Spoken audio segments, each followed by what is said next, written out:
Good morning, Chatty House. What's up, gang? Well, that was hot. Got some drama in here today. Holy crap.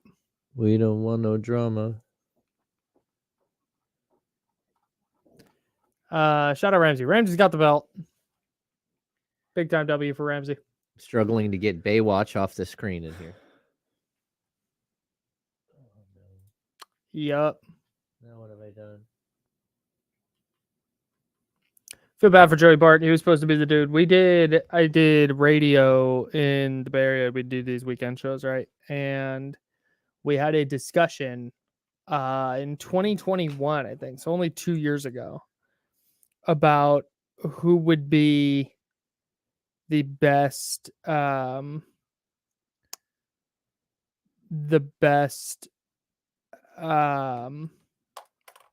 prospect? no, like who would be, I forget the exact, but like who are you taking for the next 10 years out of Trey Lance, James Wiseman, and Joey Bart? Oh. That was a real conversation. The answer is none, Kyle. It is now. Zero. Actually, the answer now is Trey Lance. Okay. But I mean, none of them is very good. But yeah, it's wild how quickly things change. That's right. Is that David? Sub Zabo? Yes, sir. Let's go, Warren. All right, here we go. Party time.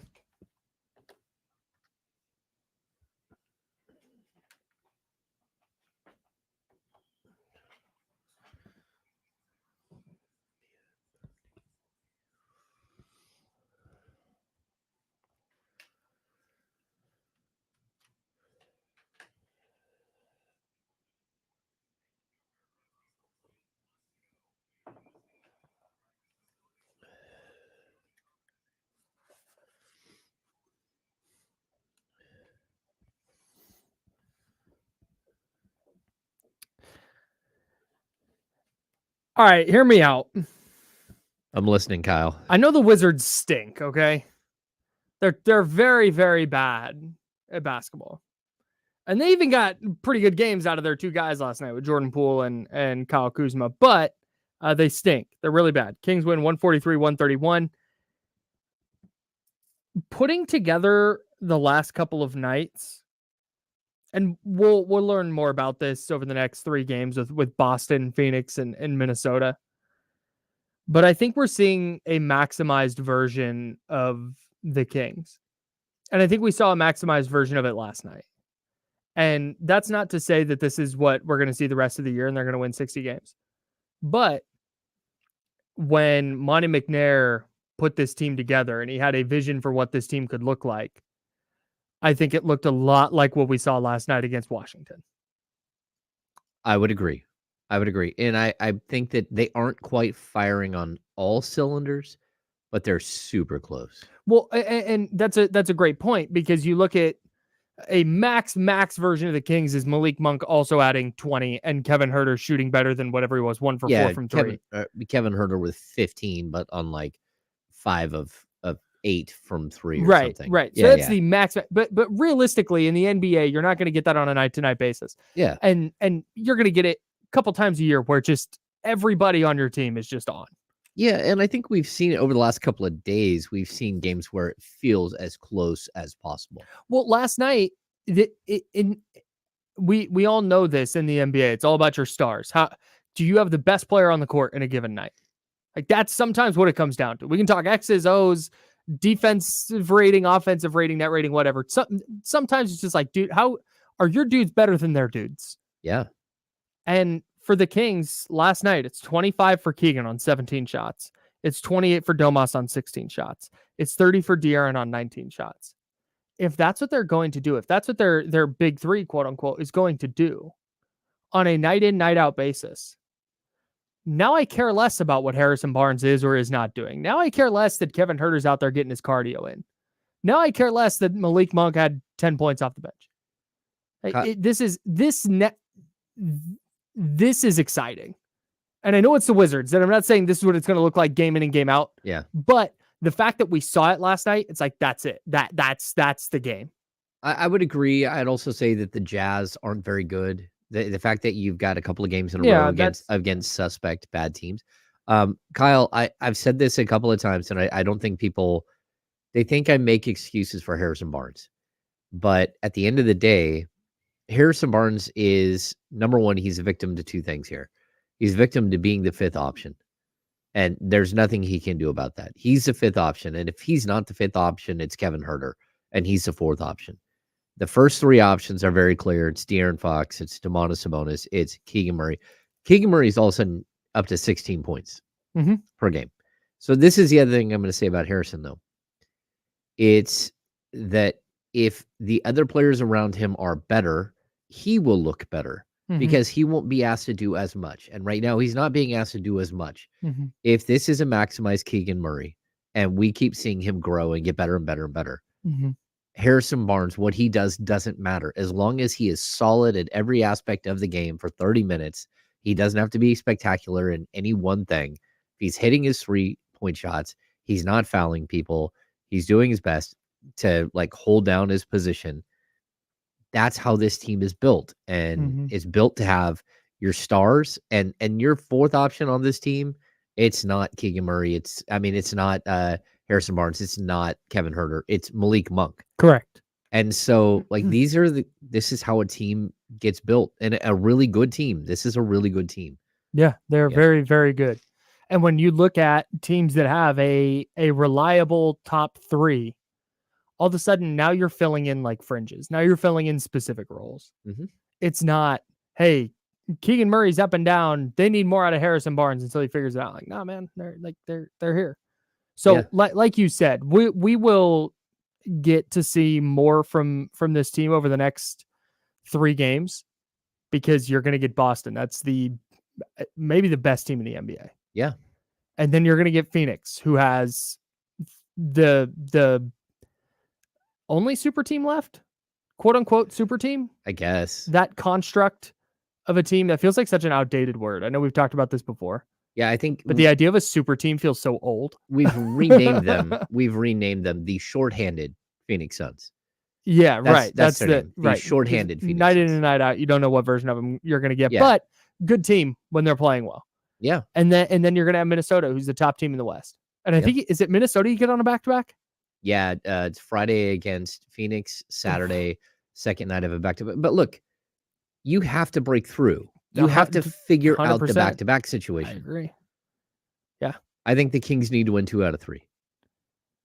Yeah, I think so. And that's kind of the point for me is, man, if you're getting offensively what they got last night in terms of contributions and shot distribution, and don't get it twisted, there's going to be some nights where Domas doesn't have 28, Domas has 16, but hey, maybe you're getting 20 from Malik, and that's exciting.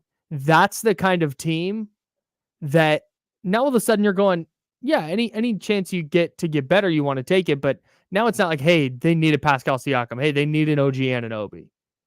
Now maybe a trade they make is on the fringes and just strengthening their bench, or maybe is a top 8 rotation guy in the playoffs. But this version of the Kings that we've seen the last couple of nights is one that, dude, that's a team that can win in April and May. Yeah, I'm still going to say that they're one big piece away. They're one, like swapping out one of their top 6 for a better top 6 is where they are. But that's from contending.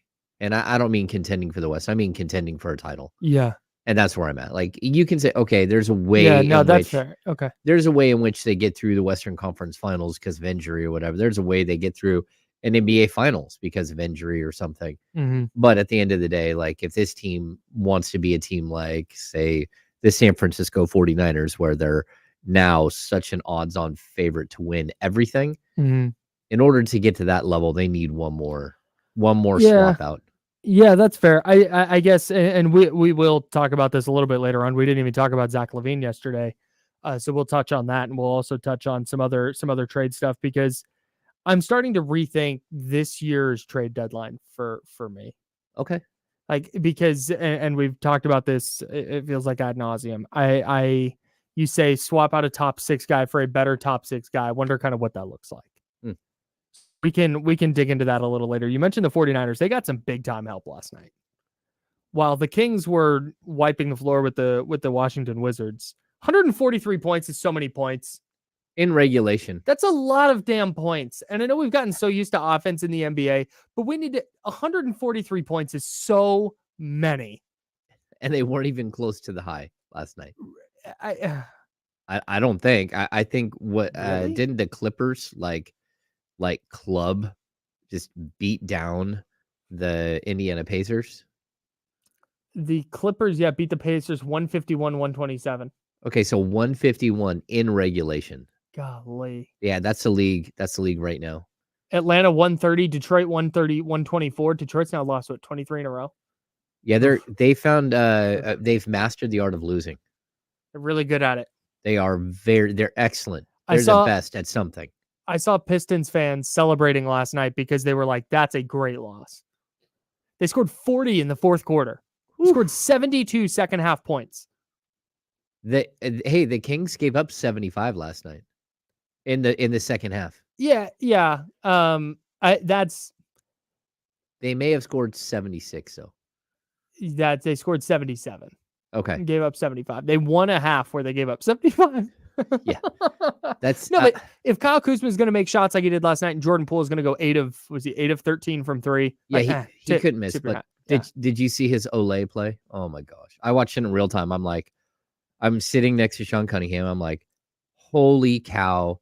He just bowed out in the middle of a play. De'Aaron Fox running, not even sprinting at him.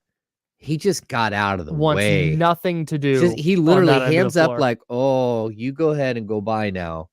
And it's not like he's playing with 5 fouls. No, he did have 2 fouls early, though. He's an embarrassment, man. I don't know what to say. But wild. Yeah. I don't. You keep shooting those threes and acting like you're doing something. That's fun. He is the funniest player in the league. Yeah. He's so good. So funny. Embarrassment. I said the 49ers got some help last night. They did. Seattle beat Philadelphia 20-17. The Eagles punt with a minute 43 left. And I'm going, they've got Drew Lock doing this, no chance. And he made 4 throws on that drive that were just cash money, including the touchdown to Jackson Smith-Njigba. That throw was sick. And then the 30-yard, the one that got him down to the 30, to DK Metcalf down the right sideline. That's just a dime. But every other throw he made on that drive there were multiple points where I was like, okay, they're done. Oh, yeah. They can't, what, that was a throw to nobody. That was a throw into coverage. Was that a throw to the second row? That guy was open. It was really bad. And then he comes up with a touchdown throw to Jackson Smith-Njigba in the final minute to complete a 20-17 comeback. That is huge for the 49ers with Philly and Dallas both losing. Coming up in a little bit, we will talk about exactly what that means because believe it or not, the 49ers can clinch the number 1 seed next week. Oof. On Monday night, they will have a chance to clinch the number 1 seed. That's wild. We'll tell you about that scenario next. We'll tell you about other 49ers clinching scenarios next because it is much closer now than it felt coming into the weekend. We've also got to give away a $100 Jiffy Lube gift certificate. So many players of the game that we could choose from, but we had to whittle it down to one. We'll tell you who it was. Coming up next, your $100 Jiffy Lube gift certificate and 49ers clinching scenarios on the Insiders. Sponsored by Jiffy Lube. Hanging out with you till noon on ESPN 1320.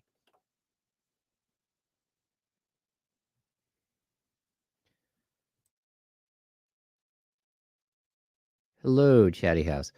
Hey, we don't do a good job of this, me and Kyle, of asking that you guys hit the thumbs up button. I know you guys are usually pretty good about it, but if you don't mind, subscribe, put on the alert thing, but also hit the thumbs up button. That helps us with all of the things, the algorithm things. I sneezed and now I'm all,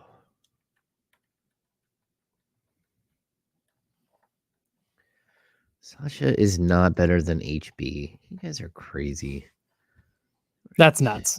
People are. I've been as not hard on Harrison Barnes, but I guess as hard on Harrison Barnes as anybody, but Sasha's better. He's not better. Sasha's not better than him. No. And I like Sasha. Hey, I will say, like, anytime you play as many minutes as Harrison Barnes did last night and you don't come away with a rebound or an assist, it's almost like you tried. It's almost like him and Jordan Poole had a competition to say who can score the most points without doing anything else.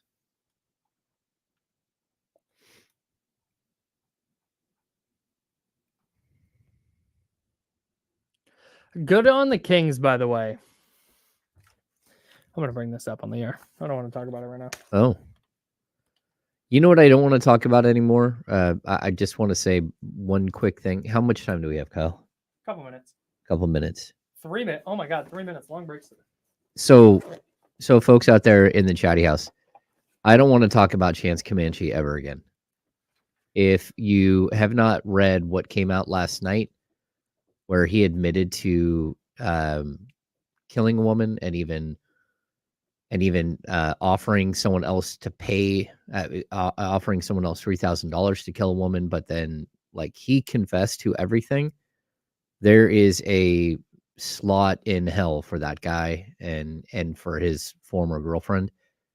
If you haven't read it, it is probably the most graphic like news article I've ever read where somebody confesses to an entirety of a crime, and it was for no reason, because they wanted the girl to give them a Rolex.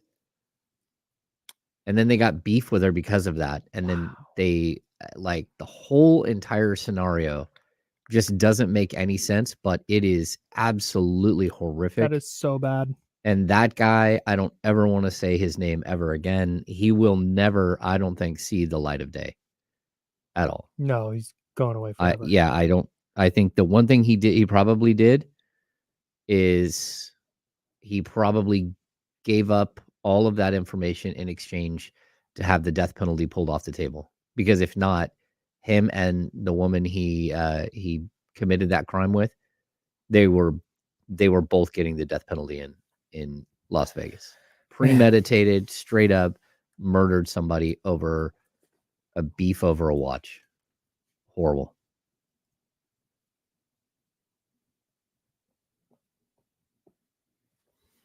That is, man, insanity. Yeah.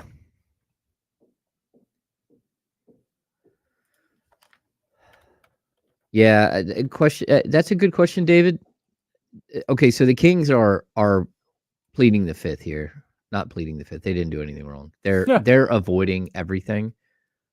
Avoiding everything. But as they should.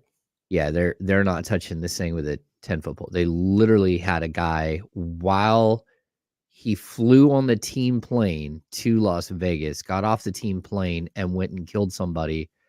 Got up the next morning, just threw a lady in a ditch, and then went and played a basketball game that night. Just unbelievable. That. Yeah. I can't function if I feel I did something wrong, like I parked in a 15-minute parking spot for 45 minutes. The rest of the day, I'm like, damn it. I'm just, I can't do anything. Yeah. I murdered somebody and then played basketball. No, absolutely crazy. We're coming back. All right.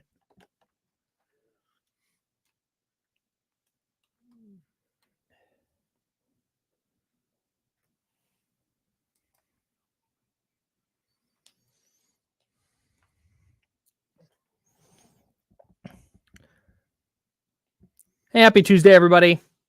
Vibes are high this week. It's Spirit Day at the station. Oh, it's flannel day. They wanted me to wear flannel. Right? I don't wear flannel. I don't have flannel. How do you not? You own a PBR trucker hat and you don't have a flannel? I don't have flannel at all. What? No. I don't. What? My wife has Stop. like. Hold up. Pause everything. I don't have a piece of flannel. But does it irritate your skin? Are you anti-flannel? Did like Eddie Vedder do something to you? What's the anti-flannel bias here? I can tell you, growing up in Grass Valley, the kids who wore flannel were like the ag kids. Like maybe you had flannel. What's wrong with that? Well, because there was like a clear, like even the school is built away. It's on a hill. The ag kids are way up high.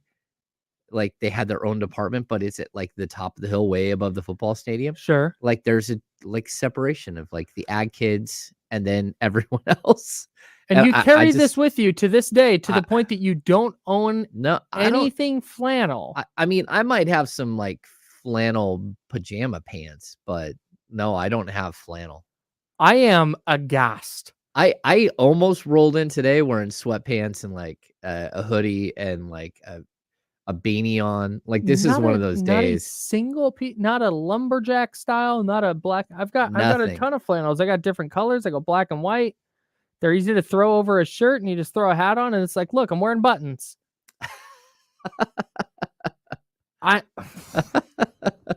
Dude, I don't know what it is. I'm shook now. Holy crap! Yeah. You've said I'm your bougie friend. Dude, you are. You are my bougiest friend, and that sets it. That's the bougiest thing. You're like, I don't own flannel because of the ag kids in high school. Like, what? I literally don't. I don't have a single piece of Nirvana didn't like infiltrate. I love Nirvana, Stone Temple Pilots, your cultural Soundgarden sensitivities enough that you were like, yeah, hell yeah, flannel. No. I mean, like, look, holy smokes. I definitely, when I'm not here, I definitely dress down.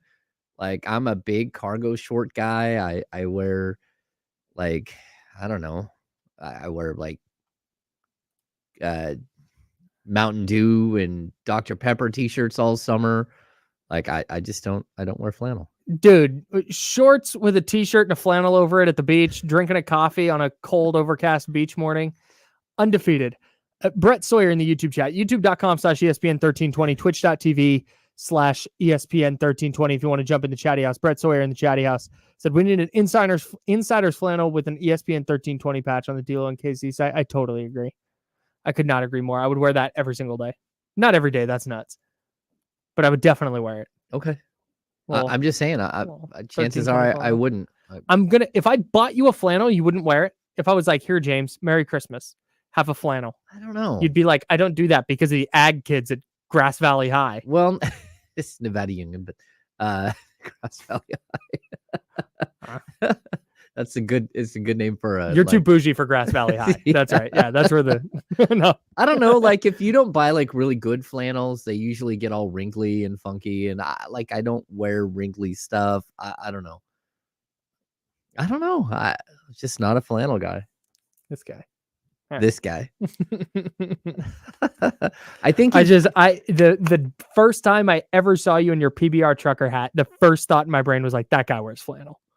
I've been lied to. You've been erroneous. That's ridiculous. That's amazing. All right. We mentioned in the last segment that the Seattle Seahawks beat the Philadelphia Eagles 20-17 last night at Lumen Field up in the Pacific Northwest. We'll have plenty of King stuff coming up. James, 6 quick thoughts, by the way, coming up next segment. And we'll also talk NBA trade deadline because my thoughts on what the Kings should and need to do have changed a little bit in the last couple of days. But let's talk 49ers just real quick. San Francisco, with Philadelphia's loss, is now all by itself in the number 1 seed in the NFC. All alone. Oh, yeah. After 2 weeks ago, it was like, man, they need to beat Philly and then get help the rest of the way to get the 1 seed. Well, they've gotten that help in droves. So with Dallas's loss to Buffalo and Philly's loss to Seattle, the 49ers are now the number 1 seed, the Cowboys number 2, Detroit number 3. Here's how easy this is for the Niners. I don't want to say easy because they have a couple of tough games here. But here's the scenarios. They're easy. There's a first one. They win out. They're the number 1 seed. Right? Yep. That's been the case. That's easy. But with Philly's loss last night, the 49ers need to go 2-1. It doesn't matter what game they lose and what 2 games they win. If they win 2 of their next 3, they are the number 1 seed, no matter what Detroit or Philadelphia or Dallas does. And that's because they have the head-to-head tiebreakers over Dallas and Philly. But if they wind up tied with Detroit, or if Detroit is among the teams tied for the number 1 seed, it then goes to conference record. Okay. Well, the 49ers are 9-1 in the NFC. Oh. 2 of their losses to Cleveland and Cincinnati were both AFC losses. Yeah. The Lions, I think, have the next... Well, the Lions, Eagles, and Cowboys all have 3 or more losses in the conference. In conference. So if the 49ers lose 1, even if it's to Washington or the Rams, that's who they have the final week of the year. Even if they lose one of those 2, they're still going to have only 2 losses in the conference, and they'll have that tiebreaker too. They're in a good spot, Kyle. They're in a very good spot. They're in a very good spot. Because, I mean, like, this is what you play for. And, you know, in the play, hasn't Kyle Shanahan never lost at home in the playoffs? Correct. I believe that's the case. So they haven't played that many home playoff games, though. Well, but that's what you're hoping. Mm-hmm. I mean, you're hoping that he can get into the playoffs and like have like nothing but home court. That you don't have to travel. Yeah, you get home field throughout. You get the bye week to get healthy. Yeah. Like that could be huge, especially since it sounds like Javon Hargrave and Eric Armstead, their statuses are both up in the air. And we saw how bad that looked against Arizona. Oh, yeah. Hey, if they don't play against the Ravens, we'll talk about this later in the week, especially once we know whether they're practicing or whatever their statuses are. The Ravens might run for like 400 yards. Well, okay. Maybe though, because the Ravens I don't think they run up the middle the way that they're not that dominant. What they are, they're a running team that's based on their quarterback scrambling and getting a bunch. Oh yeah, but if you're doing the zone reads and that handoff is either up the middle or Lamar taking off around the edge because the end crashed, like if I'm Lamar Jackson, I want no part of Dre Greenlaw or Fred Warner seeking me out. Dre Greenlaw specifically, because I don't want to look up and see 57 or 54 running at me at any time during the game. Someone in my mentions on Twitter called him Draymond Greenlaw. Oh. And that really made me laugh. Okay. Yeah. A little bit of a dirty player. He likes to hit people. Yeah. A little bit after the whistle sometimes. Yeah. Well, the body slam after the whistle. Yeah. Like he's had some moments. The 49ers real quick can also clinch next week if they win, and then Dallas, Philly, and Detroit all lose. Okay. Dallas, I think has got a tough game. Philly has the Giants next week, I believe. So yeah, Philly's at home against the Giants next week. So realistically, they need. Oh, Dallas has the Dolphins. They're in Miami. Ooh. They have 1 win. They need 1 win and a Detroit loss, and they clinch. That's all they need to finish the season. Yeah. No. Oh no, you're right. They do need 2 just to secure. Yes. Okay. Wow. No. Hey, look, they're the best team in football. I don't know. Whatever. Doesn't matter. They need more than a win and a Detroit loss for sure. Okay. Yeah. So, anyways, that's where they're at. And that's kind of nuts considering where they were going into that Philly game where we're like, hey, even if they beat Philly's got a soft schedule the rest of the way. It's going to be tough. And now Philly looks like they're in shambles. Yeah, Philly's in a tough spot. Flat out fell apart. Yeah, man. I don't know if Jalen Hurts isn't healthy. I don't know if it's what they demoted Sean Desai, their defensive coordinator. They had Matt Patricia calling defensive plays last night. Just a strange goings on in Philly. It's a hot mess. It is, but I still think they could win the Super Bowl. We'll talk about that a little bit later too. You want to give away $100 Jiffy Lube gift certificate right now? Yeah, let's do that. Okay. I chose this. I did not consult you. I'm sorry. It's a panic move this morning. We're on the same page. Our fast break player of the game, of course, Domantas Sabonis is your Jiffy Lube fast break player of the game. Congratulations to him. The code word's a little different than it normally is when Domantas Sabonis wins it, though, James. Yeah. We're going with Sabonis this week. We're not doing Domas? No, we're not doing Domas. We're switching it up. Okay. You know what we should have done? What's that? Sabby. Sabby, because that is what Rasay called him last night on Twitter. Dang. Nah, yeah, I messed up. But it's okay. I think we need to make Rasay the player of the game one time. Sabonis. Yeah, that's possible. Okay, great. We'll talk about it. She's got to defend like Baby Rain or something. Like the ball's got to be like bouncing, and she has to shield off, like give somebody a forearm shimmy and send them over to the row. Yeah, that would do it for sure. Okay.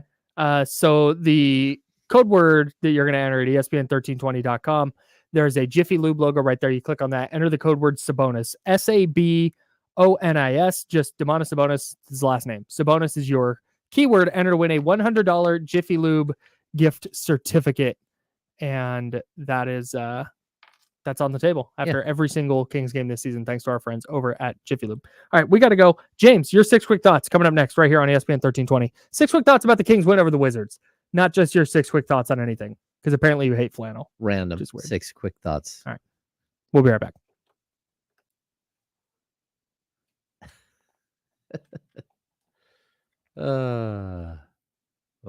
Change of speed, change of direction.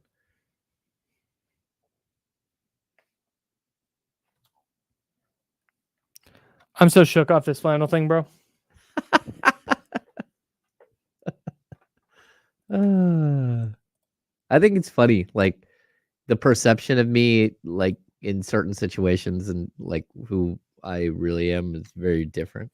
Well, I just don't. I guess the difference here is you grew up in an environment where, I shouldn't say grew up in an environment, that's nuts.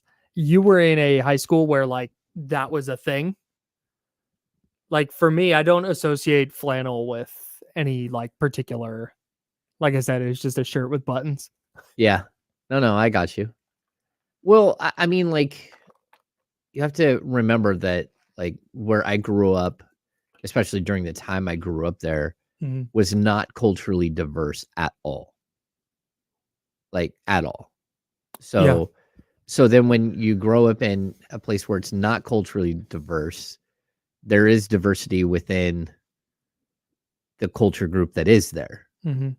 And it's maybe more pronounced than it might be if there was more diversity of different, nationalities. Yeah. That makes sense. Yeah. Did David say something silly in the? Probably. Typical. Come on, nope, no more PS5, sorry. Sal, you keep doing this every day. Now it's a bit. We get it, Sal. No, I like it. I like it a lot. Whoa, hey, man. Yeah, I would say it's not Dub 916. Grass Valley is not still diverse, but it was even less diverse when I went to school there. Like I could count on one hand how many I don't know, like Asian kids I went to school with or African American kids I went to school with. Like there was no diversity. Oh, snap. Oh no, he made me wearing flannel.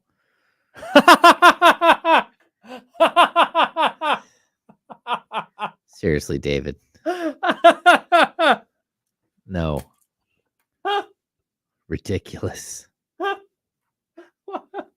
Why is his face so big?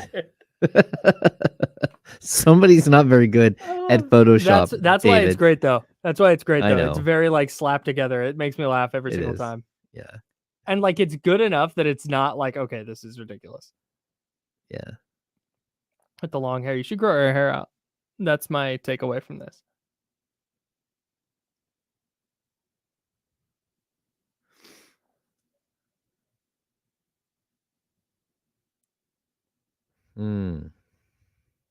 Yeah.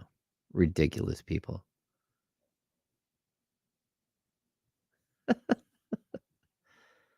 That's funny.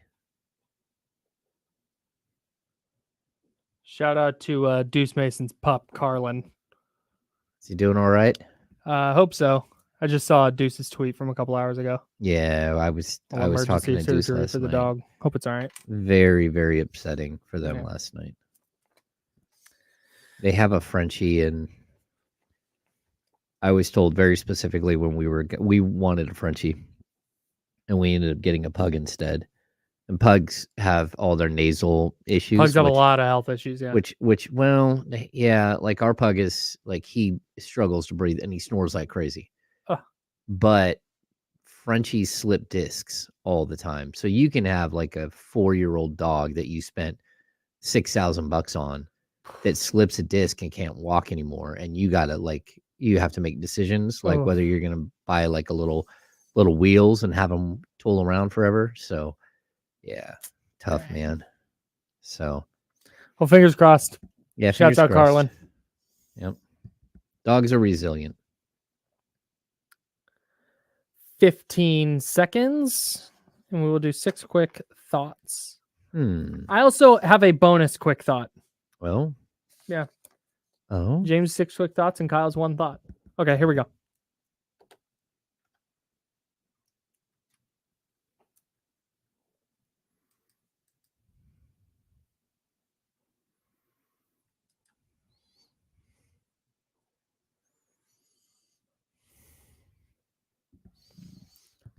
Yeah, what's up, everybody? I'm Kyle. That's James. Kings beat the Wizards 143-131. The 49ers got some help last night with the Seahawks beating the Eagles 20-17. Love our Seattle Seahawks. Before we get to James Ham, 6 quick thoughts on the Kings game last night. I want to remind everybody that Golden Sky 2024 is going to be 3 big, rowdy days of country music and all the festival fixings you can handle under the sun and stars. Get your crew lined up because ESPN 1320 has your chance to win weekend passes. Just visit ESPN1320.com and fill out the online entry form for a chance to win 2 weekend passes and qualify to upgrade to 2 VIP weekend passes. I think I nailed that. You killed that. Thank you. So, Kyle, I should... The wildest ride in the wilderness. I do not wear flannel, and I will not listen to country western music at all, ever. There you go. Let me dispel some that tracks. Ever. I'm a big old country western guy. Merle Haggard, Waylon Jennings, Chris Christopherson. Okay. Like I could do probably like Alabama when I was a kid. Sure. But that's about it. Who else? Jamie Johnson is a contemporary artist I really like because he has kind of an older sound. Yeah. Yeah. But yeah, I'm not big into the like country pop scene. I'm not into anything country. Right. I will turn the channel. That's fair. Yep. All right. 6 quick thoughts brought to you by James Ham. Make sure to subscribe to the Kings Beat and become a premium subscriber. TheKingsBeat.com. Kingsbeat.com or thekingsbeat.com? Either one. Okay. TheKingsBeat.com or Kingsbeat.com. All right. Very good. Quick thought number 1, James Ham. The Bruiser. DeMarcus Cousins played big boy ball with the Wizards front line. Who did? Domantas Sabonis. What did I say? DeMarcus Cousins. Jesus. Hey, at least you haven't said the wrong radio station. Here we go. Hey. Wow. Hey. Domantas Sabonis. He was 11 of 16, not 15. He snuck in a shot somewhere that I missed in my 6 quick thoughts. Finished with 28 points, 13 rebounds, 12 assists, his 21st double-double of the season, his 3rd triple-double of the season. He is currently 3rd in the league in double-doubles after leading the league last year, but I think he's 1 behind Anthony Davis, 2 behind, or maybe him and Anthony Davis are 1 behind Nikola Jokic at this point. 21 double-doubles sounds like me after the edible hits. Am I right? I may have seen that tweet last night. Yeah, I did a tweet. Yeah, I did that. I workshopped it on the internet first. I want to read really quickly the tweet from Rasay Fox. Although Savvy does this on a nightly basis, I hope we will never take it for granted. I know national media doesn't get it, but we can continue to recognize he's special. That's what she said about Domantas Sabonis. Sure. Spot on. Nailed it. Yep. Yeah, he's really good. And the Wizards stink. They do. And I like that in that spot, he went, hey, they have exactly 0 people that can give me any trouble. I'm going to go hang up 28 damn points tonight. That is what I would like to see more of from Domantas Sabonis. Okay. Like I said, I don't think he should or can be the number 2 scorer on a title team, but on nights like last night, he should and can go fill it up. Yeah. I mean, I definitely think he can be a really high, like he can be the number 3 scorer or the number 1 option, but number 3 scorer on a championship team. Mm-hmm. But I think you do need that second player. Yep. Okay. Shot creator, shot maker from different areas of the floor. I just keep waiting for you to ding the bell so I can go to number 2. Oh, that's my bad. Yep. Here we go. Number 2. I'm used to these things. It's my fault. My fault. It's a Pavlovian response here I'm waiting for. Mm-hmm. Slow start, strong finish. De'Aaron Fox couldn't buy a 3-pointer early. He was 0 for 4 to start the game, but he tore off the tape on his shoulder and went to work. 10 of 19 from the field, 30 points, 6 assists, 5 rebounds. Kyle, it was too easy. Like, he cruised his way to 30 points. Could have easily put up 40-something. Just cruised. Like, no big deal. I got 30. This is, I mean, he keeps checking superstar boxes. Yeah. And rolling to just at 36 and 5, 30.6 assists and 5 boards. Yeah. That is a career night for 99.8% of the players who have ever played in the NBA. It's literally, and he's jogging ostensibly to it. That's Kevin Huerter's career high. Yeah, like if Kevin Huerter did that, we would be like, "Holy smokes, Kevin Huerter!" Kevin Huerter, everybody, Kevin Huerter. Like yeah, that's just not a thing a lot of players can do on any night. The fact he's doing it night in and night out, and the fact he did it last night, and it was like just a quiet 30. Yeah, where it's he's good as hell, man. And at some point, easy 30, man. It was an easy 30. At some point, he'll get discussed nationally, but I mean, ultimately, banner goes up whether they're talking about you on ESPN or not. Yeah. But everybody I know outside of this market who actually watches basketball knows. Yeah, they know what time it is for De'Aaron Fox. There's a couple of crazy stats too. This is his 10th game of the season over 30 points. Only one of those games, 2, is he a negative in the plus minus category. Man, see. So it's not like he's doing this just while they're getting like smacked around by somebody. Like he's rolling. He's got 14 games over 28 points. And he's only played 19 games. Man. Yeah. He's good.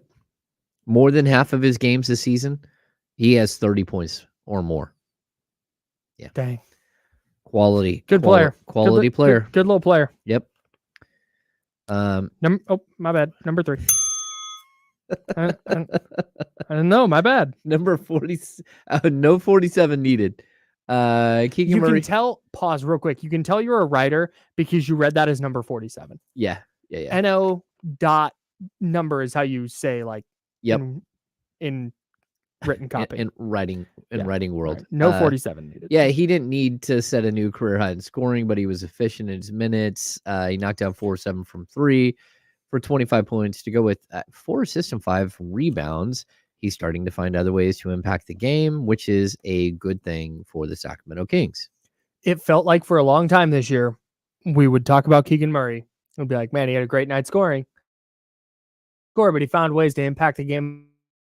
Next step is doing both. Yeah. And last night he did both. I totally agree. Yep. So yeah, he's figuring it out. He's over 16 points a game, and I haven't looked at his 3-point shooting, but I'm gonna guess that it's above 36% at this point, which is 36.7. I know he's lit up the Jazz and the Wizards, but this is what I say. I talk about this with the 49ers a lot earlier in the year. Is you have to beat the hell out of bad teams. And in basketball, you have to play really well against bad teams that just don't have guys who can guard you. Yeah. And seeing Keegan last night in a game like that, not going, oh, we're winning by a bunch, I'm just going to take a back seat. Going, hey, nobody on this team can guard me. I'm going to get my shots up. I'm going to get 25. I'm going to go grab some rebounds. I'm going to dish out some assists. That's where I don't care about the level of competition. Like that is a great night for a good player. Yeah.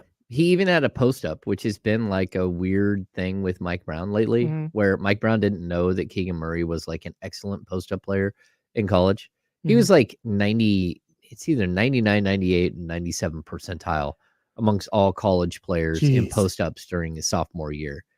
And the Kings haven't used him as a post up player at all. And then he had a post up against Jordan Poole, which the Kings kept figuring out a way to post up somebody against one of these smaller guards, whether it was Jones or whether it was Poole. They just kept doing it. Like that was the coaching job last night. Like there was no answer for what the Kings were doing. Kick the hell out of a bad team. Number 4. Interesting stat line. Harrison Barnes had a second straight quality scoring night, posting 19 points on 8 of 11 shooting, including a pair of 3-point shots. Shout and assist in 33 minutes of action. You almost have to try to do that, Kyle. Like, I don't know what to say. He's a 5th option. All right. I don't give a damn what he shot. Like, that's nice. You'd rather have Harrison Barnes score 19 points on 8 of 11 than 2 points on 1 of 6. 100%. On the other hand, the best version of the Kings is one where Harrison maybe has 10 points and pulls down 7 boards and has a couple assists. Yeah. Like so I don't want to, I don't know. They won, they're winning. Harrison Barnes is not holding them back at some point. But I think last night is a microcosm of the reason that Harrison Barnes has been at the forefront of so many Kings discussions this year. Yeah. It's like, dude, like the 8 of 11 is like really awesome. I'm dead serious. I'm not being facetious. 4 boards? Can I get 4? And he played 34 minutes. Like 34 minutes. So Manny the mannequin, he's a mannequin the Kings have that sits in the corner of the practice facility. Yeah. They put him out on the court and they tell the team he will just standing underneath the basket will get like 10 rebounds per game. Like he doesn't move. He's a mannequin. Just with his arms up, the ball will land and hit him 10 times a game. Like that's all you have to do. He had the same amount of boards as Harrison Barnes last night. He did. I also had the same amount of rebounds as Harrison Barnes. And you know what? Congratulations to everybody listening. You had the same number of rebounds as Harrison Barnes last night. My buttons aren't working. That makes me really upset. I was going to do a whole thing. I am a winner. I don't even know if that really. I will not be slept on no more, Kyle. See, that might be because James hit the wrong buttons in here. I got to be honest. No, I don't. I'm going to try something else right now. Uh-oh. Okay, you keep talking, and I will figure out why nothing is working. Let's just hope that we're on the air. You know. Oh no, we're definitely on the air. That I can tell. All right. It's just none of the things that I need to click are working. All right. None of the fancy stuff. Hey, fingers crossed when we go to break, it works. You know. Yeah. Am I right? Okay. I can't ding you to number 5. So ding. Oh wow. Solid night. Malik Monk didn't have to have one of his signature games, but the Kings didn't need it. 6-man a year candidate, scored 10 points on 3 of 6 from long range, added 6 assists. Wow, that happened. That's so funny. Every single button I just clicked, trying to click buttons, just all fired at the same time. I'm going to have to go figure out what's playing and what's not. You keep going. Malik Monk. That's amazing. Malik Monk. I think it's interesting. Malik Monk is up to a career high 5.2 assists per game. He's at 2.3 turnovers per game, but the 5.2 assists are wild for a guy who comes off the bench and is a scoring, like a big time scoring option. So he's so good in the pick and roll. And, you know, the crazy thing about this Kings team right now is that they have 3 elite playmakers in Sabonis, Fox, and Monk. On the season, Monk has 16 games of 5 assists or more. 16 out of 25. And again, this is your 6-man who's supposed to be the lightning rod scoring option. So hey, if I told you that Malik Monk was never going to score more than 10 points again this season, but he was going to have 6 or more assists every single night, would you take it? I guarantee you a minimum 6 assists. Yeah, probably. But he's going to give you no more than 10. In fact, you know what? I will give you 10. Okay. He's going to have minimum 10. He's going to have 10 every night and a minimum of 6 assists, but he'll never have more than 10. Yeah, I think he'd be pretty good if he's setting everybody up Yeah. and running that second unit. I agree with you. Yeah, I mean, I do think you need him to be good offensively and score. There are nights where he needs to score, but overall, you're hoping that you can continue to get this type of productivity out of him. Yeah, I think it's just been figuring out how best to be effective on a night in, night out basis for him is a skill. Like, that's not something every player ever figures out. And that there are nights where he goes, hey, I need to shoot it a bunch and I need to go score 20. And then there's nights like last night where he goes, yeah, hey, I've got 10, but I'm going to dish out 6 assists and I'm going to facilitate. And that's what it's going to be tonight. That's a skill. That recognizing what the team needs in a specific spot matters. Yeah. So I think the fact that he's not out there just gunning for 20 plus every night is huge. Well, that, and I think the other wrinkle I'll throw in here in this conversation, Kyle, is that this is a player who is in a contract here. Straight up, he's in a contract here. So, I know that the assist totals, they matter. Like, when it comes, he's trying to show that he can be an all-around player. But at the NBA level, you get paid for scoring. That's it. And so for him to be unselfish in a contract here is pretty impressive. Yeah, I am totally with you. 2 feet in, all bought in. He might be trying to show people that he can run a team. That might be what he's trying to do. I'm a number one option. Maybe, but I think he's trying to win. Yeah. To me, he's just out there hooping. Having somebody who will facilitate the second unit and go hoop and go make the right basketball play matters so much more than having a guy who's putting up 20 a night. Yes. And again, when it comes to contract time, that may not ultimately help his cause, but I think he's looking at this and figuring out how can I contribute to winning, and he's doing it. Yeah. I would agree. That's big time. I want to do my bit one more time. Hey, if you're listening to this or watching on YouTube, listening on the radio or the free Odyssey app, maybe watching on Twitch, congratulations to you. You had the exact same amount of rebounds and assists as Harrison Barnes last night. That's big time for everybody involved. Give yourselves a big round of applause. That's what I was trying to do earlier when my buttons didn't work. Okay, James. I'm glad to hear that your buttons are back. Number 6. Number 6. Crash the glass. Sasha Vezenkov he continues to show more.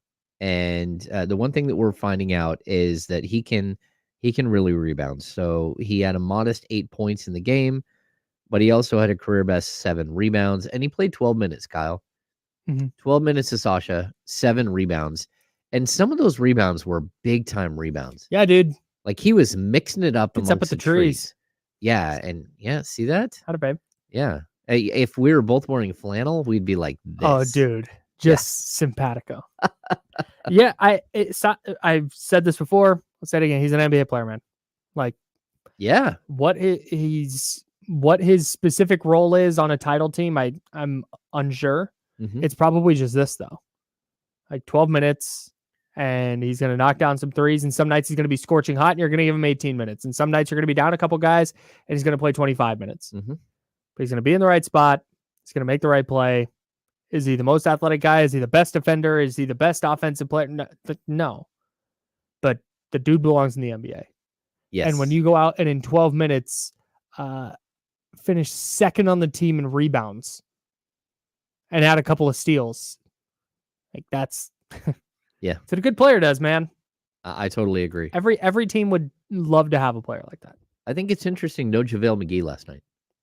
So, I mean, they're using more and more of Trey Lyles as a small ball.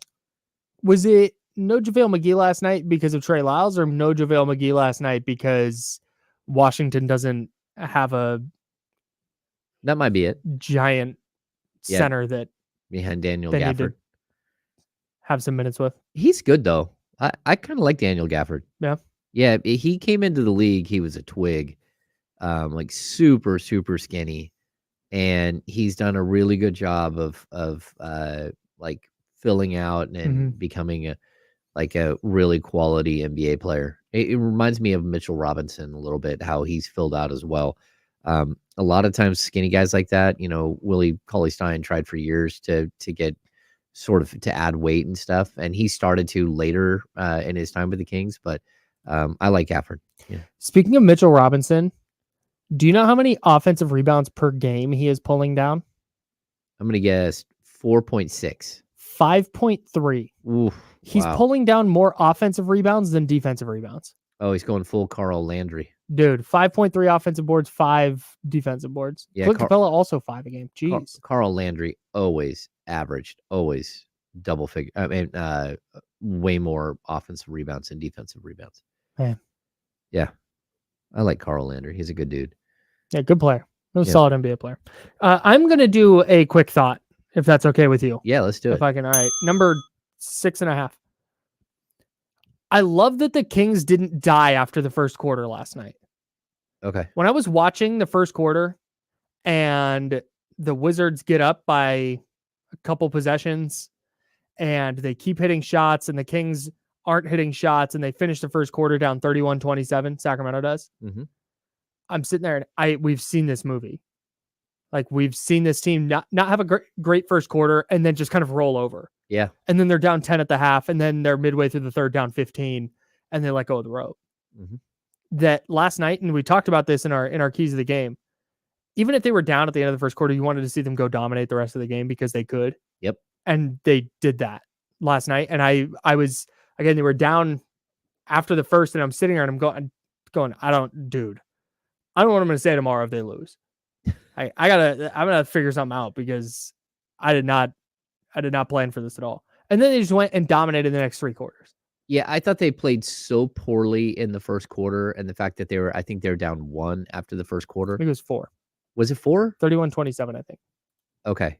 I might have that wrong. The fact that that's where you were, though, 27. where they weren't getting that Washington wasn't really pulling away. Mm-hmm. I just never really feared Washington. It did not feel like they had the ability to maintain what they were doing. Mm-hmm. And I think that that is not a scary team at all. It was 31-27. You're right. Yeah. No, they just, like I said, I was watching the first quarter. I'm like, man, I feel like we've seen this a bunch of times, but Washington's really bad. So fingers crossed. And then they go win the next quarter by 14, won the next one by 11. It was over. Yeah. They scored 46 in the third. 46 points in the third. Is that 2 nights in a row where they've gone well over 40 in the third quarter? 2 games in a row. 85 points between the second and third quarter is nuts, dude. Yeah. That's so many points. Well, look, I think they scored 44 against Utah in the third quarter. Mm-hmm. I think if we look at the run of the Golden State Warriors, sort of the hallmark of the Warriors has been that they stomp people in the third quarter. Yeah. You think that you're okay going into halftime, you get out of halftime, mm-hmm. and they just slap you around, and you're you don't know what hit you. That's 41 against OKC the game before Utah. Isn't that crazy? I just looked at the same thing. 41, and you're seeing where we're gonna skip the Clippers game. It doesn't fit our narrative. Hang on. Yeah. 44 against Brooklyn in the third quarter. Yeah. Let's see, Phoenix. They outscored Phoenix 33-12 in the third quarter down in the desert. So what we're saying is that they are a third quarter team. They're becoming a third quarter team. Yeah, that's pretty Make that crazy. adjustment after halftime. And that's kind of why we haven't really seen all that much of fourth quarter Fox. Well, actually, I think Fox is still leading the league in fourth quarter scoring, but he doesn't have any clutch points because the Kings are blowing everybody out and there aren't any clutch moments.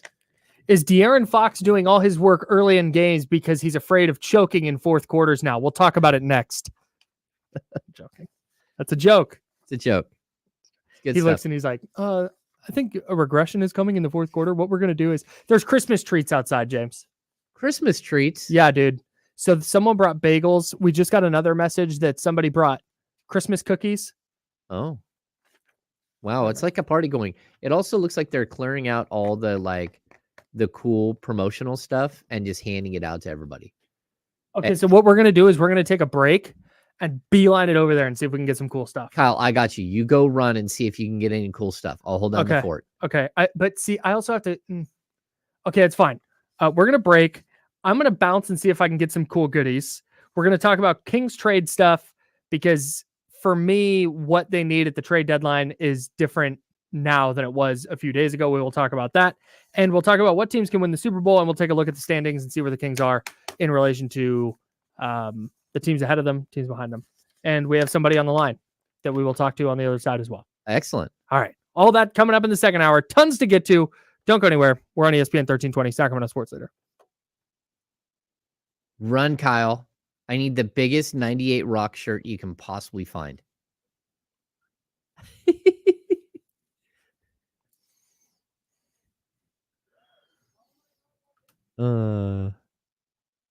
I like, Johnny, I like the ESPN 1320 mints.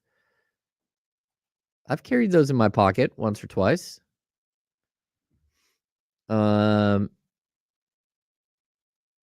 Let's see. Secure Nabeem. I have a question for you, Ham. You know more than anyone. I think that's supposed to be did trading Iman Shumpert hurt the Kings roster in 2018-19? Okay, so this is complex, man. Yes is the short-term answer, and no is the other answer. I've been around the Kings long enough to know when it's time for a player to go. That's it. It's time you need to go. And they got to that point with Iman Shumpert. And so it's not that, like, Iman was, like, fun and, like, the emotional leader behind the scenes and, you know, the whole scores thing and all that. He also brought, like, a lot of humor to practices and stuff. Like, he does an incredible Eddie Murphy impersonation.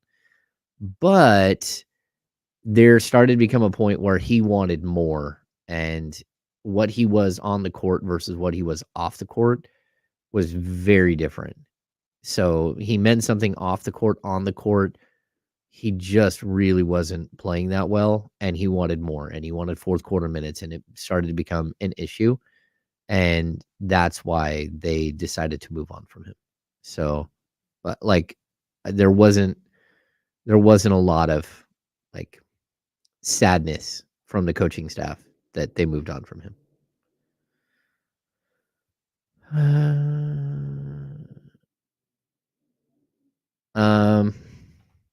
This is a good question. Mike Brown's comments about the closing unit not playing the right way and saying how Keon got his minutes from closing a game feel direct. Well, I mean, it's the honest answer, A.R. Holden. Like, Keon went into a game and played the right way and stole Davion's minutes. That's just it. Like, that's how it went. And it's not that, you know, again, I don't know that it's Davion playing the wrong way or it as much as it is Keon playing the right way. Kyle came in and then he left again. We have a Wrangler commercial, which I don't know what that sounds like, but I would just put that on the list of things that James won't wear as Wranglers. Oh, there's Kenny Caraway. The Kenny Caraway. I think. What are they doing out there? Are they giving away stuff? It's a what? No, there's like bags of stuff. There's all kinds of chaos. I'm never invited to these things, Kenny. We're barely invited. They don't invite us to these things. What up, everybody? I'm here. Yep. Okay, so yeah, like, you can't compare Malik Monk and Iman Shumpert on the court. Off the court, I think you can a little bit, except for Iman Shumpert was like the adult version of Malik Monk, like the grown-up vet version of. I mean, he had like a championship ring and stuff. Hey, look, Kyle's back. Kyle, it looks like they're playing. Shout out like, to long breaks. It looks like they're playing like musical chairs or something out there. It's just chaos. I think they're just moving stuff around to sit. Maybe they're gonna all eat Christmas trees together. I don't know. I got you some stuff though. Oh, sweet. Is there Yeah, cool get stuff out excited. there? Just bags of stuff?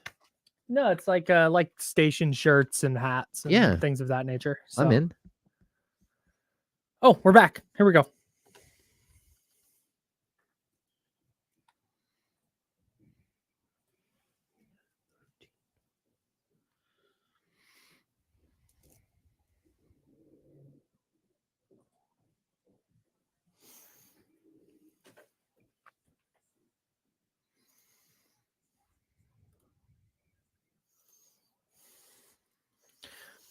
Yeah, taking you up to noon. Then we'll hand it over to D'Lo and Casey. I'm Kyle. That's James. We're talking a lot of Kings to their win over the Wizards last night. Sacramento now 7 games over 500. 7 games. Man. January 17th last Not year bad. is when they got to 7. Not too shabby. Hey, if you missed it in the first hour, Jiffy Lube, our friends over at Jiffy Lube, they sponsor the show. Shout out to them. They have given us 82 $100 Jiffy Lube gift certificates, to give away. And so we're doing that after every single Kings game this season. To get yours today, go to ESPN1320.com to enter to win. There's a Jiffy Lube logo right on the front. You can't miss it. Click on that. Enter the code word Sabonis. SABONIS. That's your code word today, and that will get you entered to win a $100 Jiffy Lube gift certificate, courtesy of our friends at Jiffy Lube. Excellent. Hey, Kyle, Dylan Brooks and Ime Udoka. Jiffy Lube is what I'm calling it. Jiffy Lube is what I'm calling it. They have just been fined. The NBA hit Dylan Brooks with a $35,000 fine for directing inappropriate language towards a game official and publicly criticizing the official. And Rockets head coach Ime Udoka has been fined $25,000 for directing inappropriate language towards a game official. It was announced by Joe Dumars today. Huh. Kings legend, Joe Dumars. All right. Hey, shout out to Dylan Brooks. Get his life together a little bit. The good thing about Dylan Brooks is he likes to give his money away to the NBA charities. Yeah, good for him. Good for him. Yeah, but he hasn't been a total knucklehead. He's a generous fella. He's just just hanging out and letting Draymond Green be an idiot. Yeah, well, that's the key to life. I think it is. Like, we can let him be an idiot. There's a couple of guys that we're just allowing to be the idiots for the world right now. Yeah, it's totally fine. Yeah. Hey, ESPN 1320, what's your name? Hi, this is Sam. How you doing? That's Sam. What's going on? Hey, well, listen, I have a trade scenario, and what I'd like. So, Damian Mitchell, Trey Lyles, and Harrison Barnes. It'll take just about a minute, and I think you'll get what I'm talking about. You have 10 seconds. Okay, well, here, Keegan Murray can get 22 points a game, 5 rebounds, and 3 assists per game for the next 2 years. He's untradeable. If he cannot do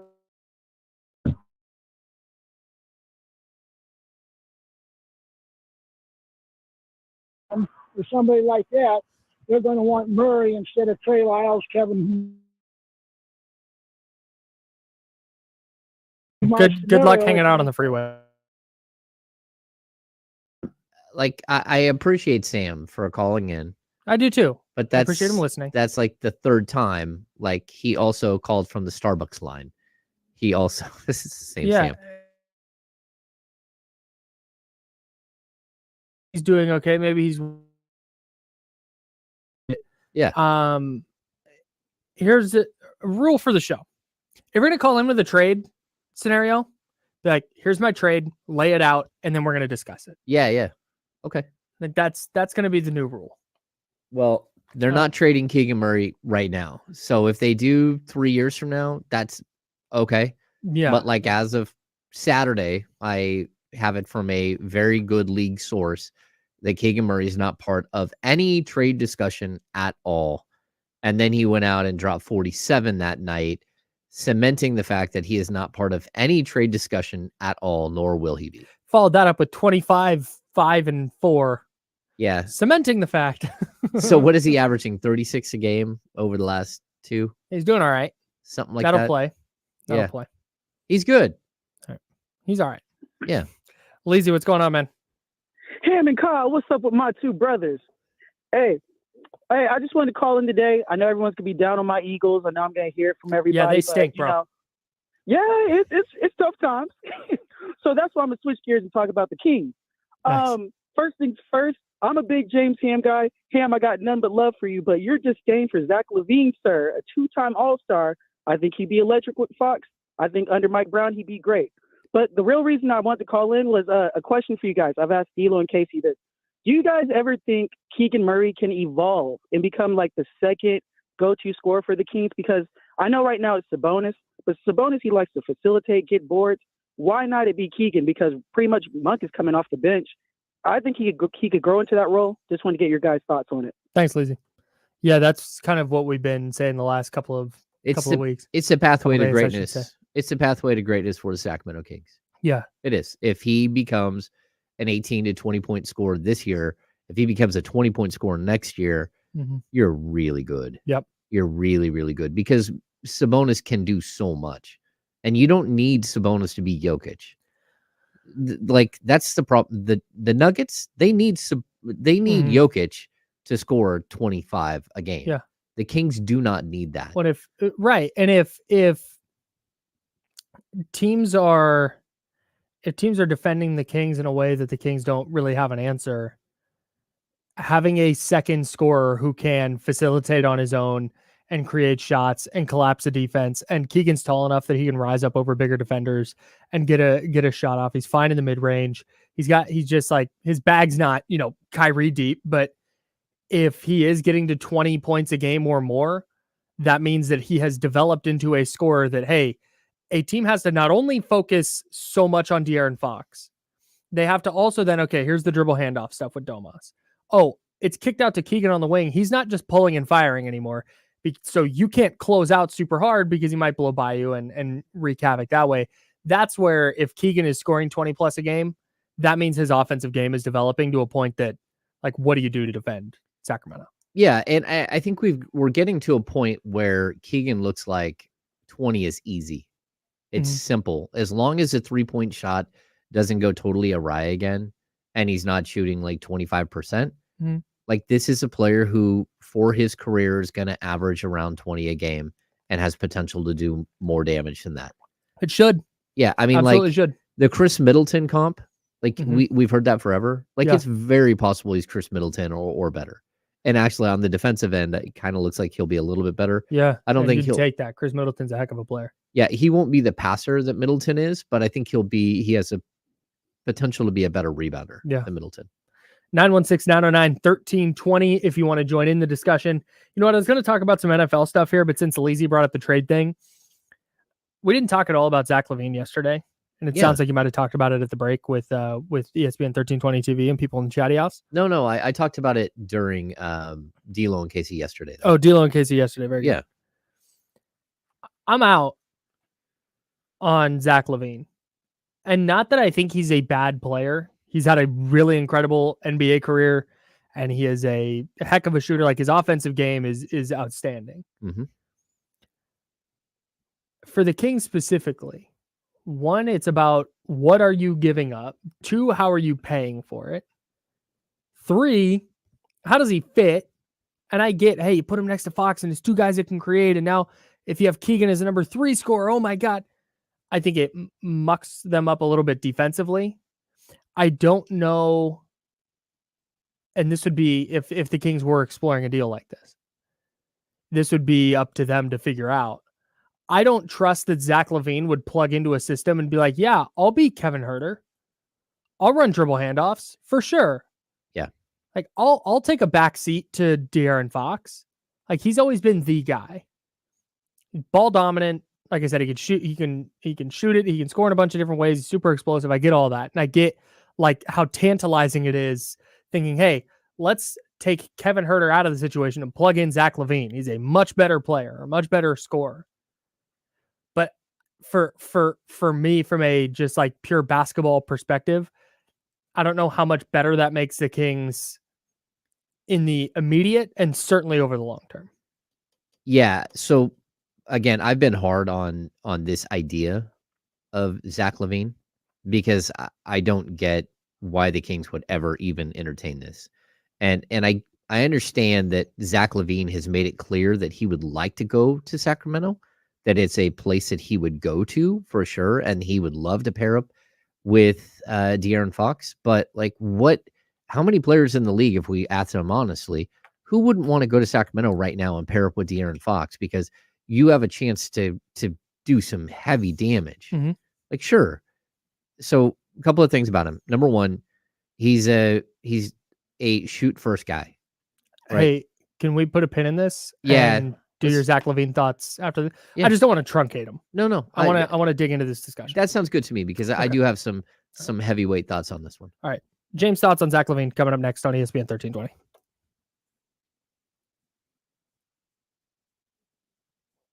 The G League showcase is on TV in here. It's not pretty, Kyle. A guy just airballed a free throw by a good 3 feet. Boy, there was like hooping and hollering and Yeah, there's a celebrations. lot going on out there. What is happening? I don't know, dude. This is such a huge dilemma for me because you know how I am in terms of like, I don't want to rock a boat. Like, I'm chilling. Like, Yeah. whatever. I'm going to just sit back here and deal with it. And I get that they're probably doing something where people are getting like rewarded, and that's great. It's possible you're getting another employee of the month while you're not out there. That'd be funny as hell. Yeah. But I so badly want to be like, hey, can you guys not do that when we're in the middle of a radio program? Like, it's really distracting. Yeah, it's a little Like, you're trying to little talk odd. and you just hear in your ears. Come on, man. Yeah. But it sounds like they're having a great time, and I love that for our coworkers. Yeah. I'm having a great time in here. DJ. Shout out Chadia. Oh, sorry. Is Morgan on NBA TV? It's very possible. Morgan is at the showcase, which adds to the element that Deuce is dealing with right now because Morgan is in Orlando. Oh, Yeah. So their poor little Frenchie has had some health issues, and yeah. Anyway.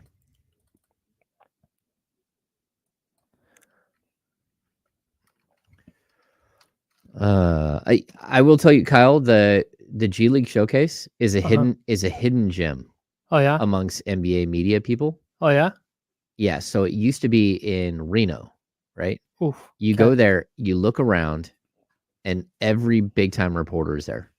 That's sick. Like, there's Woj. The first time I met Woj was at the G League showcase, and I messed Ding. with him about 4th and goal at the 1. Huh. Which again was like a comment that someone had made to him. That was a quote. So Right. but you go there, and every like number 2, number 3 from around the league, as far as front office personnel, is there, and then they all go out and like eat, drink, socialize with media. So it's like a very, very much a hidden gem of the league, and it's where a lot of trades start. Yeah.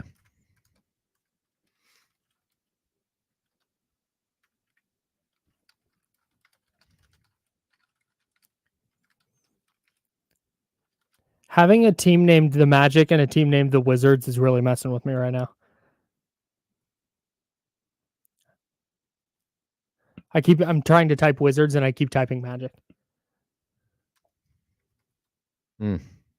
Tom, on Saturday, I wrote a trade rumor piece, and we have a guest lined up for tomorrow, but I'm not going to announce the guest for tomorrow until he's actually on the line. That's how we're going to do it tomorrow too. Like, hey, guest, possibly, maybe, I don't know. Yes, possibly at 11.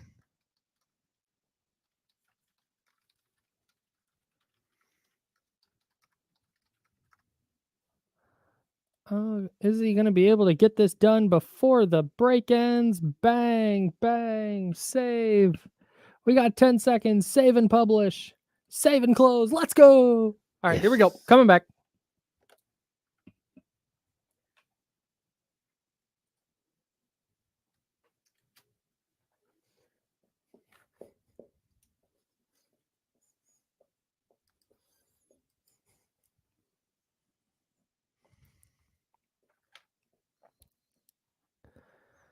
Before we get to Zach LaVine and why he is or is not a fit for the Sacramento Kings, if you have thoughts on that, give us a call. 916-909-1320 is the phone number. Phone lines are open. We're not going to be able to screen it, so we're just going to say, hey, what's your name? Where are you calling from? So be ready for that. You'll be on air. Please don't say bad words, because then I'll block your number and you'll never be able to call again. Want to remind everybody that we have a podcast feed now for this show. So if you're only able to listen to maybe the first segment or a random segment during the middle of the day, during your lunch break or whatever, you can listen to the whole show. For reasons that I'm not going to get into, you have to go search for the James Hammond, Kyle Madsen show. It's really good for SEO. Yeah. The James Hammond, Kyle Madsen show. So that's what you have to search. I'm kind of a big deal, Kyle. Yeah. Oh, dude, 100%.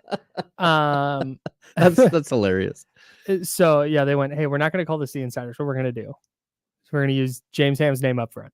No. So wherever you get your podcast, and of course on the free Odyssey app, just search ESPN 1320. You should be able to find us there. We upload each hour, each of the 2 hours right there for you. Super easy, super convenient. And that way you never have to miss a second. Or if we say something dumb and you want to go revisit it, you can check it out. Yep. Or if we say something really smart and you want to revisit it, you want to check it out. There it is. The James Hammond, Kyle Madsen show. And I also want to remind everybody before we get to James' thoughts on Zach LaVine, that Golden Sky 2024 is going to be 3 big rowdy days of country music and all the festival fixins you can handle under the sun and stars. Get your crew lined up because ESPN 1320, that's us, has your chance to win. That's you. Weekend passes. That's right. ESPN 1320 has your chance to win weekend passes. All you have to do, visit ESPN1320.com and fill out the online entry form for a chance to win 2 weekend passes. And that will also qualify you to upgrade to 2 VIP weekend passes. I'm telling you, man, the only thing better than going to Golden Sky is going to Golden Sky as a VIP. That's right. Hell yeah. Sounds like a hootenanny. A real hoot and a holler. There it is. All right. Zach LaVine, James Ham. Like, I have a sound for that. That's exactly what I was going for. The you nailed it. Family Feud noise. The Family Feud X noise. Right? Okay, so look. Zach LaVine is a perfectly fine player. But there's a couple of things that, like, first of all, he is not a defensive-minded player. And although his defensive metrics look okay, he is not a defensive-minded player. He's really, during his career, has not been a good defender, right? Number 2, this season, he makes $40 million. Next season, when I think he'll be 30. Right now, he is 28 and 284 days. So on March 10th, he will turn 29. So March 10th of next season, he will turn 30 and he will make $43 million. But it doesn't end there. When he's 31, he'll make $46 million. When he's 32, he'll make $49 million. 49 million American dollars? 49 million American dollars, which is in today's America worth exactly like $18 million. But still, God, he could put a down payment on a house in the Bay Area with that. it's possible. Am I right? He might be able to live in the Bay Area and commute to Sacramento. Maybe, though. Maybe. Don't recommend it, by the way. Yeah.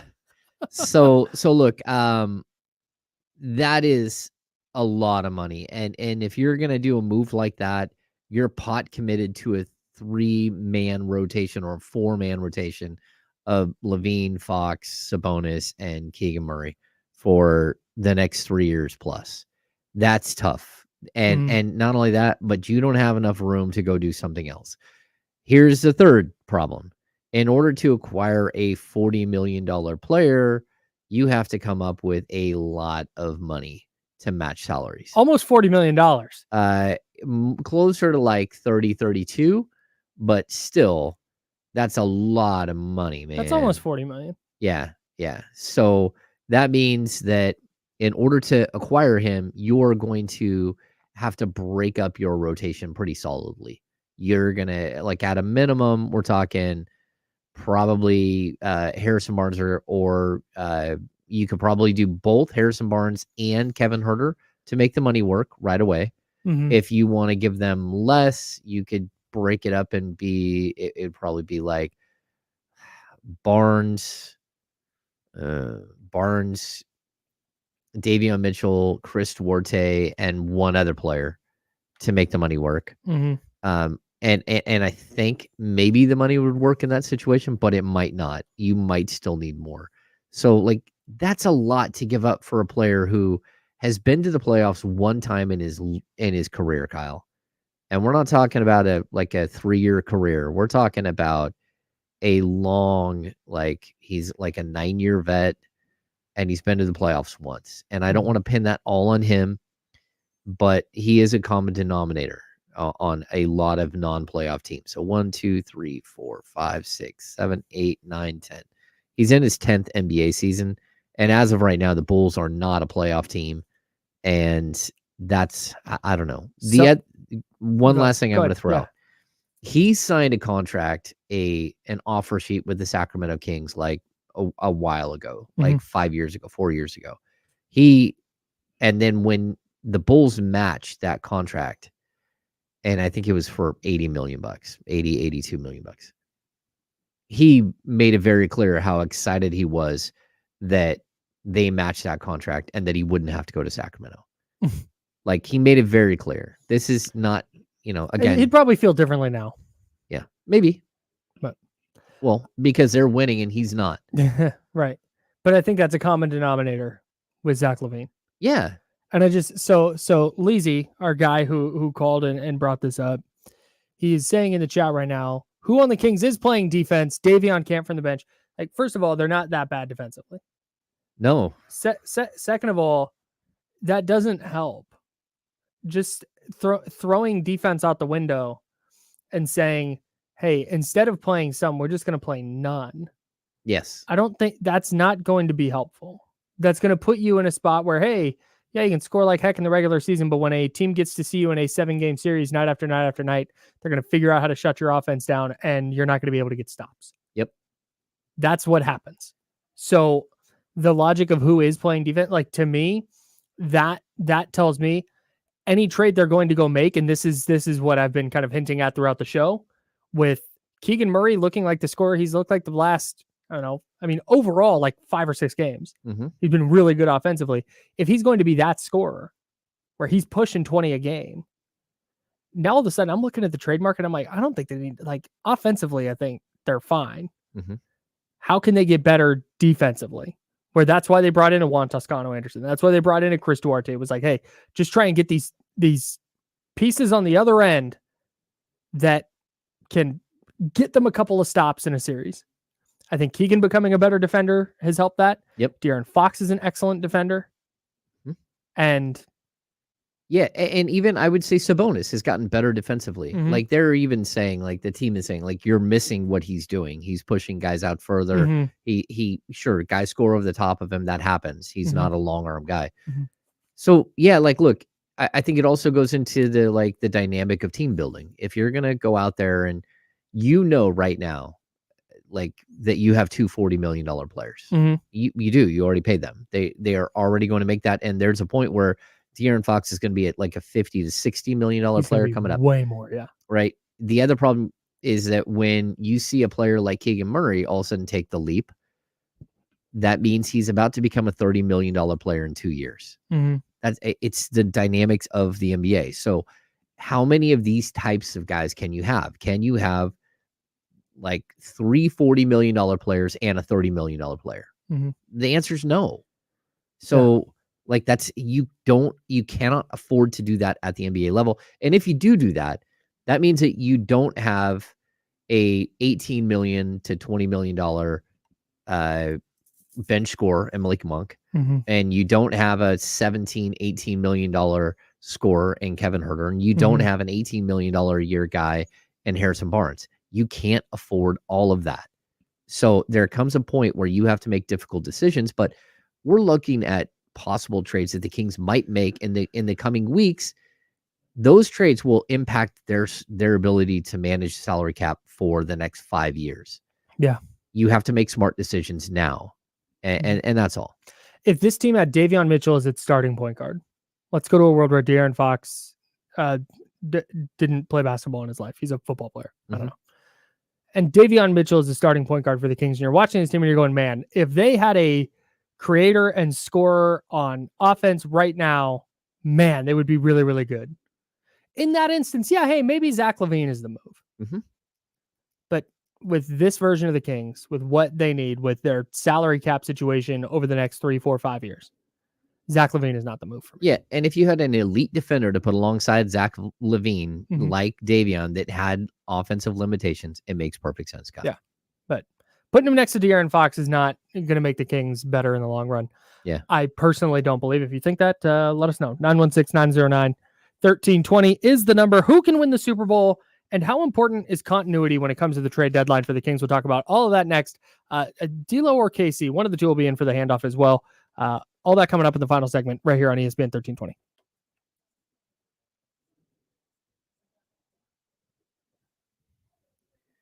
Yeah. Hey, look, and people, this is my opinion on LaVine. Like, it's fully my opinion on LaVine that I would not trade for him. Like, that might not be the Kings' opinion.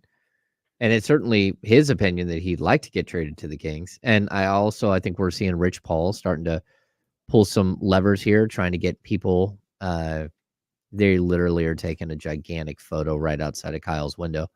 Hopefully it's over before the break is over. Hang on. Go, Kyle. Go. Kyle's getting in the picture. Do it, Kyle. Oh, Kyle.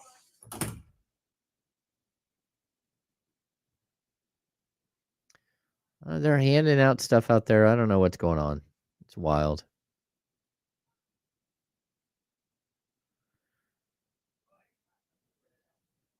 Anyway. Yeah. I'm going to, I agree with this, Sass. He doesn't move the needle enough, and the price is so prohibitive.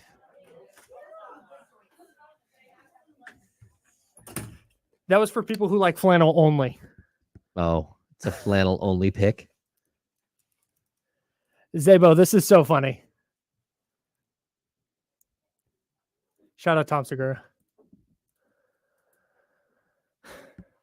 Do you want to see what I got you, James? At the Odyssey Sacramento. First of all, you can have this tote bag. Oh, a 98. Okay. 96 a 96 90 Eagle.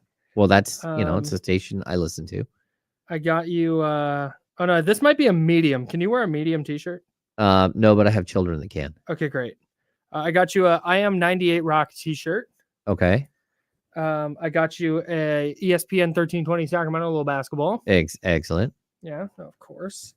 I grabbed one hat. If you want the Odyssey Dad hat, you can have it. If not, I will take it. You take that. Okay, great. That's me.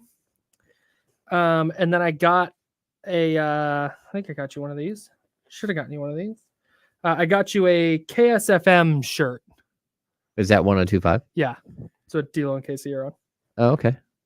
Yeah. Nice. That's what I was able to grab. I'm in. Did you have to punch anyone? Was it like? Oh my god! It was a full blown. Was it trying to get a Cabbage Patch Kid in the 80s? Yep. You got exactly what it was like. Full-fledged fight. Mm-hmm. I want to watch. Do you ever watch the Movies That Made Us on Netflix? Negative. Absolutely spectacular series on Netflix. Okay. They now have the Toys That Made Us, so they look at toys from different eras that changed the game.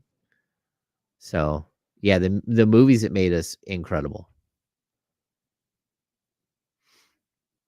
Oh yeah.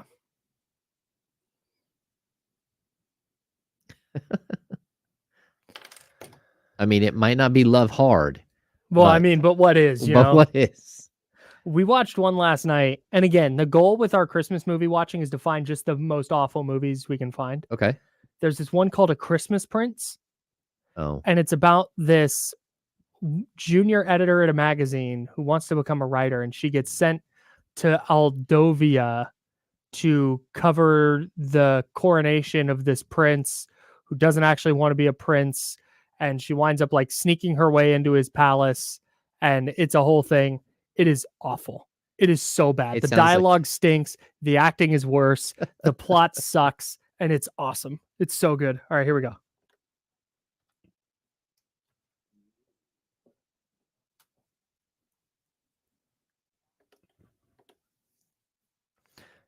Nope. It was early. My bad. But yeah, truly dreadful movie. Highly recommend it. Okay. We should do our favorite Christmas movies. I'd be so down. Let's do that Friday. It's a good Friday topic. Okay. All right, here we go.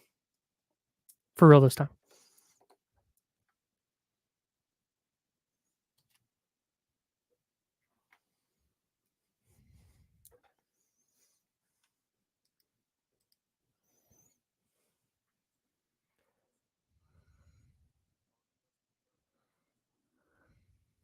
I am all about a bad Christmas movie, dude.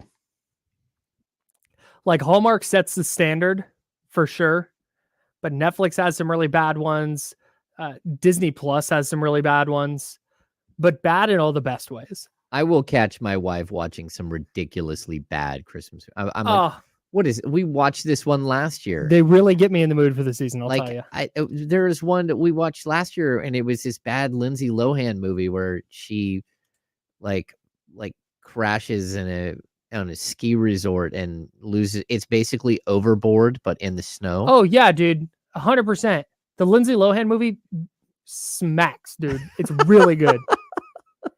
In the scope of, again, what I'm looking for in a Christmas movie, it needs to be obviously set in the snow or something of that ilk. Okay. Bad acting, dialogue trash. You know exactly what's going to happen. Like the movie we watched last night called A Christmas Prince. There's 3 of them, by the way. It's a trilogy. There's a Christmas Prince, a Christmas Wedding, and a Christmas Baby, or a royal wedding and a royal, I forget, but they get married and then they have babies. Spoiler alert. And as you're watching it, you're like, I know what's going to happen.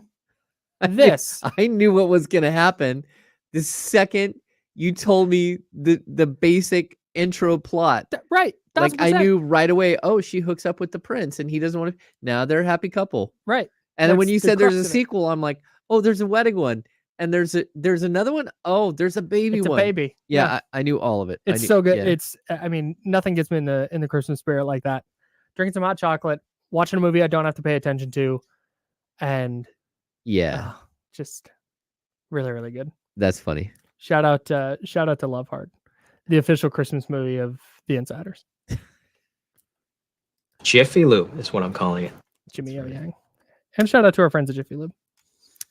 How much does continuity matter for the Kings, do you think, when it comes to the trade deadline? Because to me, we talk about Harrison Barnes a lot. We talk about Kevin Huerter a lot. It's like, man, they could upgrade one of those spots. But as we start to talk about these names and who they could move and who they might move or whatever, and who they might trade for, it seems more and more to me like whatever upgrade they could go make would be pretty marginal outside of an OG Anunoby or a Pascal Siakam type deal. And the more I think about it, the more it's like, man, I don't know that I would want to potentially mess up team chemistry or try and put somebody else into the offense. Now they got to figure it out. They got to learn everything. If it's just, hey, here's a marginal upgrade over Harrison Barnes. Here's a marginal upgrade over Kevin Huerter. Like I'm not, okay. I don't know how much I love that. Okay. So here's how I would approach that question. Very specific. Like, first of all, when you're out shopping and you're the Kings, like, you know, the players that you're looking for. And you also have like a dossier on who they are off the court, right? Who they are in a locker room. Right. Like, there is not a lot of mystery here. So they don't look at stats and go, yeah, that guy's good. Hey, do you want to trade for him? Yeah. So when I, again, Paul Westphal was my first head coach. Like, we used to go to lunch during the off season, and he told me this crazy story about this player that the Phoenix Suns traded for, Jared Mustaf, right? Mm-hmm. They traded for him. They traded Larry Nance for him, I believe, to the Knicks. They turned down Charles Oakley in the deal, and a pretty young Charles Oakley, wow. not like probably a 26-year-old, something like that. They get this guy, they signed him to an extension because that was the deal when he got traded there. He ended up getting like a 4-year, like $125 million, $1.25 million a year, but that's a lot for that time. So a 4-year, $5 million contract. What was this person's name? Jared Mustaf. Jared. The story gets really dark from here, right? Jared Mustaf, his cousin kills flies from like Arkansas to Seattle and kills his pregnant girlfriend, Jared Mustaf's pregnant girlfriend. And Jeez. they were never able to indict Jared Mustaf for it. But so he ends up on the bench and they can't get rid of him because he just signed a new contract extension. And eventually, like a year later, they had to cut him and move away from him. He loses a wrongful death lawsuit against the girl's family, has his like Jeez. 2.8 million of his salary goes. So this is a point. There isn't that stuff now. Like, you go to the NBA draft combine, you go and do these things. Like, a lot of that is to figure out who these kids are now, to understand who their parents are, to understand what type of people surround them. Like, there are players that go by the wayside that like start to have trouble, like John Morant, who starts to have trouble mid career. But it's not like there weren't red flags. It's not like there weren't people around that knew that there were red flags, whether it be, attention-seeking parents or it be, so even like the worst case scenario of like Marvin Bagley Sr. Marvin Bagley Sr. isn't a bad dad. He's not a horrible human being. He just can't stop from going out on the internet and saying stupid stuff, right? But Same. Exactly. But Wait, you're not supposed to agree with me. So no, just exactly like you do. So go here, my point is that, like, if you're going on, you're the Sacramento Kings right now, you aren't looking for some marginal guy that could come in, but you don't know enough about him. You're looking for somebody who has a track record as a great behind the scenes locker room guy, as a citizen in the community, as a guy who fits the exact need that you have, just a better version of what you already have. That's what you're looking for if you're the Kings. If you can't find that, stand pat. I think that's what I think is ultimately what is going to happen. Yeah. They're going to make some deal for a player that is, I genuinely don't even know.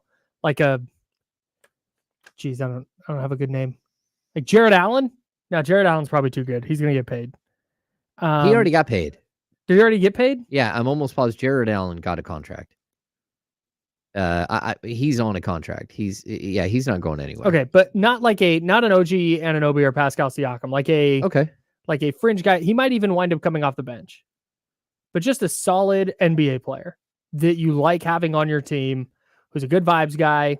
Who somebody in the chat mentioned Iman Shumpert.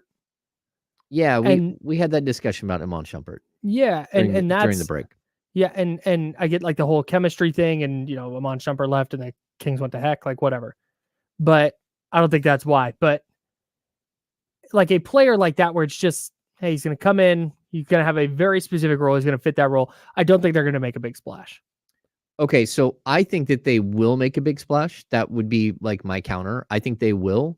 What do you qualify as a big splash? OG or Pascal? Yeah, I think that they're going to make a big splash, or at least try their best to make a big splash. Sure. And so when we talk about roster continuity, my point was that, like, you're not switching out a guy. Like, there will be some like, oh man, player X is gone. Oh, I'm so bummed out, right? For 2 days. But the guy that you're getting is so much better, or potentially so much better than what you gave up as far as just pure basketball talent, that players that want to win a championship and they keep talking about winning a championship will be okay with that. And the camaraderie and the community and all that stuff. Sure. Will it take a week or two to get a guy figured out and situated? Okay. But you're a good team that is a next man up mentality team who should be able to support a guy playing fewer minutes in this for a couple of games so he can play more minutes down the road. And again, if I'm swapping out Harrison Barnes for OG Anunoby, just in like a mystical trade that happens, right? You're realistically swapping out a very similar offensive player in Harrison and OG for a player who is just much better defensively. And that's it. So he'll fit in offensively right away and with the potential to be more down the road. But early on, he should be able to fit in. But then he's going to give you this element that you just don't have. So you're I want to word this properly because I know you're not reporting anything. No. Are you predicting that?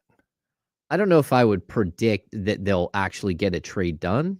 I'm going to predict that they'll be in it. Yeah. They'll be in it until it's done, until Okay. it's over, and whether they come up with a guy or not, that's going to come down to who else they're competing against and what else is out there. But like, I am going to predict that the Kings will be in on every single one of these big name players all the way up until the end of the deadline. Yeah. And that they know right now that they're a really strong playoff team. And we're seeing it right now. They're 7 games over 500. They could be, by the time we get to the deadline, they could be 20 games over 500 or 18 games over 500. They could be that good.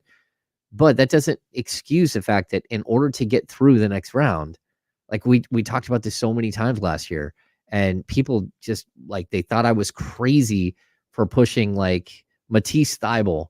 And they're like, Matisse Thybulle's like mid. It's like, okay, but he's pretty mid. But Kyle, would you rather have gone into a playoff series against Steph Curry? No doubt. With or without Matisse Thybulle? No, you'd rather have him for sure. Oh, you'd rather have him. Yeah. Right? Okay. And then the same thing when it came to Mason Plumlee. Like, Mason Plumlee is not like God's gift to basketball. He's just a solid NBA player. Yeah. He knows your system because of Jay Triano. But also what happens in the playoffs? You don't have the size and the strength to deal with Kevon Looney. They destroy you on the glass. That's why you needed to make a move. And so people are like, hey, they didn't make a move and look how great they did. Okay, they did. But if this is about winning a playoff series, it's not about winning regular season games. Right. There comes a point where you need to match up and you need to be better. And that's why I keep coming back to this, Kyle. New Orleans, Los Angeles Clippers, Minnesota Timberwolves. These are teams that have players that you don't have an answer for. Let's look right now. Who would the Kings play in the first round if the season ended today? It's my least favorite thing. The Mavericks. They would play the Mavericks. Okay. I actually love that matchup for Sacramento. Yeah, I don't hate that. Even as currently constructed, I'm okay with that matchup. But in a playoff series, again, it comes down to so often who has the best player on the court. And it's like, man, if you get Luka going and you get Kyrie going, you'd way rather have OG Anunoby to throw on one of them instead of Harrison Barnes trying to hang with Luka. And Kyle, I would also point out that the Mavericks are tied with the Clippers at 16-10. The Clippers have won 8 in a row. That's a good point. Pelicans a half game back of that. Yeah, Pelicans are half game back. So again, it's not about how many games you can win in the regular season. If you're going to improve this roster, you have got to do something to deal with the fact that you don't have players that can slow those guys down. Yeah, no, again, this is my opinion. No, totally. I don't necessarily disagree as we welcome in. Is he ready? You ready? Yeah, ready? Ready to go? Oh, Yeah. A clean shaven Damian Barling from D-Lo and KC is joining us now for the handoff. We're talking about Kings trade possibilities. I'm of the mind that they are going to make a more marginal move on the fringes, and maybe it's somebody who comes in and starts over Kevin Huerter or Harrison Barnes. Maybe it's somebody off the bench who just strengthens their playoff rotation. James of the mind that they're going to be in the mix to make a splash. And OG Anunoby, Pascal Siakam, things of that nature. My biggest thing with OG or Pascal Siakam is the assets. Like, what assets are you going to be able to move that are not Keegan Murray, because we know he's off the table? That's what I keep running into when I think about them adding a big name. Yeah, I actually wrote this into the show later. I was having like a similar idea. Will they be in the mix? Like, sure. Like they're a potential conference, contending team with a really, really good young roster with movable assets. So of course they'll be in the mix, but will Monty take that big step that he took with Domas and Tyrese to, add that next piece? Because for me, the next piece is Keegan. That's the next piece. So what's after that? And I think I'm of the mindset. We talked about Zach LaVine extensively yesterday, OG Anunoby, Pascal Siakam. Like, those are all fun names to talk about. I think OG is the most likely if the price is appropriate. But I think I'm leaning a little more towards what Kyle was talking about. Well, James, I think you're 100% accurate. I think they'll be in the mix for all of this. I think if a move is on the table for Sacramento, I think it's something else. It's someone we're not talking about. It's a player we don't know about. It's a piece no one's thinking about. It's just communication that Monty's having with a general manager somewhere. And I don't know that there's like Harrison plus Herter plus Davion. I don't think that's happening. Me neither. I don't think that's happening. I'm going to agree that you're not going to gut everything to move forward here. I totally agree with that. You're not going to just like push all your chips in and take 2 starting players out of your rotation and try to replace them. Like, that's really difficult, but that's where, like, I think they could easily play in the $30 million player talent pool easily. And I don't know who that player is, but we can start circling, the players that might come available. The only way that you go for a full-fledged, like, $40+ million player in my book is if it's like somehow Donovan Mitchell becomes available. Like, where I don't think that's a stretch either. Where it's like a starting all-star level, young enough, 27 years old, fits right in alongside De'Aaron Fox. They're close, they're friends. Your hope is that you keep them together and put all the other pieces around them, and you got to go all in and move in a little bit. But in that scenario, you might be taking a step back, a step back initially to take a huge step forward down the road. But that's still, if that's the move, you're still lacking the small forward / power forward that can deal with Kawhi Leonard, that can deal with Brandon Ingram, that can deal with LeBron James, that can deal with Jason Tatum. If somehow you make it, like, what are you going to do?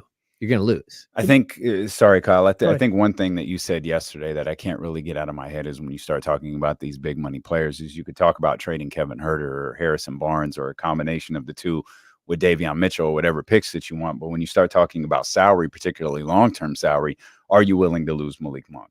Yeah. And the answer for me is definitively no. I am not willing to lose Malik Monk on this roster. Well, and I'm certainly not willing to risk losing Malik Monk for Zach LaVine.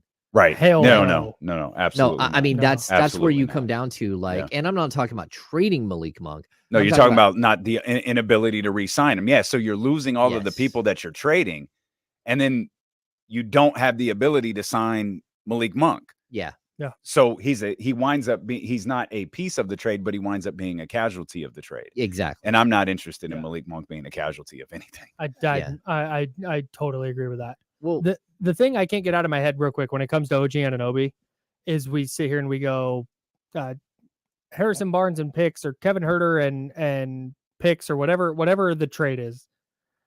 The team that keeps jumping out to me is Oklahoma City, because people in Oklahoma City are having this exact same conversation right now, except they're sitting there with 1 million picks and 2 Jalen Williamses and a Isaiah Joe and oh my God, who's their other rookie who's having a really good year?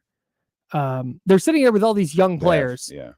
And Lou Dort and picks for OG work straight across.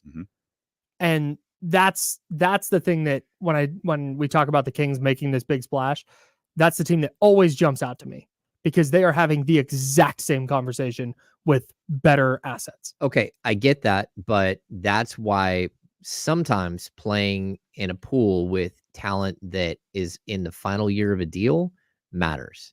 Because if they go to OG Anunoby and say, we could trade you, and the 2 destinations is Oklahoma City or Sacramento, will you sign an extension with one of them or with both of them?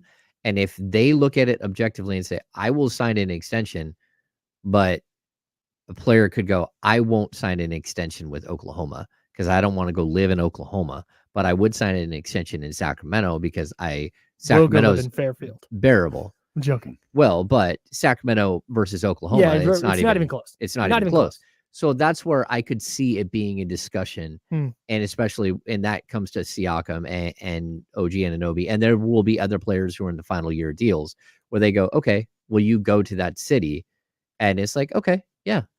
The poetry of the Kings getting a piece that turns them into a championship contender because that person wanted to come play in Sacramento would be just perfect. Yeah. After all these years of, I don't want to go to Sacramento basketball hell, blah, blah, blah, blah. Yeah. And then somebody going, yeah, I want to go play there. It'd be, I mean, and it speaks to what Monty McNair has done with this team. It speaks to the way he's put this team together. It speaks to taking the ultimate risk of trading, a young player on a rookie deal like Tyrese Halliburton for Domantas Sabonis, a guy who complements De'Aaron Fox in the most incredible way possible. It speaks to Monty McNair ignoring the noise about a 4-person draft and picking the quote perceived 5th player with the 4th pick in Keegan Murray, and it working out the way that he did. And then, Mike Brown being a boring hire, being a retread hire, go get Will Hardy, go get one of these young guys given an opportunity. Monty has taken risks at every single turn, and he hasn't missed yet. So I'm going to trust that approaching this trade deadline, which, man, we're talking about it like it's next week, but approaching this trade deadline 2 months from now, I'm just going to trust him. He has not missed. Cason Wallace was the guy on the Thunder I was trying to think of. He's shooting 50% from 3 this year. Yeah, but every time I see him, all he does is foul everybody. Well, what are you going to do? He does foul a lot of people. Yeah, look, what's his per 36? I think we're watching Keegan Murray develop That's right only now. 3 fouls per 36. He's fine. Sorry, keep going. Okay. Yeah, we're watching Keegan Murray develop right now, and he changes everything. Yep. And I mean, that's the end of the story. So again, line. 2 weeks ago, I thought I needed Pascal Siakam. This week, no, I'd rather have OG Anunoby. I'm back to that because if Keegan is going to be this guy, different than Keegan. Yeah. If he can be this guy, then you don't need that elite scorer. You need that really good scorer and great defender. Yeah. That's what you need. I want Bojan Bogdanovic. Bojan. Too I'm old. joking. D'Lo, what do you guys got coming up? A lot of this. A lot of Kings talking. Man, Kenny said it after it happened, but did the 49ers break the Eagles? Feels like it. Because the end to that game, and God bless the sports gods who let that hit right at halftime and was able to flip over and see that unfold in real time. Holy cow. Yeah. Can't wait. I'll be listening on the way home. D'Lo and Casey next on ESPN 1320.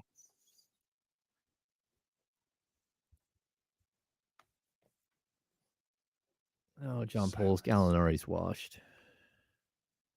Big John. Well, I got a text from the wife. She's not happy that I said I've caught her watching bad Christmas movies. Love bad Christmas movies. All right, y'all. Appreciate you guys. See you. Thanks, guys. Dude, don't yell at me in front of the chatty house. Wait, Jesse got an insider sweatshirt? Hell yeah.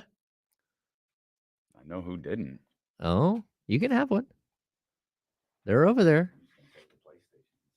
It's a good move. If it's here when Christmas gets here, that's Christmas present. That guy lives in Huntington Beach. I'm just kidding. That's the absolute last thing I do. Oh, no. I'm just messing with you. The absolute. Oh, I was dragging ass coming in today. Oh, I bet. Yeah. I bet.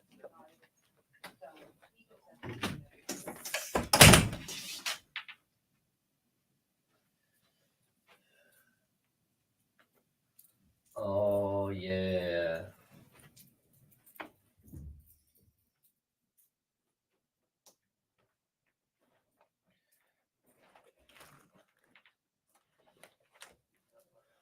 Hang on, man. Here. Thank you.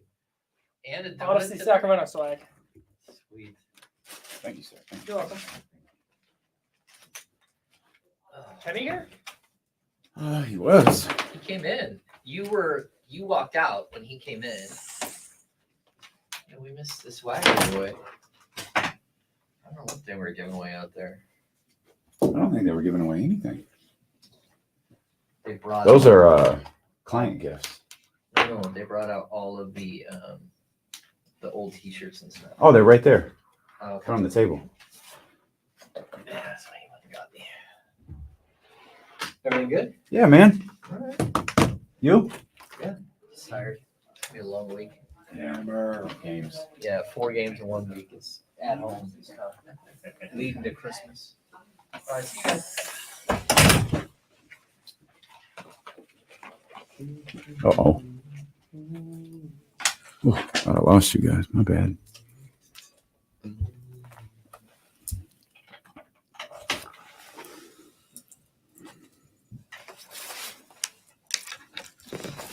G League Showcase. I'm not sure. Winter Showcase, yeah. Oh, what the hell? Appreciate y'all for being here. Bryce, what's good, man? Right on, Bryce. Glad you're doing good, man. Dr. David, what's happening?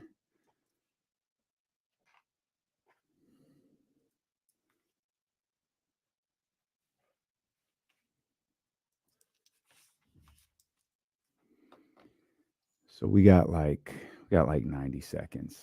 There's a good number of people in here, but hopefully that number grows.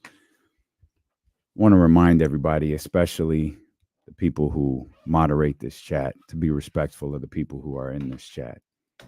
Y'all represent us, and I'm gonna make some changes to the way I moderate this thing. I'll go back to handling a bulk of it myself.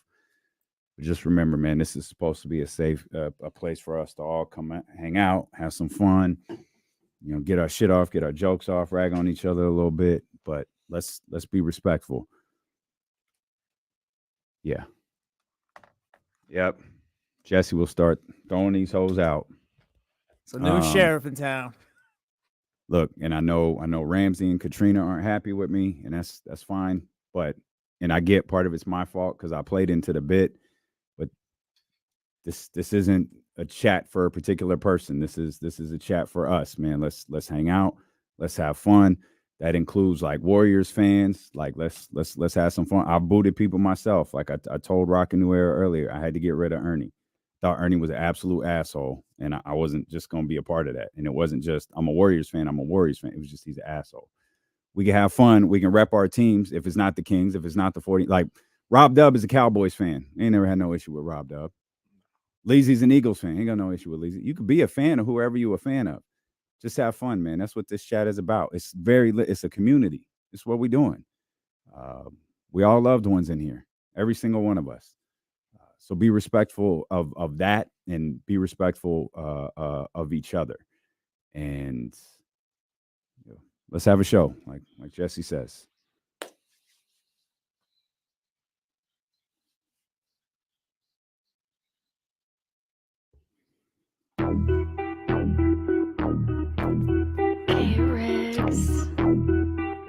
Yeah.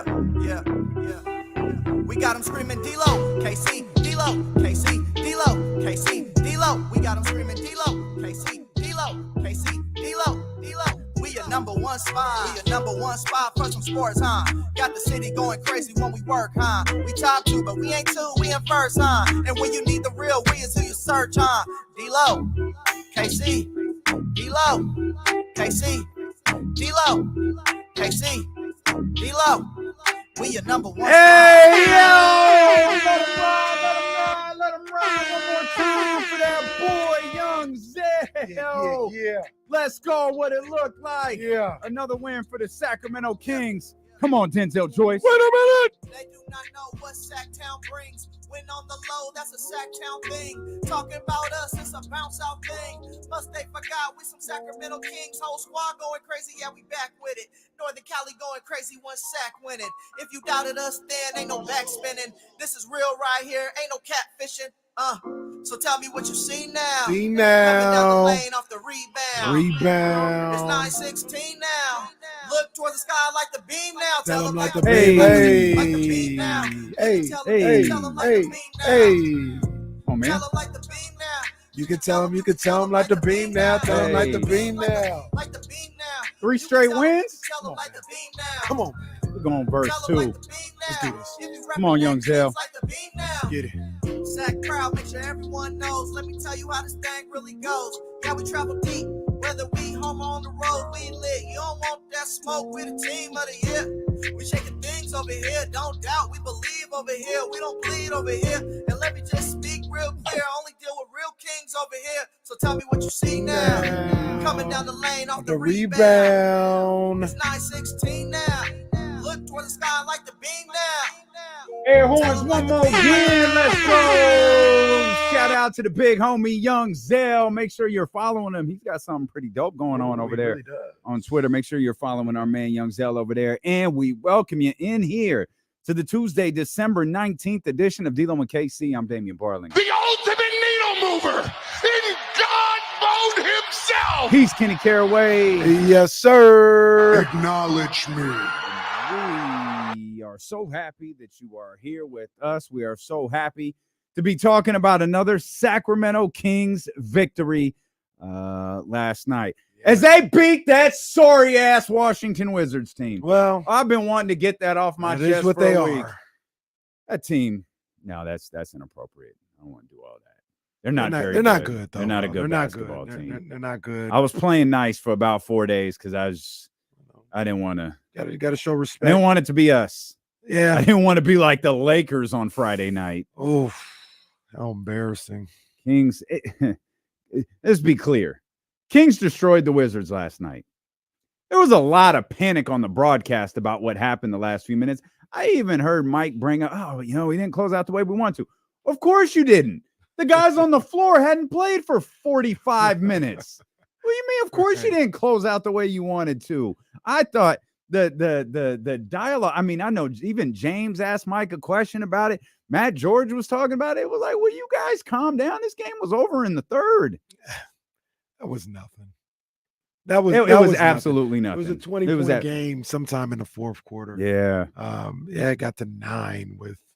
I'm nervous. What's Slauson in the game? With 70 seconds left. I'm nervous, guys. Kyle, will you calm down? Will you stop it? No, that wasn't the time. That wasn't the time. There was no issue. Toscano Anderson playing NBA basketball for the first time in a year, and everyone's nervous. Goodness gracious, Kings, man. Hey, these third quarter Kings, boy, my goodness, 46 in the third. And this is the way the homestand needed to start. Yes. You needed to go 3-0 because of what the rest of this week looks like. We're just talking to James. James talking about, man, is this I'm beat? Well, James is about to get worse. You got a game Wednesday. You got a game Friday. You got a game Saturday. How do you think those players feel? And the competition is about to get significantly tougher. You've got the best team in professional basketball coming in to your home court tomorrow in the Boston Celtics. You've got the Phoenix Suns coming in, presumably, with Kevin Durant this time. And then, of course, you've got the West leading and really, really consistent Minnesota Timberwolves coming in here on Saturday. The dreaded second night of a back-to-back. Stretch is tough, man. But you did what you had to do. There were 3 teams on the schedule that you're better than, and you beat all 3 of them. Well, I mean, and I'll even give them a little more credit than that because, to be honest with you, depending on who you talk to, looking at the standings, there was 2 teams that you were better than. The other team was OKC. Sure. Yeah. And that was a game that we look at in the same vein that we look at Friday's, tomorrow's game, Friday game, and Saturday game, and that OKC game. And they handle business there. I want to see. And I know exactly what you mean. I'm on the same wave as it.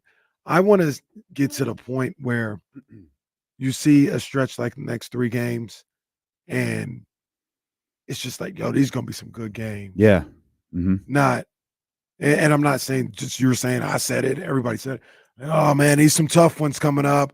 I don't know. Handle that business early. Man, it's just some good games because it's gonna be 2 good teams, 2 top flight teams going up against each other. So we're gonna see what happens. You think Boston, if the roles were reversed, right? If Boston was at home for 3 games and they had the Kings, Suns, and Timberwolves, they'd be like, man, better win that Cavs game or better win that Pistons game because these next 3 did they'd be like, oh, we got good games coming up. Let's cook.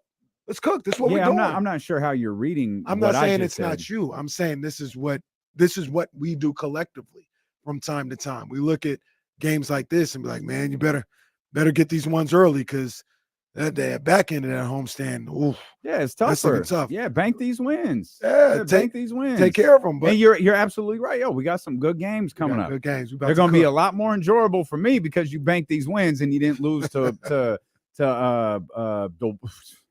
Washington. Or even a conference fall win in OKC, as you just mentioned right there. It's not okay. They can go 3-3 on the homestand now. Yeah. No, it's like, all right, going to this game. You got, most importantly, and I think this is to me is the most important part out of all of this. And I think this would work in your Celtics analogy too. You're playing well. Mm-hmm. That's what this that's what this all comes down to. You're playing well going into these big games against Boston or your analogy, Sacramento. Yeah. Like the fact that you're playing well, to me, the fact that the Kings are playing well, the fact that the Kings have established all of those still relatively early, but all those earlier in the season concerns about the offense, that's over, right? That's done. It looks like it. I mean, you want 30s. Mm.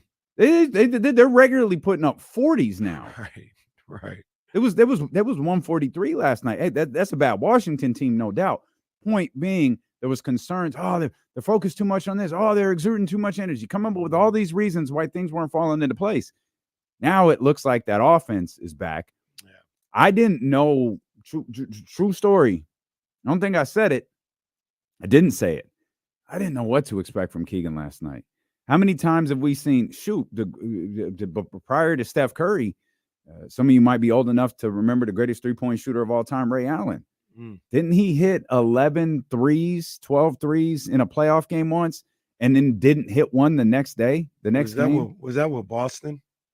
Man, part of me feels like it was with Miami, but it could have been with Boston. But there was a game, and I don't remember which one it was, but he hit like 10, 11 threes, like just something absurd, and he didn't hit one the next day. Part of me was wondering, is Keegan just going to go over? Or is it going to be like 1 of 6 or something like that? Nope. That's not what happened. And that's the next step. I think he got the most friendly roll ever on his first 3-point attempt last shooter's night. Touch, man. Hit the rim 17 times and then dropped. Got that shooter's touch. And I know if Ray Allen could have a game like that, anybody could have a game like that. But Steph went 0 for 8 2 nights ago. Yeah. But once again, that's the progression. I got no concerns about, or I want to get to the point where I got no concerns about Keegan or especially Keegan, because he's a shooter. De'Aaron is a little different. De'Aaron can be a streaky 3-point shooter. So if he goes 6 of 9 one night, like, oh, maybe it's 1 for 4 the next night or something like that. Like that's where his average comes from. But Keegan, I'm getting to the place, and I want to continue to be at the place where it's like, it's just what he does. He hits 3, 4 threes a night. He's going to give you about 17 points. Then that's just what you can bank on. And we're getting to the point with this team with all that stuff, right? With how individuals like Keegan Murray plays, with how the offense operates and what they do at home, playing at home. They're now 10-3 at home. Like, you got these next 3 games at home. I'm expecting to win 2 of them. You're at home. And that's the place we need to get to with the Sacramento Kings, where, they're at home for the next 2-3. Or they got a 6-game homestand, 4-2 minimum, maybe 5-1, because they're that lethal at home. That's where I'm not saying that's where we're at right now, but that's where we want to get to. Man, Celtics are 14-0 at home. Thank God tomorrow's game is here. Houston, I think, is 11-1. Yeah, that's bizarre. That is so wild. And they're like 2 and they're 9 on the road or they're something like that. they're where are they? I was looking at that this morning. 11-1 and 2-10. That's a trip. On the other hand, Memphis is 5-8 on the road and 1-11 at home. They don't have no home wins, or they got the one. And San Antonio and Detroit are winning nowhere. So they're not even winning on Mars. 24 straight for Detroit, boy. 24 straight. That is a jarring number to see. 24 straight losses. 2-25 looks so much worse than 4-22, which is what Washington is. The 2-25 just looks nasty. You know what would have looked worse for Washington is 5-21. No, well, it would have looked 5-21, but not for Washington. Worse for the Kings. That's right. Yeah, that's right. But we in here, man. We Kings talking in the 4th Kings seed, man. They right there out of 3. Yeah, they right there, man. Everything is clumped up outside of Minnesota. We'll talk about that. We'll talk about what we saw last night. De'Aaron Fox, Domantas Sabonis, another triple-double for him. The double-double numbers. Do triple-doubles also count as double-doubles? I think they just. Well, I don't know. That's a good question. I don't know. I think they might count them as double doubles as well. I think so. It makes sense. It's still a double, but the numbers are insane amongst the best centers in the league. We'll talk about that. We'll really dive into this. We'll talk more about Keegan Murray. You want to jump in, man? We'd love to hear from you. 916-909-1320. We are just getting started. It's D'Lo and KC, brought to you by Sky River Casino here on Sacramento Sports Leader ESPN 1320.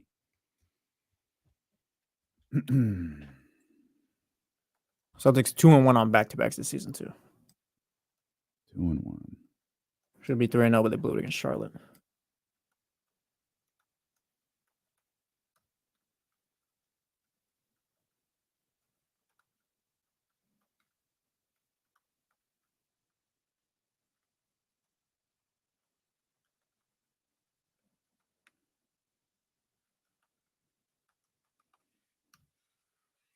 This lady in San Francisco. I don't know what's going on. She always kind of sends me stuff like, hey, I need you to record this. Like, where did you come from? What the hell is this? And then I'll be like, all right, I'll get that to you, when I can. And then I sent it to her, and she's like, yeah, got a revised copy that I need you to do.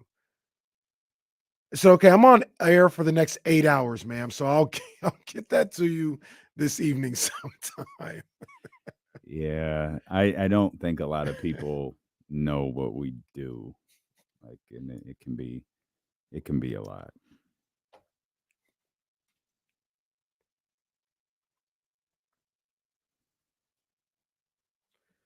Coming down the lane off the rebound. It's 9:16 now.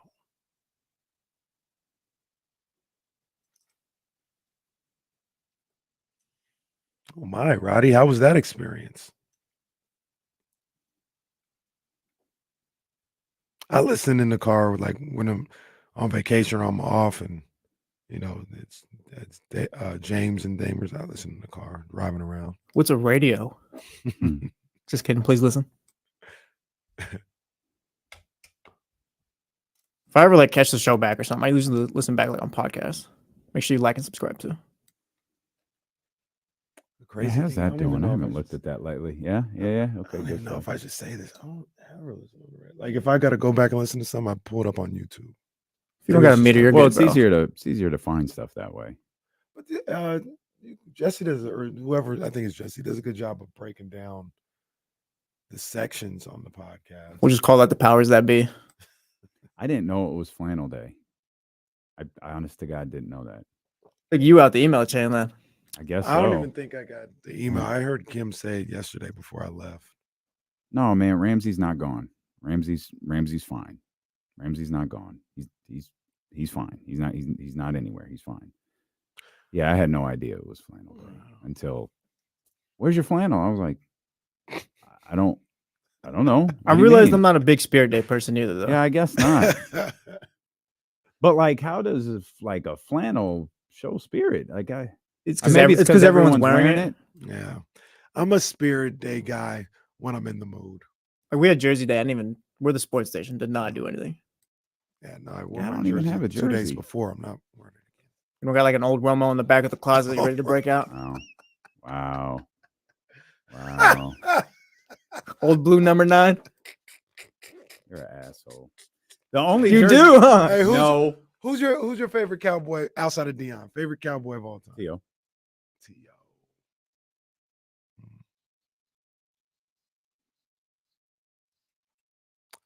I didn't like. I don't like the way Theo. you said that too. Well, I want that to be clear. What? I don't like the way you said that. What did I do? Good stuff. All I asked is if you had like a Tony Romo in the back of the closet or something. A don't. Tony Romo jersey for Sports Day. I don't have a Tony Romo jersey. I don't have any. Did you believe in Romo? You're like, yo, Yeah. franchise, we can win a Super Bowl. Yeah. Ah, I did. What were your thoughts on him and Jessica Simpson? I was really well. They went to Cabo together before the playoff, Giants game. yeah. The original boat divisional trip. Giants game. Yeah, the boat trip before the boat trip. did he have a good game that game? I think it was just like he was decent fine. It's just it ended with an interception in the end zone. Oh. That's how the game ended. Pick your game. When they were 13-3. Yeah, pick your Cowboys game for that one. I That's don't not think he didn't it's do not that a telling lot, me a did he? lot. He didn't Well, do that a lot. interception, yeah. Yeah, but interception like on the last play. Yeah. Like that's how it ended. You got to be more specific. So you would have never let that stop guy it. hold a field goal for me. He's not Brett Favre. Oh, okay. What is this? What? What is going on right now? We're just Why talking about y'all- Tony Romo, Why not y'all you. going in on Romo. Romo ain't never bothered nobody. Actually, That I was Romo fine field with goal, that Romo. wasn't even his fault. That was punk ass Bill Parcells' fault. They played for the field goal the whole time when they could have just pushed into the end zone. Just catch the ball and put it on the ground like you're supposed to. Score a touchdown. How all of a Score a sudden the ball touchdown. just gets slippery? Score- They've been throwing the ball for 49 minutes or however many minutes, 59 minutes. All of a sudden it slips out. What is this with Tony Romo? Why do you two hate Tony Romo? What do you We do don't to hate you? Tony. I don't hate Tony. No, you're getting your jokes off. Well, he's a Cowboy, so I got to do that. The only Cowboy jersey I had Dion years and years ago. That hurt me. And then T.O. I was upset.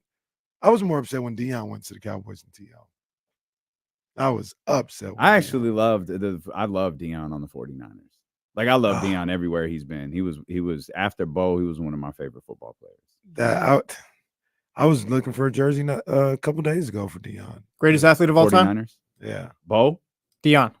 No. Bo, is it Bo? It's Bo. Okay, because Bo's kind of In like a really abbreviated form. Yeah. Watching Bo Jackson highlights back is special. Like the Auburn highlights, even the Kansas City Royals highlights, like he's special. Well, because before he got hurt, they used to say he could have been Hall of Famer in baseball and NFL, right? Like he was on his way. That might be a little. I don't know about Hall of Famer in baseball. He probably really, could have really been good. in football. There's probably a little revisionist history, like in that. He was an all-star though. Yeah, he won the All-Star MVP. Homered off your boy to start Rick the game. Russell just served one up. He was incredibly exciting, man. I'm not saying you're wrong. I'm not saying you're wrong, but I just don't like the swiftness with how you said Bo over Dion. You didn't even think about it. I don't have to. There's nothing to think about.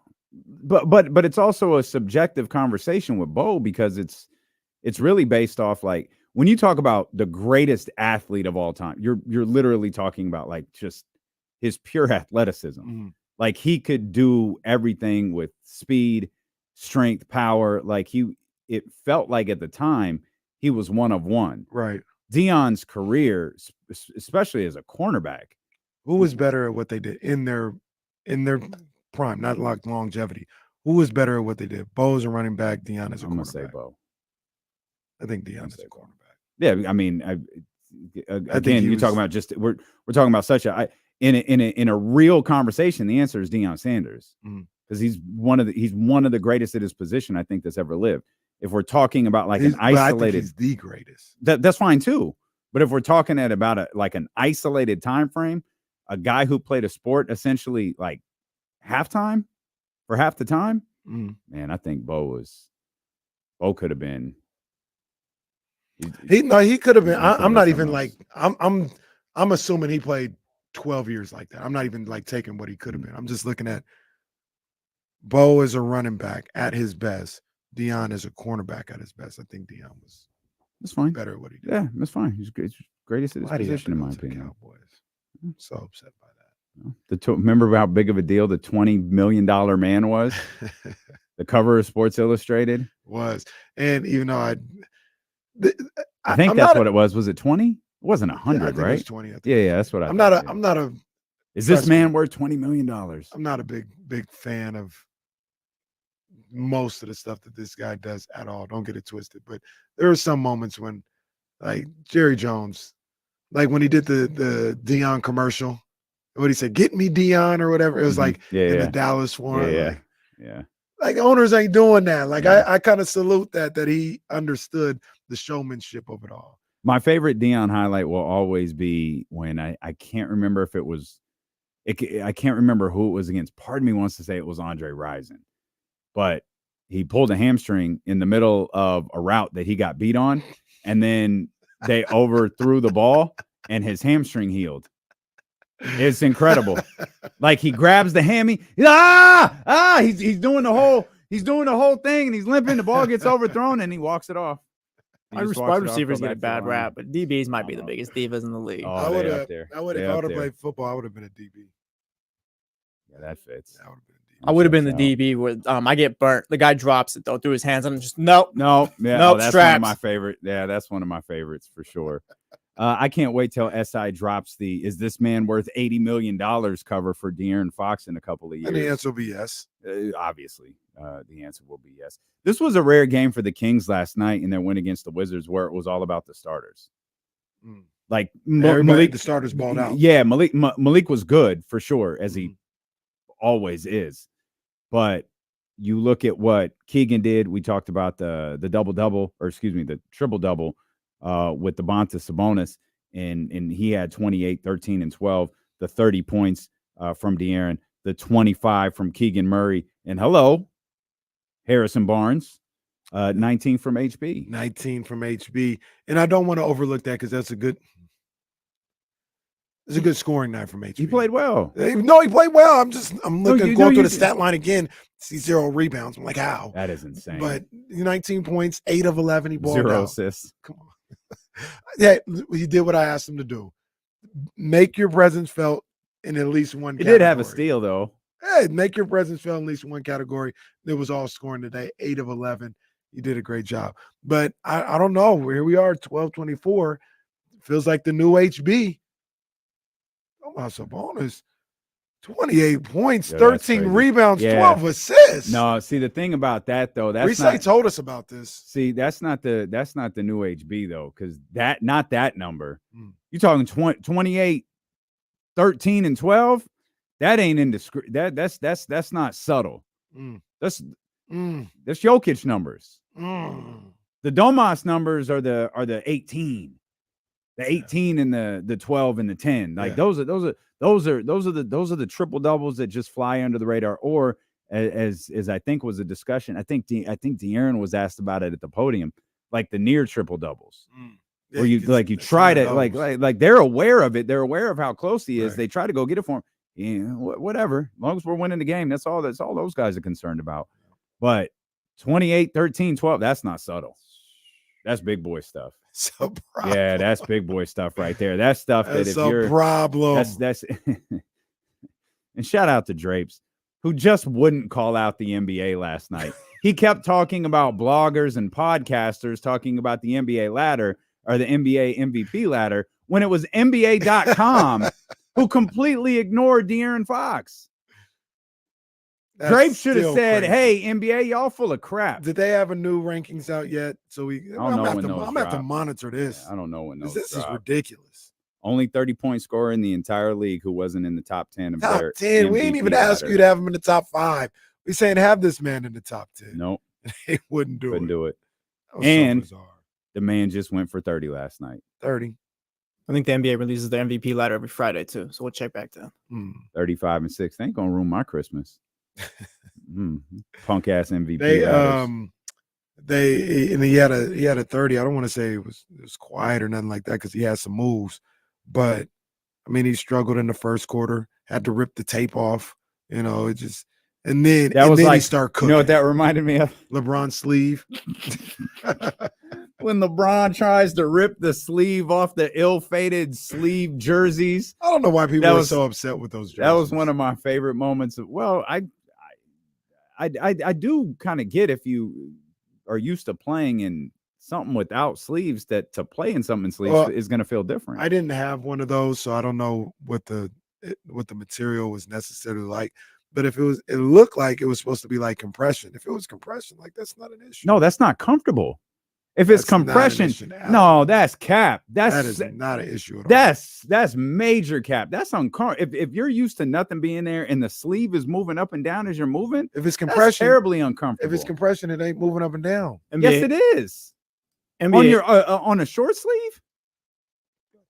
Playing these compression short sleeves all the time. well, these guys are so meticulous about how they do stuff too. I'm sure if like there's nothing there and you're shooting or whatever, and there's something there that's gonna throw you But off. still, him ripping it off is funny. Well, and that, that's like I an said, all-time moment. it's the one person that ripped it off. I mean, Steph didn't have a problem. Steph dropped 40. Was that It was nothing. That's what it really is. If you a shooter, it ain't no issue. If you like No. on the borderline, No, this is a personality-driven thing. Don't mess with what I don't mess with Was my LeBron routine. ripping those off? Was that like the end of those jerseys? I think. Yeah, they never came back. Yeah, I'm thinking about it right now. Yeah, they never came no, back. they never came That was back. that was the end of the sleeved jerseys. Yeah, if you're a shooter, it don't matter. And I don't think De'Aaron's going to be wearing kinesiology tape anymore either. Just like Or when they tried KT to, tape, whatever it's just called. like when they tried to change the basketball. Shooters Oh, was that like- was the bad. shooters was like it's whatever. Oh, that Kyle was bad. Korver's, all these. It was like whatever. It was the borderline guy, like the Vince Carter said, like I can't feel nothing. This is terrible. Shooters was like it's nothing. Okay. It's nothing. Okay. Just give me a full. Literally everybody hated the ball. They changed it like 2 days later. What are you Kyle- talking about? Kyle Korver didn't have no problem with it. He's like it's a shooter. As a shooter, I can Because he feel the already ball more. knew the ball was getting. He already knew. That He it was said I getting can rid of feel the it. ball. I can feel it more. This is better for the shooters. We need to get out to crypto.com center at Kenny's backyard and see. So Kyle Korver was the only guy who liked the ball, and that's the end of the argument. No, I didn't say he liked it. He said I don't have a problem with it. It's just shooters don't care. It's what we do. That's what I'm saying. Let's go to You caught littlecrypto.com. You caught that. That's what yeah, we do. like, Only yeah, thing- he's talking for Yeah. himself Only right now. thing- He's not talking the for Kyle only thing Korver. I need is I need grip. I need to be able to feel the basketball. That's all I need. You can put sleeves on me. I'll play. I'll shoot in long sleeves. I'll shoot in this shirt. Get buckets. It's nothing. It's nothing. Yes, but will you be playing at the highest level of basketball in your flannel shirt? Sure. That I'm telling everyone is a Palms Angel shirt until we otherwise determine that it's not. You playing at G1C in that? That's nothing. Okay. I've never had All right. the what is it called? KT tape. I've never had that though. So I don't know. Yeah, if I've never that had affects- that either. Yeah. I've never had that. That seems applied like- before. It might be because it's like I don't know. I understand what you're saying about the sleeves. It seems like the KT tape is literally like keeping you from extending your Yeah. arm and all that other stuff. If it's that could be distracting. So that stuff Apparently works? It was for Yeah, De'Aaron. yeah. I remember a time. Yeah, it works. I Mm. remember my man Lino out here in Sacramento right before the Olympic team was named in 2008. Kara Lawson had separated her shoulder in Minnesota, Mm. and it was like they were deciding who was going to be on that Olympic team. So there was no way she was going to miss the next game. He essentially taped her shoulder in place Jeez. to a way that was comfortable and could heal and she could play, and then put that KT tape Mhm. in a way that would help her muscles breathe. Played the whole game. Wow. And like it was taped in a very, very specific way. It was one of the most people who know how to do that. That stuff is phenomenal. Yeah. But I've never had it. I've I've never used it. Never had it. Don't know what it feels like. So We should I do a just know show wearing De'Aaron KT didn't like tape. it. De'Aaron did not like it. Get Well, this we'd have off to have like an athletic trainer apply it for a specific reason. for maybe we could put it on James Ham's back. There it is. Boom. Let's see if we can get Pete Youngman in here Yeah. to tape up James Ham. $1 million ideas every day here. Can James get out of the chair at 12 o'clock without making a very loud noise? You imagine 12 o'clock hits. James gets out the chair, does a jumping jack. James, Look does at the this, old- fellas. James does the old Shawn Michaels bit where he pops up off the mat. James doesn't know it, but boy, do we have an idea for you, pal. Somebody get Pete Youngman on the phone. We could do this. James gonna be like, and come fly with me when Michael Jordan's mom. Yeah. James. Betty Tweeties.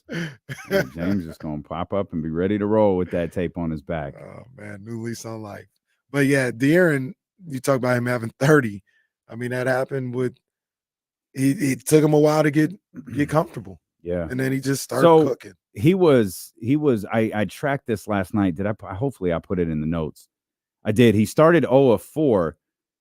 He hit his net. He went 10 of his next 15, but I actually think he went 10 of his next 12 and just missed his final 3 shots.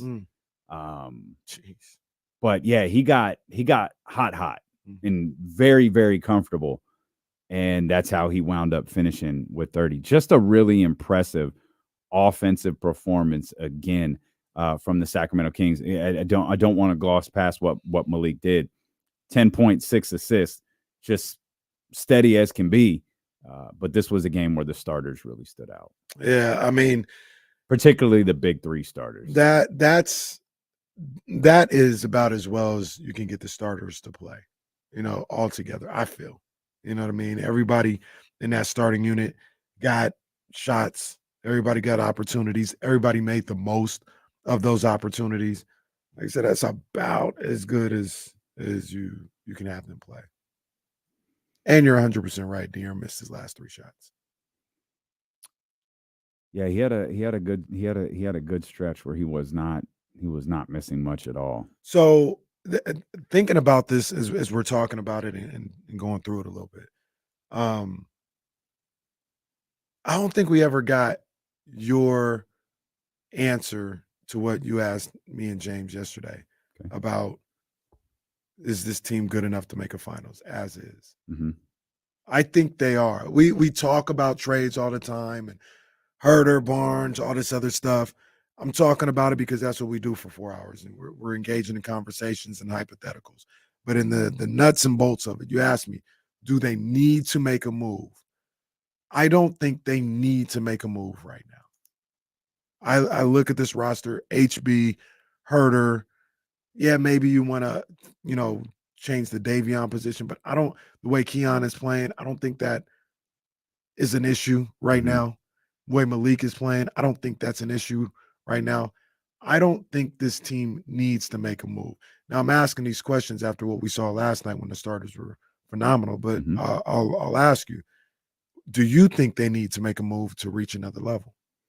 I think they can get to the Western Conference Finals, maybe come out of the West. I wouldn't be confident in it, though. Like going into a 7-game series against the Nuggets, who I think they match up great against. I wouldn't feel great about it. However, I don't care what Zach LaVine wants or what he's open to. I don't think that's a thing. I don't think that's even close to a thing. I also don't think there's a trade that we've discussed. There might not even be a trade we haven't discussed that involves 2 starters, Davion, and picks. I don't think that trade exists anywhere. I think any move that the Sacramento Kings make, and this is something that I was telling the guys on the handoff earlier, that has really stuck in my head. I don't believe Sacramento in this trade season will do any deal that makes signing Malik Monk more difficult or impossible. I don't believe that'll happen for anyone. I'm not sold on Monty just sitting still during the trade deadline like he did last year. But I also I don't think Siakam is a thing because, as you pointed out yesterday, I just don't think they can compete with the other offers that are out there. If there's one that I think is the most likely, it's OG. And the only reason I think OG could be likely is a potential willingness to come here and play in Sacramento. And I don't believe the asking price. I don't believe Masai Ujiri can get anything close to what his asking price is for either one of those guys, but particularly for OG. This isn't a shot. This is just how it, like OG scored 2 points last night. I understand that's not as good. Like you're not looking for him to score 40. He scored 2 though. And everyone watches that and sees that. And they also recognize, you want me to rent a player for a couple months on a hope and a prayer and give you 2 starters and 3 picks? No, the Lauri Markkanen stuff is absurd. It's ridiculous. It's laughable. That stuff, that talk, those deals, that doesn't exist to me. I think this team is good. My opinion about what we saw last night doesn't change the fact I'm still concerned about the way that they played against New Orleans. New Orleans more than Houston. I felt like you could argue if you wanted to. I think the argument's trash. Well, that's not true. That's the wrong way of putting it. I don't think it's a great argument, but you could make one that they just play bad versus Houston. Okay. You got beat though 3 times, once in a pretty meaningful game by New Orleans. And I told you the last one, I didn't like it. I just didn't like the way that game felt. I felt like the team that we saw last night couldn't play that way against New Orleans. And I don't know if it was because something New Orleans was doing or the shots didn't fall and it kind of influenced the way that they played the rest of it. I don't know what it was, but I stand on what I said today after that game. I did not like it. And I don't know what the acquisition is to make that better. But I don't think it's any of those three that we talked about yesterday. When I look at, and I'm completely out on the Zach LaVine idea. When I look at the teams that would, give me pause if, I was seeing the Kings go up against them. For me, it's just the Clippers. It's just the Clippers. Really? Everybody else. No Denver? No. I mean, not like, they work them or not, but I wouldn't be afraid of the Kings going up against Denver. Minnesota? I wouldn't be afraid. Minnesota's really good. I believe in Minnesota more than others. Like, I think that's a for real team. Ant-Man did some stuff last night too against Miami. That was crazy. I think the Minnesota matchup bothers me either. Nah, it doesn't bother me because with this team, unfortunately or fortunately, depending on how people look at it, if they continue to get their looks, it's going to come down to whether or not they're making shots. Mm-hmm. Nobody is defending against them in the bad shots. We just haven't seen it. And I know a lot of people talk about them needing to defend. And there's guys like Ingram that I just don't have an answer for. That's the guy that bothers me more than anybody on New Orleans is Ingram. Like, when he gets the ball, it's like, what do you do? Like, I have no idea what they can do. He could have 50 on the Kings. They have no answer right now. We'll see what happens with Keegan. But if they're hitting their shots, there's nobody that concerns me. And they don't even have to be, and more importantly, more than hitting their shots, if they're getting their shots. Nobody has stopped them from getting their shots. And as long as that continues to be the case, I'll take my chances that they'll hit those shots. The West this season is pretty, I think we could all say, is pretty. There's no clear-cut best team right now, right? I think Minnesota's doing their thing, but I don't think they're that much better. Last year, Denver was that team, but this year it's different. You don't think the Kings could use a move that kind of sets themselves apart? Like, right now, I think there's matchups where, like, okay, I'll take the Kings in this, or maybe I'll take the other team, but it's kind of like, no, like, we made a move, and now it's like, I'm taking the Kings against But whoever. I don't know what it is, though. Like, could they? Sure, but who? Because I don't think it's any of the three guys we named, especially at the I'll rephrase that because I don't want to be disrespectful to those three guys. I don't think it's any of those three guys that we named at the cost that we predicted. And I'm not like keeping it specific to those guys, but just as far as like Kenny's question, like, do they need to make a move or whatever? It's like, yeah, maybe you don't know specifically, but like, do they need to make one eventually to set themselves apart? And the key word is need. I don't think they need to make a move to survive or to contend. I don't think they need to make a move to contend in the West. Can a move elevate them? Yes. Can a move take them to, a different level? Absolutely. But if today on December 19th, you want to say, are they a contender for coming out of the West? I think they are. And here's where I'll co-sign that. I think you're 100% right if Keegan is an 18 to 20 point scorer the rest of the way. That's a game changer. Because that is a game changer. To me, he is now depending on numbers, it's going to be close, your second or third best scorer. Clearly your third, potentially your second, depending on what Domas is doing. I think he's around 18 right now. But if you have two guys at 18 and then a guy at 30, I feel like you're in pretty good shape. But he is your best defender. And he's not your best defender because he's good on a bad basketball team. Or on a bad defensive basketball team. He's your best defender because he's really good on defense and he has changed the trajectory of what you do on the defensive end, along with that other guy who's scoring 30 points a game. Yeah. And if you got Keegan doing what he does on the defensive end, giving you 16 to 17, this is the way I look at it. You got Fox giving you 25 to 30. You got Sabonis giving you 18 to 25. You got Monk giving you anywhere between 13 and 20. Mm-hmm. And you got your Keegan at 16, 17. Now, in my opinion, all you need is one of Herter, Barnes, Trey Lyles to show up and give you about 11. And now you're crazy on the offensive end. Like you're crazy. You're a problem. You're a problem to defend. And it seems a lot of the times that they get some of the energy from that offensive end. And now you're getting steals. You're getting out of there. But if Keegan is giving you, if he's not consistent, now you need two of those guys to give you that. And it may sound like not a big difference, but that's a huge difference if you're saying, yo, I need Barnes and Herter to give me 11. Now it's shaky. But if Keegan giving you that 17, you just need one of those three guys to show up.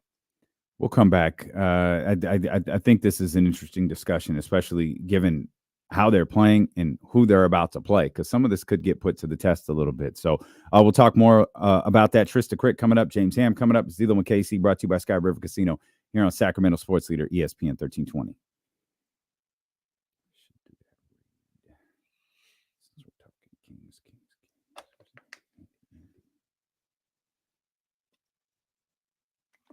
Oh, Andy's where my scripts? Where my scripts, Andy?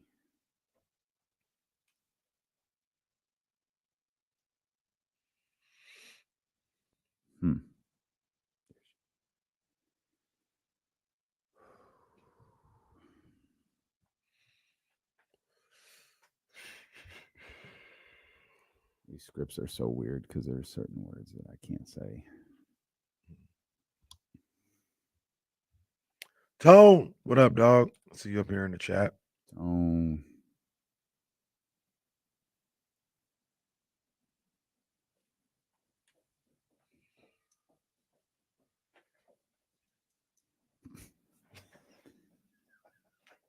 Yeah, I was thinking long and hard about that last night, boss. Didn't know what to do. I'll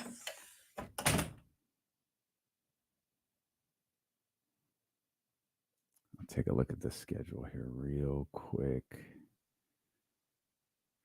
Nothing next week.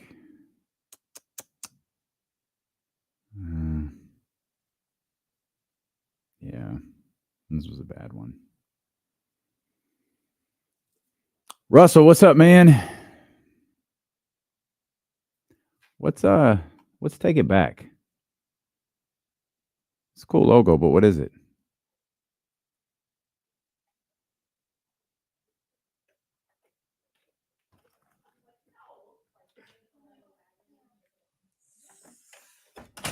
Wow. That just happened, Carlos B. Wow. What do we got up here? This is a Kenny special, some G League stuff. You know, ironically enough, I don't watch the G League too much. Kevin O'Connor talked about the Kings in his little rankings or whatever, so they're still looking for someone who can guard 1 through 4. Guess he hasn't seen Keegan this year. Jesus, man, that dude really isn't paying attention. Nah. Sorry, Casey, what's that? I was just saying, if there's a G League game on and a college game on, I'll watch the college game. I don't know why I don't watch the G League that much.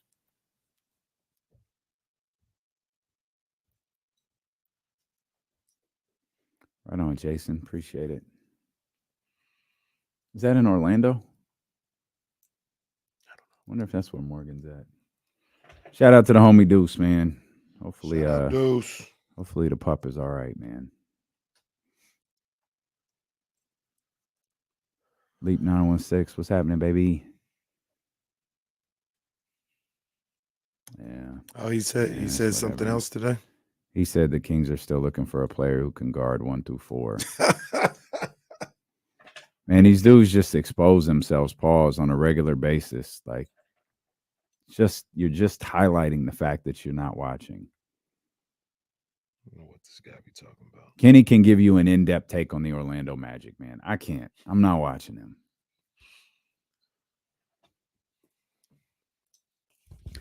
The Greek Freak and Dame Dollar coming in the 916, but the Fox and the Ox are waiting. You can be on the inside looking out and do it while helping create arts and education programs in the Napa Valley and surrounding areas. Been on a package for the March 12th Kings-Bucks game at the Golden One Center. Four-time NBA All-Star and Olympic gold medalist and current Bucks assistant Vin Baker will meet the wedding dinner before the game with 4 great seats, probably KC's, a gift pack, some autographed merch. There's also a number of other things that you can bid on, including a night at the Oscars, New Year's Eve with the San Francisco football team, or hospitality in Aspen or Bordeaux. Head over to nvff.org to participate. The biggest thing to come out of this season so far isn't just what Keegan Murray is doing on the offensive end. It's what he's doing on the defensive end. But the fact he's doing them both at the same time is what could potentially change the trajectory of this season for the Sacramento Kings. And I think it's why last night, and certainly you get caught up in the dopamine of a victory. And you start thinking, but maybe this team's all right. Maybe there's nothing to be overreactionary about. Maybe this roster is just fine. But as I thought back to our conversation, particularly the one with James and kind of the Malik Monk component to all of this, I kept thinking about Levine like that's not it. Just financially, it's just not it. It doesn't work. Siakam, I think you're spot on. They just on the surface alone, they don't have. We were just talking about bidding for the Napa Valley Film Festival. They ain't got the bid for that. Like, you can go look at the auction. You could place a bid if you want to, but you're probably going to get beat out pretty quick. OG's the one that I'm just kind of like, that might not be the market that Masai Ujiri is banking on. And I have now hung my hat on the third-party candidate. There's someone we're not talking about. There's someone that's not in everyone's little article. There's someone that's not on Hoops Hype every day. There's a general manager who's open to trading somebody for whatever reason, and maybe it's that person. Maybe it's that player. Maybe it's a player that we don't see right away. Maybe we look at, so Monty McNair did that. Okay. Well, let's see what that turns into. It could be one of those.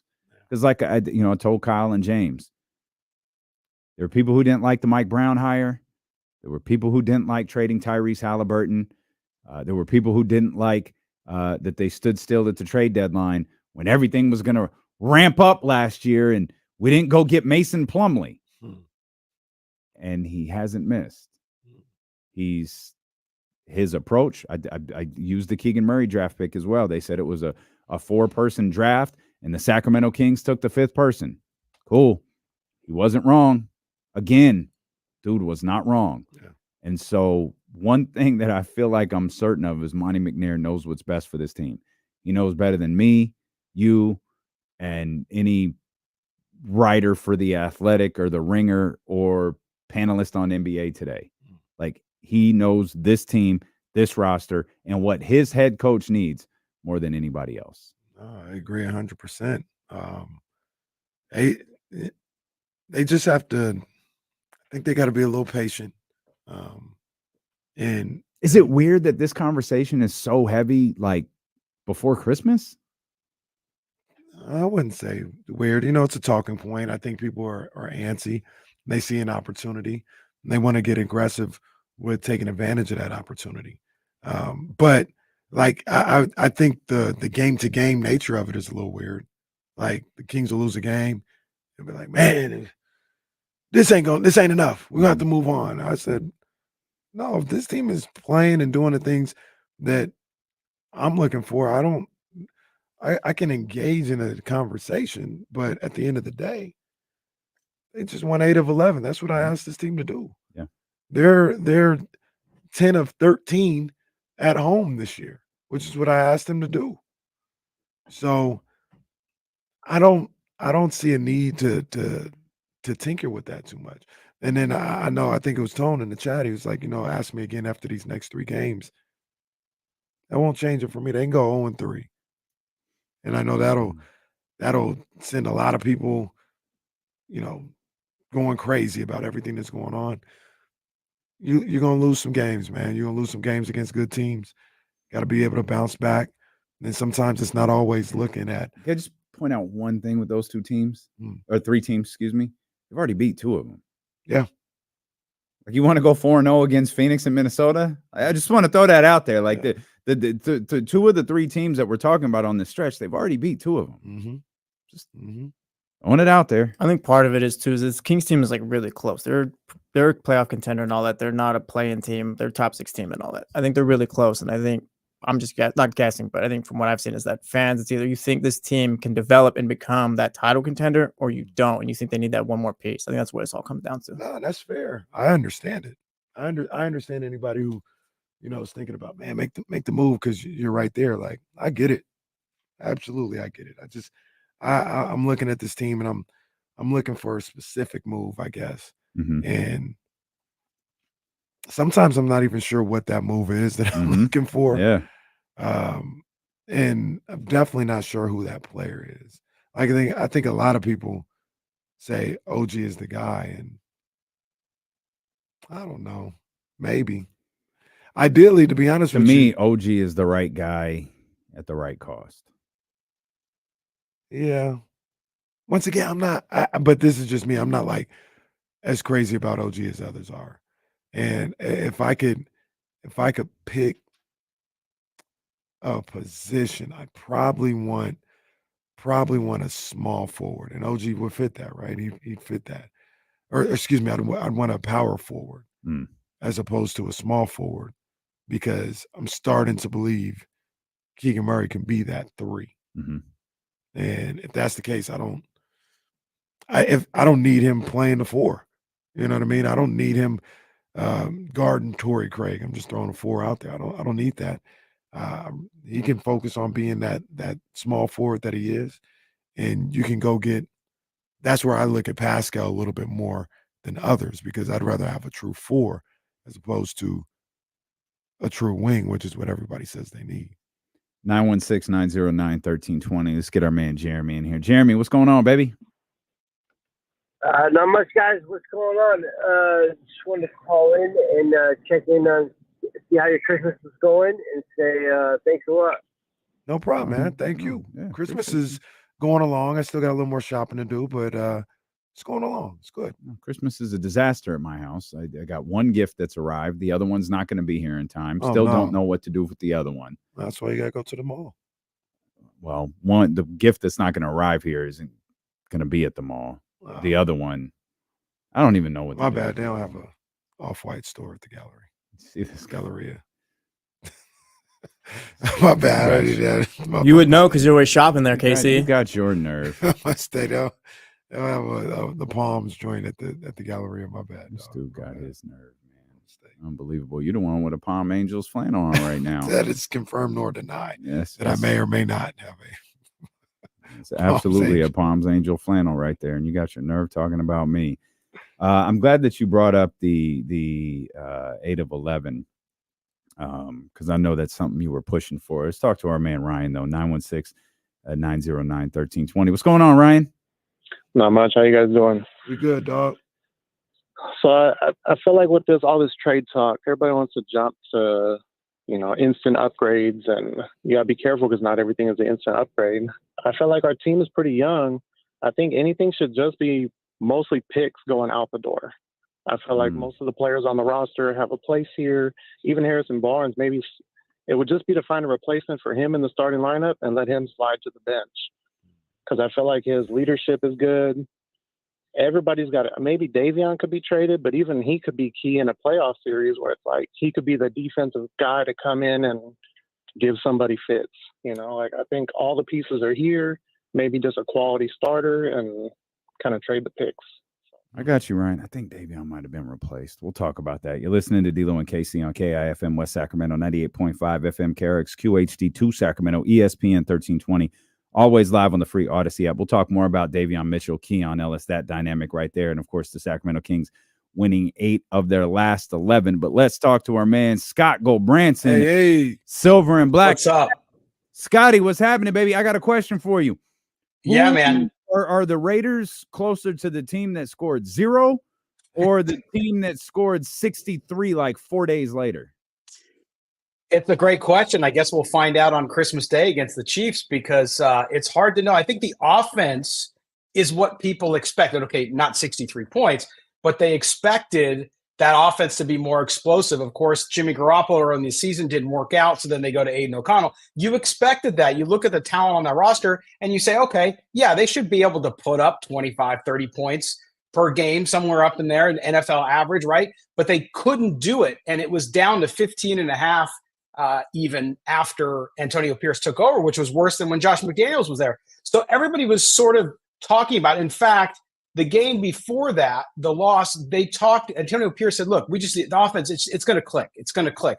Well, it finally did click. Now it's too late for a playoff run, but certainly it was good to see some progress there. And I think Antonio Pierce kept his name right in the hopper as far as being able to be in the running for the permanent head coaching job. I was going to ask you about that because that's, what I've been thinking about, what they're going to do moving forward with this coaching spot. From everything that you're hearing, what's Antonio's chances and how is it? I think about the locker room. Like, do they, even though they haven't always won these games, are they still believing in what he's preaching? Yeah, I mean, it appears so. They came out clearly after the Minnesota loss. They lose 3-0, embarrassing at home. Everything was terrible. Didn't seem prepared. Didn't seem like Pierce had a great plan going into that game. Then you get to the Charger game, and yes, the Chargers submitted to the Raiders' will after about 11 minutes in the game. But the Raiders executed it throughout the game, even later in the game as they kind of winded it down. They were able to do that. I think the locker room, they're advocating for the guy. I would expect that, though. Again, you come out of a crisis situation they had with Josh McDaniels. Of course, the players are going to advocate for Antonio Pierce. He's a player, so he's got that mentality. He understands what it's like to walk in their shoes, and that's important. And I think you should. Look, you're not going to hire a coach and a GM just based on what the players tell you, but they should have a voice, and I think he's been able to reach them. The question, though, is for me, and where I oscillate between the two guys, is Antonio Pierce doing a great job in spurts, but can he be consistent over the last 3 games to the point where he catapults himself to the point where it's like, well, boy, you got to give this guy a chance. He went 3-1 down the stretch or whatever it is. As of right now, he's 500 heading in. And I think it's a different situation. Coming in as an interim coach is different than starting a season, picking your staff, picking the players who are going to start, helping with the roster. So it's going to be a tough choice, but certainly there's a lot to like about it. I feel like we could have the identical conversation, and you could just copy and paste everything you said about Antonio Pierce and just copy that over to Aiden O'Connell. Yeah. I mean, look, I think Aiden O'Connell, you're going to see a rookie go up and down, right? Unless there's somebody like CJ Stroud who just happens to go out there and ball out and maybe be a rookie of the year candidate. But I think with Aiden O'Connell, what the Raiders have learned thus far, and again, he's got 3 more games to go, is that can the kid play at the NFL level? Absolutely. Is he the dynamic quarterback you need to become a championship caliber team? For me, the answer is still no, guys. I think he's a guy you want to keep and develop. And if I'm the Raiders, what I do is I go draft a quarterback as high as I can in the draft this year. I have that quarterback, Aiden O'Connell, and I go get some veteran out there to come in. And I say, all right, it's a wide open competition. The 3 of you go at it, see who wins out. And so the Raiders are in a good spot. They can go get another draft pick, a quarterback who's dynamic and use his legs a little more, and have Aiden O'Connell there too. And look, he can come in and win football games in the NFL. I think he's proven that even in this first year.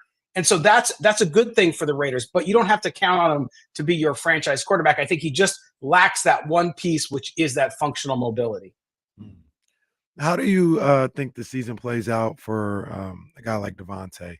I thought after that Vikings game, probably not going to see him anymore. But, he's a competitor, and they got, games. If you're talking about the spirit of competition, you got games against teams that are fighting for the playoffs or playoff seeding. And, you as somebody that just follows the league, you would hope that, they will play against the Chiefs. You know what I mean? Just to see that. But what do you think? I mean, Davante's in a tough spot. He's like in the prime of his career. He's got about 3 more games that don't matter. Why go out there and play outside of just being a competitor? Well, I think partly too, he's such a leader in that locker room. I think he wants to go out and do that. He also likes Aiden O'Connell. I mean, he's very, very clear and I think direct about what he likes about him. And I think he likes the fact that he's helping him along, right? He's got the opportunity to do that. And I think that they can play spoiler, like you said. You look at the 3 teams remaining on their schedule. Of course, the Chiefs on Christmas Day, then the Colts, who are right in the middle of the playoff run, surprisingly, and the Broncos, too, who've come out of nowhere as well. Now, the loss hurt the Broncos, but they're still there. So the opportunity for the Raiders to play spoiler and end on a really positive note, and, oh, by the way, help the guy that they all say they want to be their coach get the job, is to do just that. So I think Davante Adams has some motivation. He looked miserable in that Minnesota game, but then on the sideline, he was dancing, doing fun stuff before the end of the game as they were racking up 63 points. So I think that, but I'm with you. I mean, I think if I'm Davante Adams, the ball's in his court when it comes to the offseason. What do the Raiders do? And if I'm him and I like it and I believe in it and we're going somewhere, great. I stay on board because I think we can turn it around quickly. If not, then maybe he says, hey, look, loved being a Raider, always wanted to be a Raider, but I got to go somewhere because I only got a couple years left and I want to go win and you guys are too far away. And that was actually my next question, Scotty. Like, how close is this team? It's a good question. I think they're actually closer than many of us might have thought earlier in the year. And the reason I say that is the defense has come along nicely. Are they missing pieces? Yes. But Patrick Graham, the defensive coordinator, and Antonio Pierce, remember, who coached the linebackers before he was the interim coach, he and still does. They both have done a great job with this defense, and we've seen them. We've seen players like Divine Diablo come along. We've seen guys. I mean, Max Crosby, of course, is doing great. We've now seen Tyree Wilson, the high draft pick. They're using him as a combo. They're moving him inside and outside, and he's doing better in that role. So he might be a hybrid. So I think that the defense is a lot closer than we thought and getting better. And then on offense, really, look, if they can get a dynamic quarterback, improve the offensive line, go get a couple other guys for some depth there and maybe improve that offensive line, then they're not that far away. I mean, look, if they can win 2 of the next 3 games, I said they'd win 7. They're right now at 6, right? So they could win 8, 9 games, possibly, probably 7 or 8, I would guess. And if they do that, then that's not that far. I mean, you're talking about 10 wins to get into the playoffs. This year it might be tough at 10 even, but I think you're close to being a 10-win team. So the quarterback makes all the difference in the world. Let me ask a macro Raiders question because I've always wondered this. I think during our live show, we had a Raider fan up there, Bronco fan, and I always tried to figure out who is the Raiders' main rival. They got a game going on against the Chiefs on Christmas Day. I always thought it was the Chiefs. I know there was a Broncos thing because Al Davis and Mike Shanahan and all this other stuff. And then the crazy thing about it, maybe this is just a fan thing. I don't know. But in the 49ers Chiefs Super Bowl, a gang of Raider fans is like, I want the Chiefs to win, period. So who is the Raiders' number one rival? I would have to say that it's probably the Broncos. I think a lot of people would say the Chiefs, KC, but I will tell you this, the Chiefs have owned the Raiders so much over the last decade and a half that it's not much of a rivalry. But the Broncos, I mean, the Broncos, too, you go back, both these teams, you go back to 1977, the AFC Championship game with the Phantom Fumble, all kinds of things. So the history between the Broncos and the Raiders, and you talked about Al Davis and some of those things, is big. And I find that the Chiefs are a bigger rival right now because Raider fans hate them so much because they've won so much, right? It sort of kind of goes hand in hand. And the whole AFC West, because of the AFL history going back before the merger, they're all bitter rivals. I mean, and the Chargers too, but the Chargers haven't won that much, and the Chargers are the only team in the division to not win a Super Bowl, by the way. So I think that it's a close tie. I think it depends who you talk to, but I'd say the Broncos, based on recent performance, and the Raiders have owned the Broncos over the last few years as well. So I think Raider fans are enjoying that piece of it. And boys do that merry-go-round again. There'll be some flags flying on that next play. I promise you that. Don't do no damn merry-go-round on me. Yeah, exactly. You better line up and be in regular formation. Stop it next time. Stop the damn merry-go-round then. Yes. That's what I would have done. I'll stop it. Stop it legally. Yeah. I'll stop it. Hey, did you see? I know we got Scott here, but did you see people are starting to do what I said to do with the tush push? Oh, going, yeah. Swift got his ass. Yeah, he yesterday. got. And that was AJ. That's what you do. You want to run that play, and somebody unnecessary is gonna get knocked. Well, enjoy it now because it's very obviously going away. Like that play play is gone. going away. It's not going to make it into the next season. Scott, we appreciate you, man. Enjoy the holiday. A hell of a game coming up with the Raiders and Chiefs. Obviously, one now it's the Chiefs desperately need. So we'll see where that takes us, man. But enjoy the holiday, and we'll see you when all the festivities are behind us. You too, guys. I appreciate it as always. Yes, sir. Man, Scott Gulbransen right there, silver and black today, and that's I don't know what this Raider team is, man. I don't know what they are. Like maybe they're just the average team. But I don't. Maybe they're just. I don't think they're that far away though. That's the part that I get hung up on. I mean, that's why I say maybe they're just an average team, and if you're average, you're not far from being good. Right. You need a piece or two here, and you can go from 6-7 wins to 9 or 10. Yeah. See, but is that average a mirage though? Because they don't have a quarterback. Yeah, that's the But if you get a quarterback, now we positive they don't this kid can't. He's not doing anything of substance next year. I'll say that.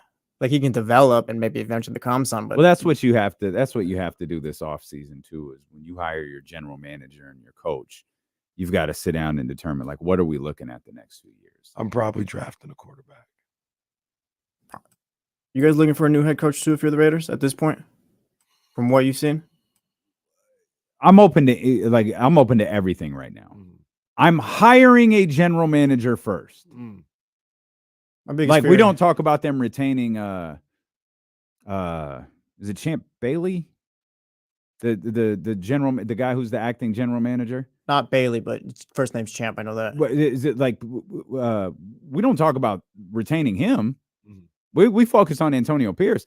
You've got to figure out the general manager part first. Yeah. I handle the general manager. Champ Kelly, yeah. I think Champ Kelly, yeah. Okay. Handle the general manager situation. Just answering me. I probably stick with Antonio Pierce. The last time, I love that I named the Broncos cornerback. I was about to say that would be a turn of events. That'd be amazing. If I had to, they had a guy in there, Bisaccia, before McDaniels that everybody liked in that locker room, and I didn't listen to the locker room. It's dangerous to do things just because it went left before, but I might put a little more stock in that now. What the locker room is feeling if they're behind a guy like Antonio Pierce. See, that's my biggest fear for the Raiders, to be honest. That's my biggest fear for the Raiders. Mark Davis looks back. Oh, I messed up with Bisaccia. We got to keep Pierce in there. I hear you, but you have to do the general manager thing first. Because, think about Monty. Monty comes in, and what was Monty's first piece of business? I'm signing De'Aaron Fox to a long contract extension. Fox, right. And so, regardless of what he, James will point out frustratingly, he went out and signed Hassan Whiteside and Lil Dog. Yeah. He went out and got Glenn Robinson. That high helps for him. And it's like, okay, Monty went into that first year knowing, all right, I got to make sure De'Aaron's here and happy, and I'm going to build everything around him and go from there. And I'm not going to be able to do it in this abbreviated timeline that I have. So Monty, I'm assuming, I certainly don't know this, I wasn't privy to the conversation, but I'm confident Monty and Vivek had a conversation about a potential timeline for this team. Mark needs to hire the general manager, then have a discussion about the timeline for this team as you decide who your next head coach is. Because the players, I like Antonio Pierce too, but the players seem to like Antonio Pierce. That's great. How many of them are you actually keeping in Raiders uniforms moving forward? Well, yeah, right. It's the timeline thing because it's really like one or two that I'm listening. And that's Max and Devontae. Then if I'm keeping them and I trust what they see in that locker room, so that it would weigh heavy. It's not the only thing I'm worried about, but it would weigh heavy on my decision. And with those guys, I'm also asking them like, hey, what if it's not Antonio? What if we go through this hiring process and we like someone else? Like we're trying to build out a timeline that makes this competitive as soon as possible. If it's not Antonio, are you still open to being here? And And you have that. You have those conversations. Yep. They're not declarations. They're conversations. Yep. You're talking with your players. You're talking with your front office. I feel like Mark Davis, like as far as like what he needs to do, just hire the GM, and then after that, he needs to get out the way. I think. Yeah, absolutely. Like, don't talk about who the next coach should be. Like, just let the general manager handle it. If he thinks it's Antonio Pierce, then fair. But if not, yeah, he needs to be out the way, though. My whole point. I agree. We'll come back. We'll dive back into the Sacramento Kings and the way they've been playing. We got Trysta Krick coming up at the top of the 2:00 hour. A lot of NBA basketball. Has anybody written a column about the Kings being 16-9 despite the fact they've been injured? It's been pretty quiet. Hollinger. Pretty quiet? Pretty quiet. Talk about it. Stealing with KC, brought to you by Sky River Casino here on Sacramento Sports Leader ESPN 1320.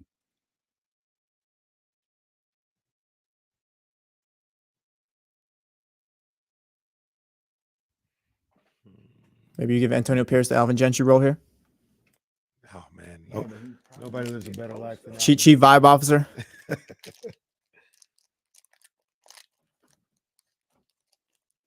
I think Alvin is coming up on the end of that.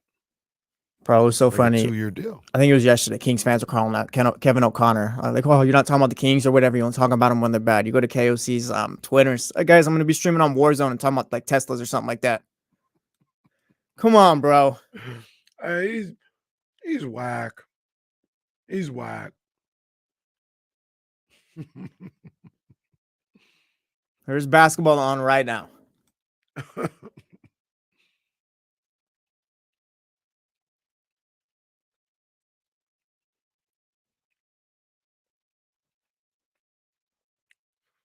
I guess I'll do kicking with KC a little later because I'm looking for something.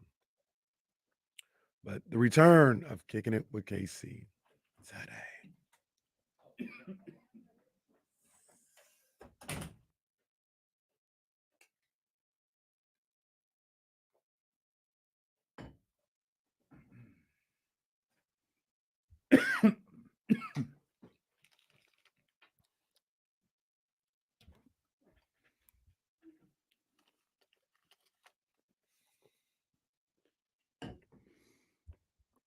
Oh, right on, Michigan. Welcome back, baby. What you doing in South Carolina? Were you in Columbia or Moncks Corner? So wrap for Damien. Mickey was talking to me mid-bite and nearly killed me.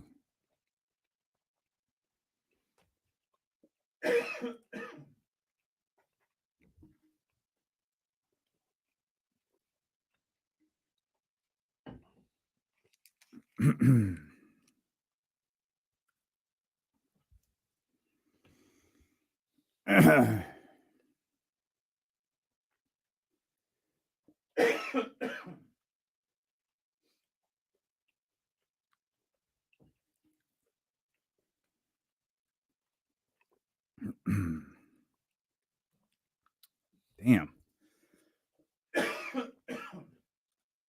Jesse's right. This is it. We're not on the air, bro.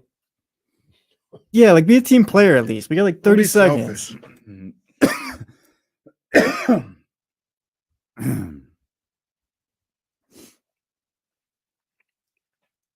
King's Muse, what's happening? No, you're going to have to do this. Yeah, I can tell as soon as you talk right now. It's Kenny Caraway show.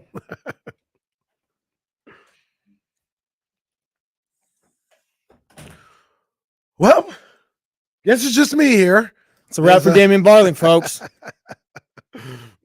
Dame is making sure everything is good. Well, I was going to say something else. He's just making sure he's getting water. That's it. He's coughing. That's it. Back here, D'Lo and KC. Kings win last night, 143-131 against the Washington Wizards, the hapless Washington Wizards. And, you know, one of the things that I love about what I'm seeing from this Kings team right now is they're taking care of the home court. Taking care of the home court. That's what I ask from them. I need them to be a place where people look at, oh, man, you got to go to Sacramento. That crowd is loud. That team feeds off their energy. That's a tough game. And I don't know if that was always the case last year. This year, it seems like they're taking that seriously. They're looking at that situation like we're like Alvin Gentry. Shout out Alvin Gentry. We just talked about him. He tried to get these guys to understand when he was the coach, he had to take care of home court. And that's what it seems like they're doing right now. 10-3 on the season at home. And I need more of that. 13-3. Oh, hell yeah. They go 13-3. That'd be crazy. You couldn't tell me nothing. 13-3 would be nuts. Absolutely nuts, because it means you beat the Celtics, you beat the Suns a second time, and you beat the Timberwolves a second time. So to answer your original question before we were into break, or I think we were on break, if they went 13-3 at home, would we then get articles on the Kings? No. Mm. No. What's What funny? would it take? Like a 20-game win streak. Does them going 3-0 in this upcoming little stretch right here, does that do anything for you guys as far as how good you think they can be? Because this is good teams. Yeah, absolutely. That'd be 6 straight wins, but you beat Boston for the first time. Like, you didn't beat Boston last year. You'd beat Phoenix again. I'm assuming KD will be here. Yep. And you beat the top team in the West. Yeah, that holds weight.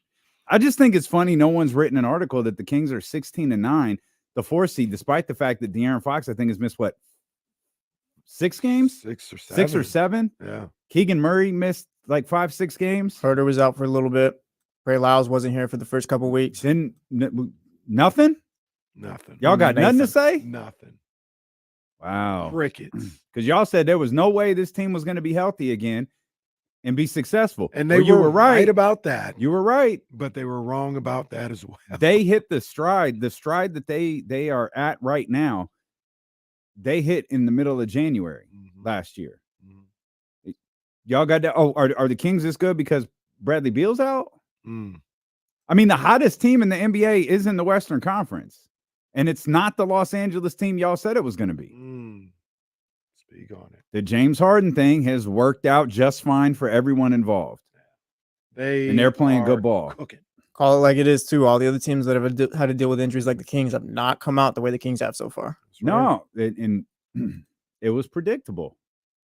But y'all didn't listen. They got all the answers. It was all about the Kings. The Kings couldn't possibly sustain this if something happened to De'Aaron Fox.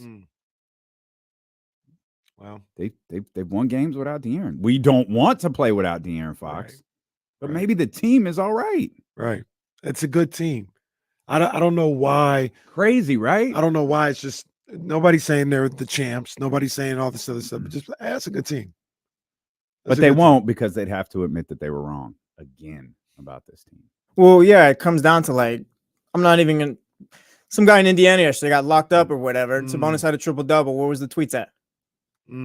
Oh, no one tweeted about that? No one's tweeted that. We were streaming Warzone on Twitch. Some people were. No one's written about the in-season tournament darling losing 4 in a row.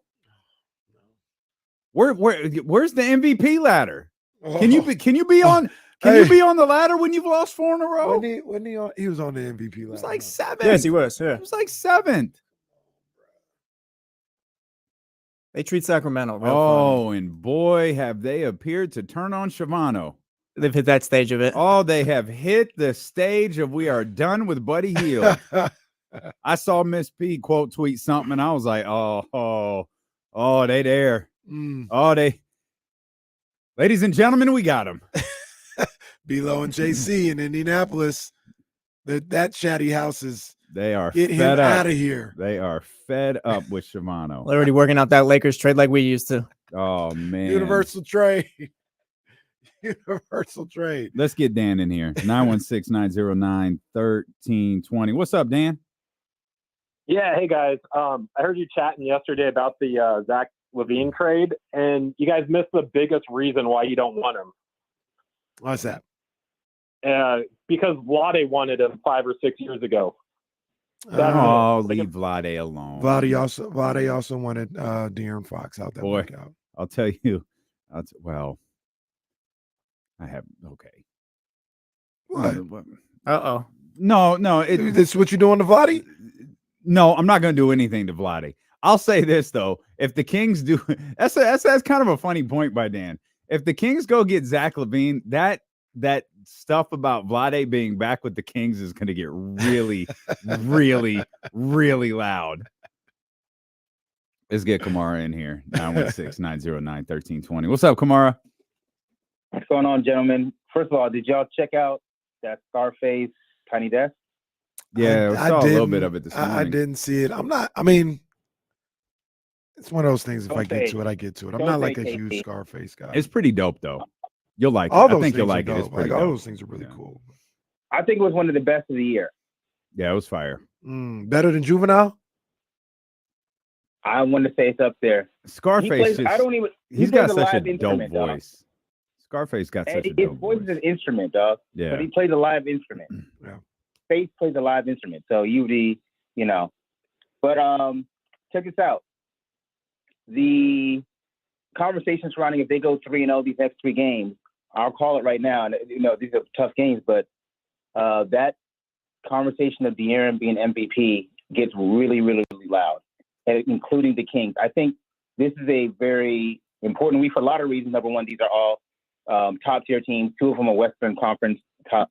These are top teams, but and the Kings haven't won it back to back.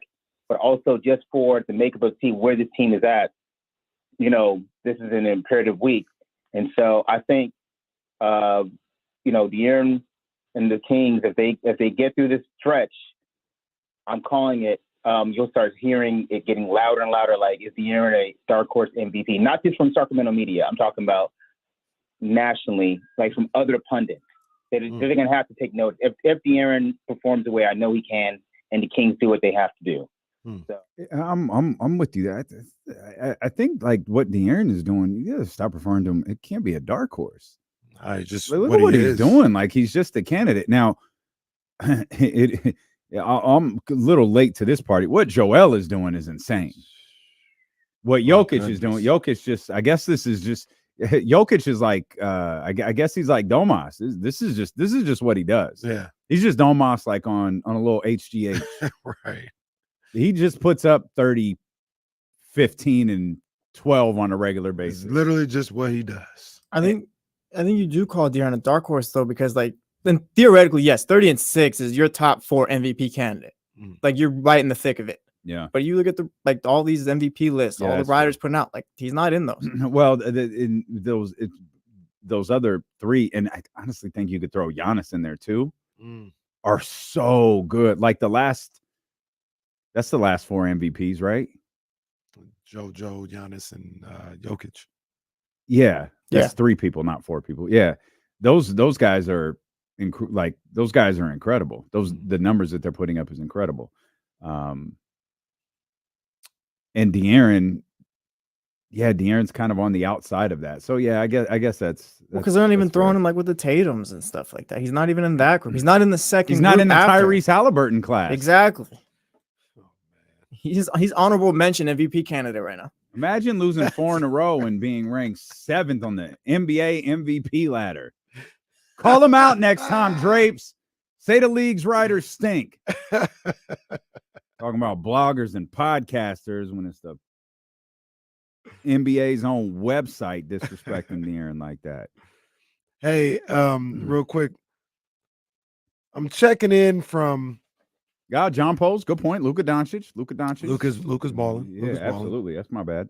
I'm checking in from 107.5 The Fan in Indianapolis is Chatty House. Oh.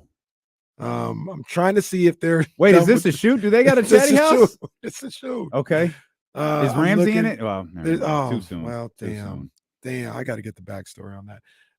Eastside Kenny says the Jazz want 5 first-round draft picks for Laurie. He can definitely help the Pacers, but like OG, he's pricey. So that's not what I'm looking for. I'm looking for somebody. This could be a great new Shivano. Checking out other fan bases. This could be phenomenal. Somebody's talking about watched a ton of Seinfeld. What episode is that? And there's nobody slandering. Is that might have been like when the Chatty House was talking about chicken wings earlier? Yeah, they were talking about Sizzler earlier here in our chicken. Someone made or in our Chatty House. Yeah, no, I'll check back in though. I'll check back in and see if there's something going on with Shavano in the 107 The Fan Chatty House. Shout out 242 Boss on Twitter, by the way. I think that's Buddy's burner account. Is that like Kings 23 Martin from yesterday? Yes, exactly what like it is, because the 242 or whatever is a Bahamas area code. Oh, nice. Well, let me see this guy, Eastside Kenny. Hold on. He just out of nowhere. Uh-oh. Sabonis had a triple-double last night. Oh, boy. Warm it up. Oh, boy. Warm it up. Oh, they're not doing well out there. They're not doing well out there. Rick Carlo talking about we gotta stop. We're gonna start playing different now. We can't keep playing this way. This guy, Rick. Rick is not pleased. Rick's having that Dave Yeager moment. This ain't it. This ain't it. Let's get our man Dave, potentially from Carmichael, in here. Dave, what's going on, man? Definitely not Carmichael. Where are you from, Dave? Where are you from? Long Beach. Oh, okay. Long Shout out Long Beach. Jason Jones, let's go. Yes, Yeah, yes, man. indeed. You went to Poly? Oh, I didn't. I went to Wilson, so you probably hate my Okay. high school. I got you. I was gonna say the guy that I honestly think that I think Ham was like really high on last year, John Collins. He's super cheap. He's got that like height that we're looking for. He can actually produce in the NBA. We've seen it at least once, maybe twice. He might have had 2 pretty good years. I feel like if he came into like this system, kind of looking around, like I'm sure he's seen losing at this point. Mike Brown might be the guy to actually be like, hey, he's got Kevin Huerter locked in. What could he do with this like versatile, athletic guy that can honestly block shots? And he's shooting 38% from 3. Let me ask you. Let me ask you this real quick, Dave. What do you think that costs the Kings? I think probably Harrison Barnes. I don't know. Okay. I feel like they probably want to dump him. They threw a salary dump and like what was it, a 2nd round pick to get him. I feel like he's more affordable. He kind of sort of is like a poor man's like Jaren Jackson. Like he kind of fits. It's just I think with that guy, it just comes down to coaching. And it turns out that that's like nowadays like a strong suit of this team. Okay. I'll tell you this. Appreciate you, Dave, man. Thanks for the call. Yeah. I don't dislike. I was never in on the John Collins thing, but I feel like we used to talk about John Collins, prior to the Sabonis move, like he was going to be the Sabonis move. Like the move that it's fair to say Sabonis changed everything. Right. We used to talk about, I think some of the conversation around John Collins used to be, he was the one who was going to change everything. And I never agreed with that. You want to do it now? Oh, I'm fine with it now. Yeah. I'm fine with John Collins as a piece of what Sacramento's building. Absolutely. Yeah. I'm not mad at that either. Like the caller said, it's going to be a little cheaper than all these other guys that we're talking about. But this is a guy that, has potential to be an impact player out here. The one thing I know I shouldn't say I know it. I have a feeling that he's a decent rim protector for a power forward, but does he guard on the perimeter well? That's something that I'm not familiar with. I gotta go back and watch his game a little bit more. But I think about a guy like John Collins. I think about PJ Washington, and these aren't the big, super sexy moves that Siakam, OG, or Levine are, but I think that could be the way to go, where you make moves for guys like that, and it's more in your price range, so to speak. Like you can make that happen if you feel like you need to make a move. Yeah, I don't dislike it at all. I just can't figure out if they'd want to move Harrison or not. I know that sounds weird given I don't know. I feel like they obviously wanted him here. think they were exploring other options first. Yeah. And we could talk about the different players to death, and I'm thinking more from like a trade component. There were other things that they were trying to do before that Harrison deal got done.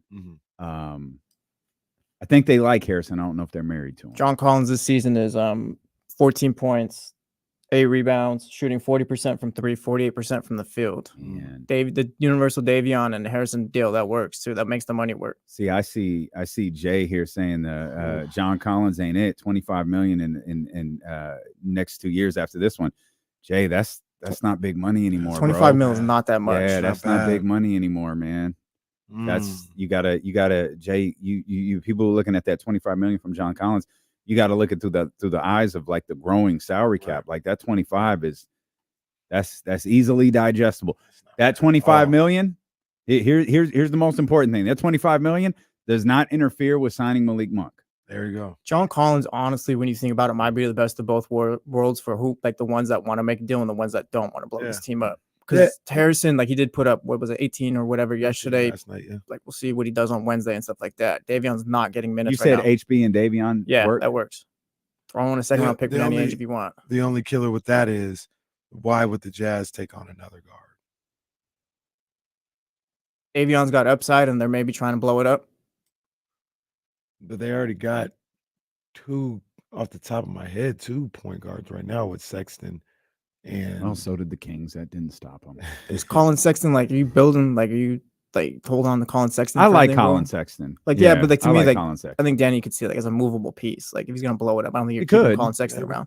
He could. Maybe. Who knows what Danny Ainge sees? Davion's more low risk, to where you're probably not gonna win much, but you'll see if he can play and all that. Wow. And if he doesn't, it doesn't cost you anything. Right. I mean, like I said, I think that John Collins and what he could potentially be going for is a little bit more in the Kings price range. Yeah, absolutely. Makes that absolutely.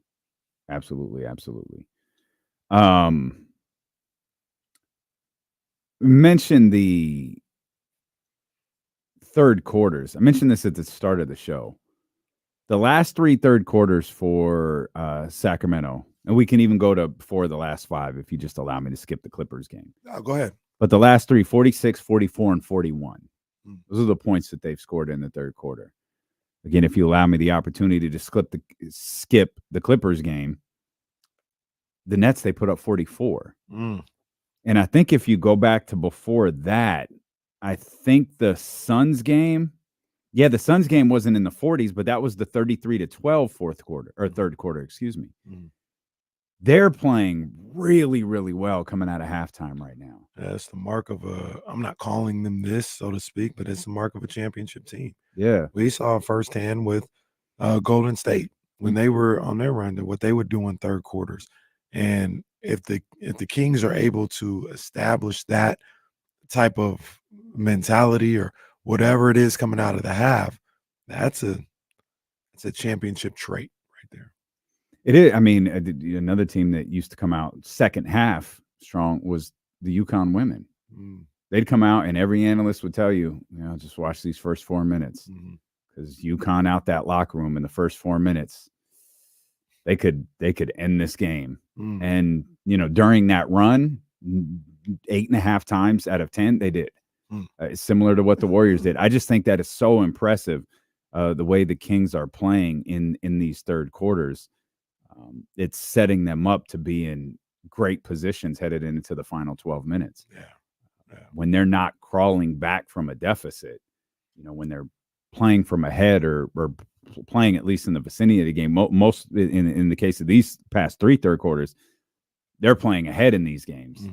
Man, that's a great component for this team. And like you kind of alluded to and mentioned the other day, I don't know. Now we're talking about third quarter De'Aaron.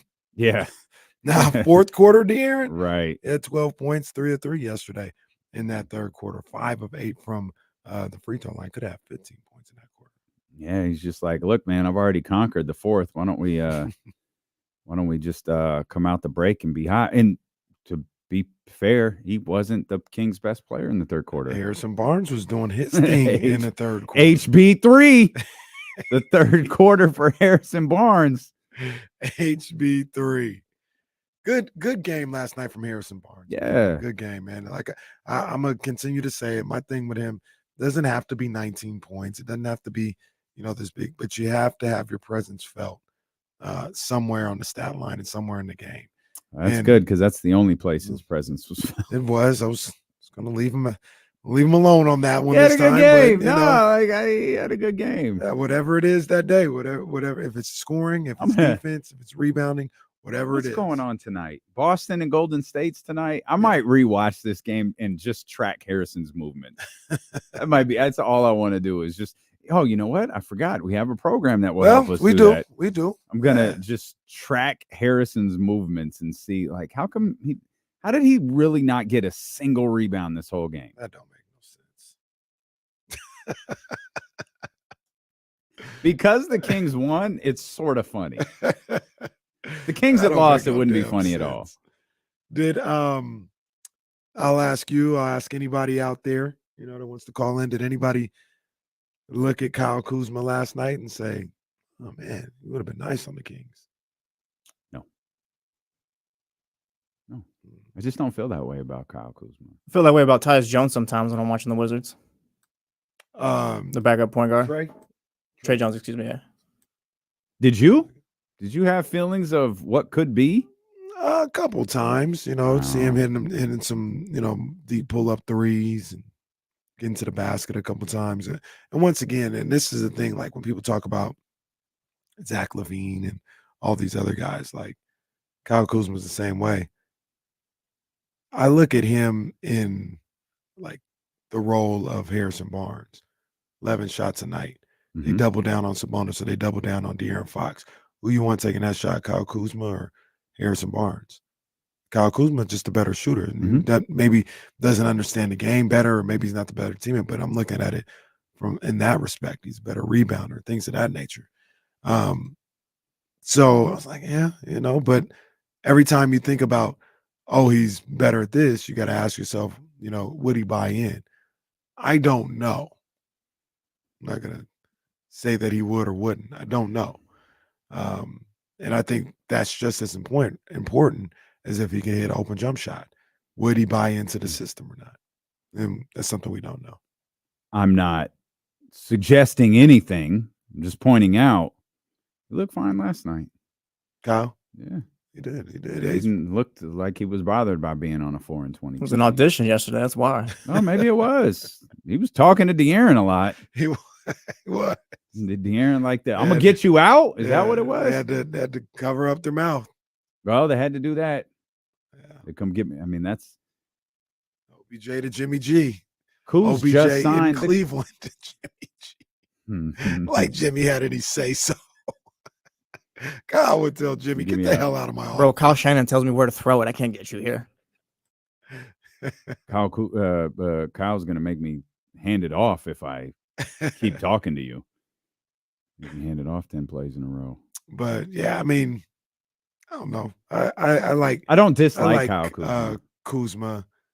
Once again, if he buys in and he wants to win, and he's not worried about just his shots or something like that. I like Kuzma a lot more than I like LaVine. Yeah, I think Kuzma's a more natural fit, just a seamless fit. I take that back. I did watch a couple of times when they had a couple of times. Damn, if they had Kuzma out there. Really? How you gonna guard this team? Nah, how you gonna guard this team? He's a bucket. Where's the help coming from? How'd you feel about Jordan? Jordan was whatever. Jordan's not the same player. He's not the same person to me anymore. He's not. A lot of people ragging on him for that move when he was when De'Aaron just went by him. Well, it was kind of funny. It was. Like he put his hands up, like nope. He was just like, not me, and just like turned to the side and let De'Aaron go right by him. It wasn't good defense. I'm not going to make that argument. I look at that as that was more of a phenomenal move by De'Aaron Fox than it was terrible defense. So Hezzy and 0 to 60, the way he did that, De'Aaron would have done that to a lot of people. I'll be honest. I looked at it completely different than both of those things. I thought Jordan thought someone was going to be there. Maybe. Because the way he just opened and let De'Aaron go by him, I thought he expected someone to be right there. But, of course, it's the Wizards, so no one was there. And now Jordan looks like a jackass. Maybe so. And it was a little deep on the court. Like, usually you see something like that around 18 feet away. Like, De'Aaron was about by the basket. 15 feet away. Yeah. He looked around. At that point, I can understand somebody saying, I stopped him. He's looking to go make a pass somewhere. And then he just does this nasty, like, kill dribble and go. I looked at that, once again, not saying it was great defense, but I looked at that as like, yo, De'Aaron is nasty for that. That was sick. Yes. But, a lot of people got upset. Well, they get upset, but they saw it as an opportunity to pick on Jordan. We'll come back. More hoops ahead. Trysta Krick joins us at the top of the 2 o'clock hour here on Sacramento Sports Leader, ESPN 1320. Now it's CMC for MVP. What I tell you, man, these people, bro. Wow, Kenny Caraway doesn't think CMC should win MVP. Wow. Kenny Caraway hates Christian McCaffrey. Christian. Now that's my boy.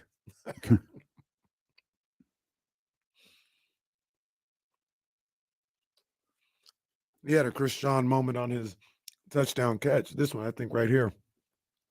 Look what he does to this dude. Look what Christian does to this boy. That's nasty. Christian! Christian hurt this boy. Play the goddamn play. I was like, my God, man, what is Orlovsky saying? Watch what he does to this boy. Oh, goddamn it, Orlovsky. He get that safety one-on-one. Christian just. Oh my gosh. Damn. This is the longest. Jesus Christ. We're missing the dynamic nature of the play. We couldn't even see the cut because you wanted to stop it. Terrible play. Well, wait a minute. He hit him with a but where the hell did the defender go? That's what Christian did to that boy. The Arizona What, he Cardinal, made man. him disappear? All right.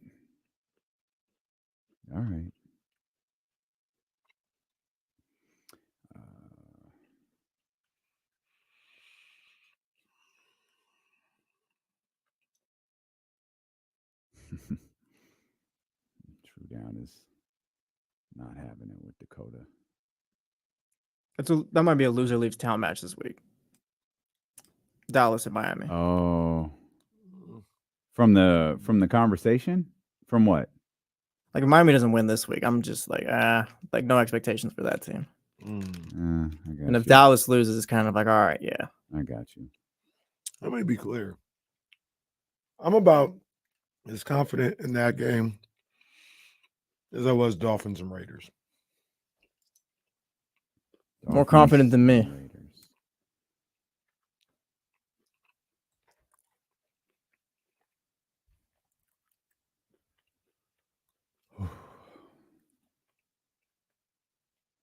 Yeah, Chester, he should be back this week. He was warming up before the game last week. But it's the Jets, so. Who wins Offensive Player of the Year? Christian McCaffrey. Or Tyreek Hill. I think Christian McCaffrey, though.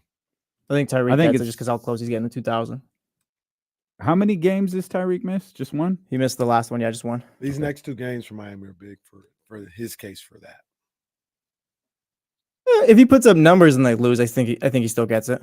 Yeah, but he can't. Well, no, he can't do the 61-yarders. He does. Well, yeah, no, he's got to put up. No, he's got to put up the numbers. In the majority of those good games they play, the teams they play with good records.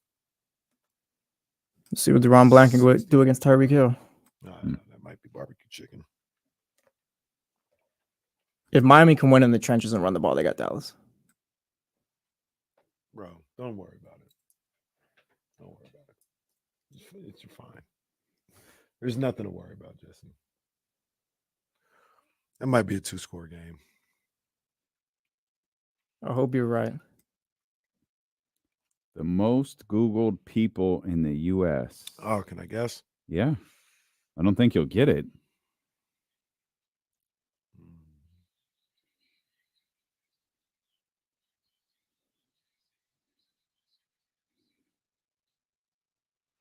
I asked Kenny who the most Googled person in the United States was this year. I don't think you're going to get it. Well, that means it's not Taylor Swift. Which is weird. Yeah, it's not Taylor Swift. I don't know. It's DeMar Hamlin. DeMar Hamlin. That was a monster story. Oh, absolutely. DeMar Hamlin was number 1. Jeremy Reiner was number 2. Oh, Travis Kelce was number 3.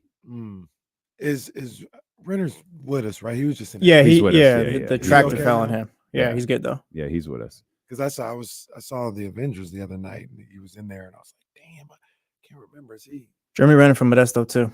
a Niners fan? Most Googled memes in 2023 in the United States. Jerry Lawler laughing. That's a GIF, I think. Oh yeah, well, yeah, true.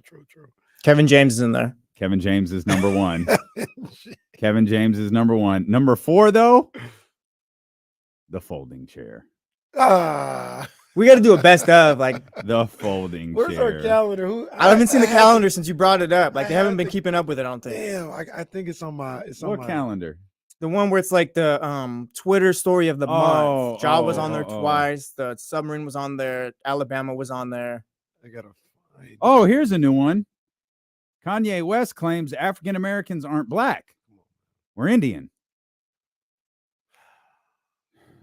What are we doing? This guy's still around. Why is he still talking? I don't even need him to talk. This question will be asked on 102.5 today.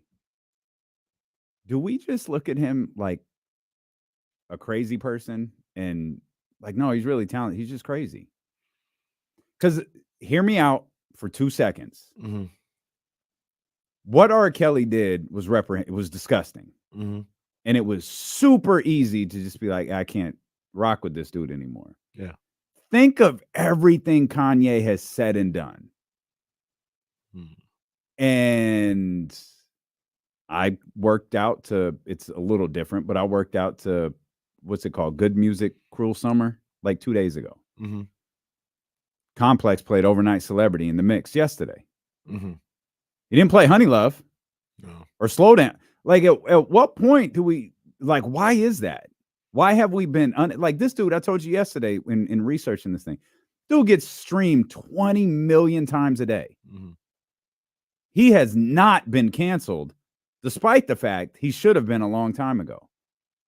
Even I haven't canceled him. I mean, it almost feels like the dude wore a shirt with White Lives Matter on it, standing next to Candace Owens. It almost feels like R. Kelly's the only one that's ever really been canceled. Was Cosby kind of canceled? Yes and no, but they brought the Cosby Show back. That show's on TV? Yeah, absolutely. I watch it often. Comes on TV One, and the reason for it was TV One. That's right. The reason for it is very justifiable. Like, you know, there's people who were still getting income from the Cosby Show, and when he made a mistake, they all lost out on money. And you know, some people were like, "That's not fair." For what's my man's? What was his? What was Sandra's husband? Alvin. Alvin. That's not fair for Alvin. Mm-hmm. Because, you know, like he didn't do nothing wrong. And now a man who's now a thriving actor. He is a thriving actor. After they tried to make an ass out of him for working at Whole Foods. Yeah, because he was grinding out here trying to get what he could. So that's why the Cosby Show came back. But it came Shout out 50, back. shout out Tyler Perry, shout out everyone who was like, oh no, we got that. Mm-hmm. So it feels like R. Kelly the only one that's really been canceled. I've never tried to look up R. Kelly streaming numbers. Let's get Manny in here. Trysta Krick's going to join us at the top of the hour. 916-909-1320. What's up, Manny? Hey, real quick on what you were just speaking on. I'm going to tell you, because R. Kelly's acts were like these heinous acts that like are right in your face. You know, there's a lot of parents out here. Like, you don't have to be a parent, obviously, but they're just like hit you in the face. I think with Kanye, there's a whole bunch of it. I still listen to his music too. You're hoping at some point, like it becomes like not that he snaps out of it, but it's like it was almost more due to a sickness or a mental health issue than it's really him. I think everybody holds on to that. Like, oh, one day he's going to apologize. He's going to get on, not to say he needs Medicaid, but maybe he'll get on something and it just kind of triggers where he goes back to what we consider normal. And I think that's what it is. We hold on hope that at some point, I mean, in Chicago, we've been trying to trade him, but ain't no takers. So I think to that point a little bit, Manny, I think people look at R. Kelly with what he did as being like a sick individual. An unforgivable sin. Yeah, they just look at Kanye as just a jackass, as Obama. Yeah, interestingly enough, this is from 2019, by the way. This is not 2023. I just found the title very interesting. Interestingly enough, it's on Revolt, and I clicked on it for those that know the backstory behind that website. R. Kelly's streams rose 116% immediately following surviving R. Kelly. I can believe it. So they told a story of this man's behavior, and his streams went up. His streams, though, in recent years still pale in comparison. They're not small. 5.4 million per week. Again, Kanye's 20 million per day. Kanye's just looked at as just a jackass. I guess like he's so. not looked at as a vile human being. He's exactly. Yeah, I got you. I'm sorry, Manny. Go ahead. No, I just because I'm always afraid of Jesse cutting me off because I know he hates me. But, I kid. Hey, but with the Kings, I think we have all these names that always float around. We talk about it all the time. We get into debates, all that. But sometimes people lose sight that this is literally only into the second year of this crew gelling together, right? And like you said, like sometimes there's somebody on a team like let's just Jimmy Butler, like when they drafted him, no one knew he was going to be what he was, but that's what he turned into. So you wait for your guys to develop, and sometimes you get, like Keegan. We didn't know what we were going to get when we drafted him. We knew he had certain skills. Now he looks like he could be 10 times what was originally thought. So that changes what you need and what you like you said, you change your perspective of who you wanted from yesterday to today. And I think Monty is the same thing. He's sitting back. Hey, if something presents itself, that's a good trade that doesn't hurt us in other areas where we can still continue to grow with what we have. Cool. If not, we're not in no hurry. We're still developing. I know everybody wants to be a championship now, but it's a process, and you don't want to rush out and get something that ends up making you take two steps back from what your original plan was. Yeah. Good stuff, Manny. For sure, man. And to be honest with you, I don't think there's much of anything that can take them two steps back if they're holding on to Fox, Sabonis, Murray, or Monk. I don't think Monk. Yeah. I don't think there's anything like they can't make a trade, in my opinion, that derails what they're doing. That's the core, and those are the guys. You can mess it up if you trade one of them, but the other ones, and I know that may come off a little harsh. I think they're important pieces too, but I think those four are a little higher on the pecking order. I don't disagree with Manny's call, and I get what he's saying and all that, and I pretty much do agree with him for the most part. But also, like, it's the second year of this Kings team or whatever. But how many more years are you gonna get Fox at 30-6? I think you might get it for another 3-4 years. I'm talking about, and it was a few years, but you gotta pounce on that and make the most of that now. Like, you're getting the best of Fox, you're getting the best of Sabonis, you're gonna be getting the best of Keegan in a little bit. Like, I think that's the beauty of this. Mike has really pushed these guys. He's talked about it from a team perspective, but I think it applies individually too. He's used the phrase, it's really hard to go from good to great. And he'll talk about that as it pertains to Sacramento, and he uses it a way to laminate the way the team, the reasons that the team needs to be better defensively. De'Aaron going from like 25 points per game to 30 points per game is incredible. Like, that jump is massive. Like, going from 15 to 20 is like, okay, you're really emerging as like a really solid player. Right. But going from 20 to 25, where you're already a really, really, really good scorer in the league, to now you're an upper echelon scorer in the league, is really difficult. And what De'Aaron is doing is his window of greatness is like opening. Like it's not closing. It's not like his window of greatness is opening right now. Yeah. Domas, the same thing. Like we talk a lot about, when these different trade proposals and all of this stuff, timelines. Yeah. And that's the timeline they're talking about. The timeline is De'Aaron Fox's age. The timeline is Domantas Sabonis's age. Oh, the timeline is Malik Monk's age. These guys, that's the timeline right there. Who fits with that? Because if you fit with that, the window for the greatness of the team now opens up for, as you pointed out, 5 years, half a decade. I feel like there's some wild cards at play too, because we don't necessarily know where Keegan might turn into a 22 points per game scorer.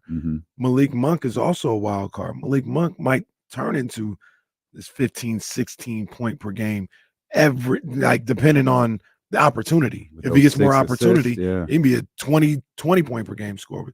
So there's a couple wild cards there. I'm trying to think of De'Aaron Fox, and I don't know what's a good comp to his career.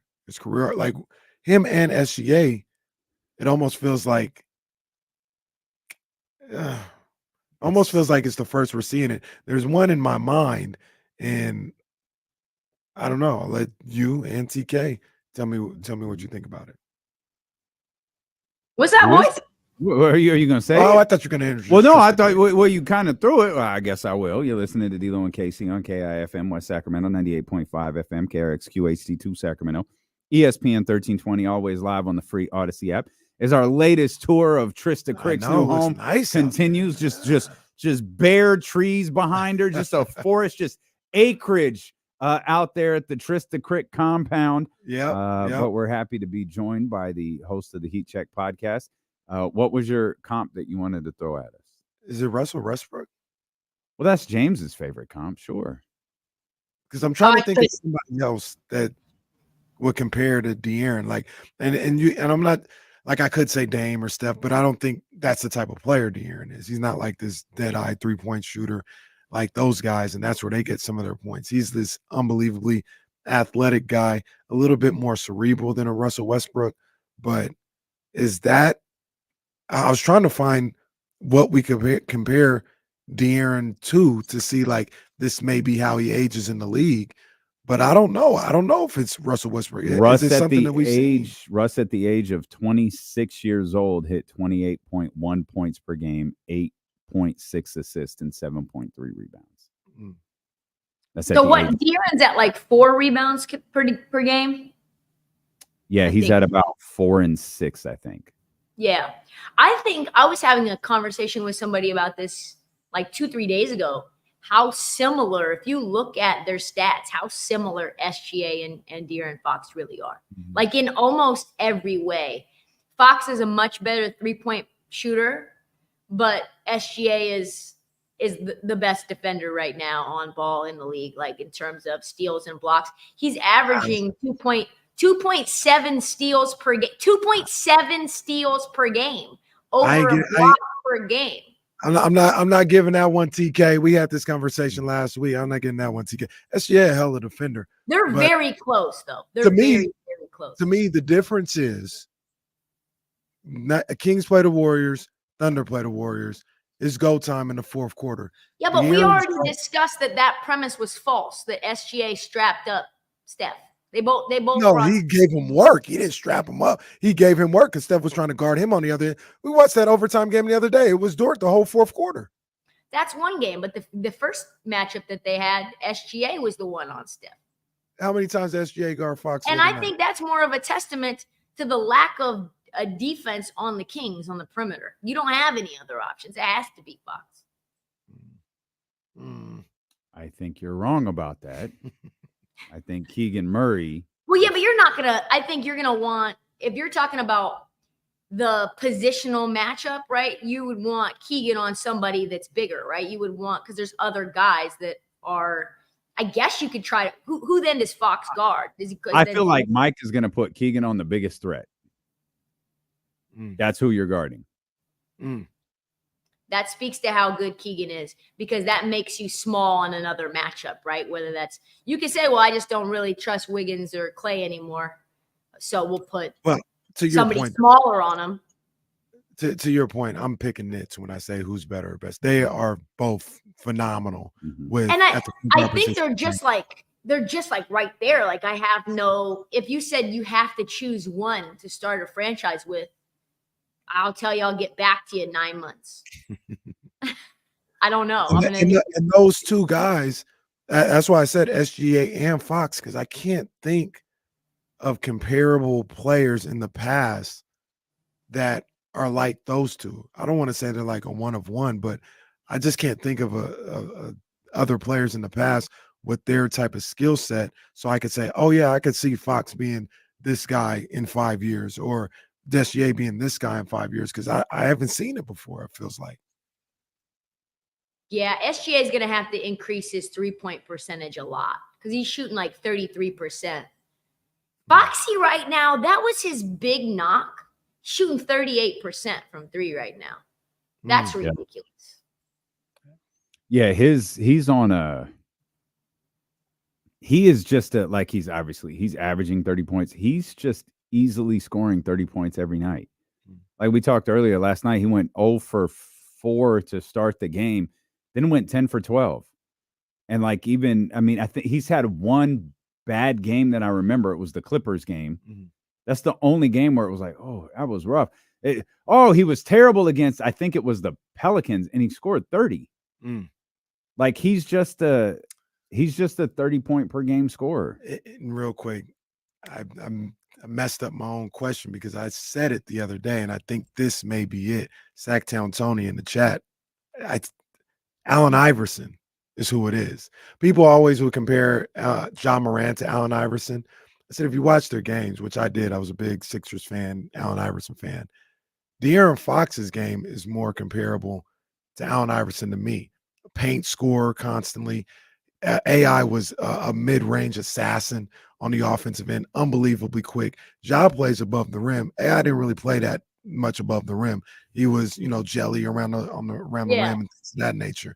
And that's Allen Iverson to me. So, Sacktown Tony, you're right.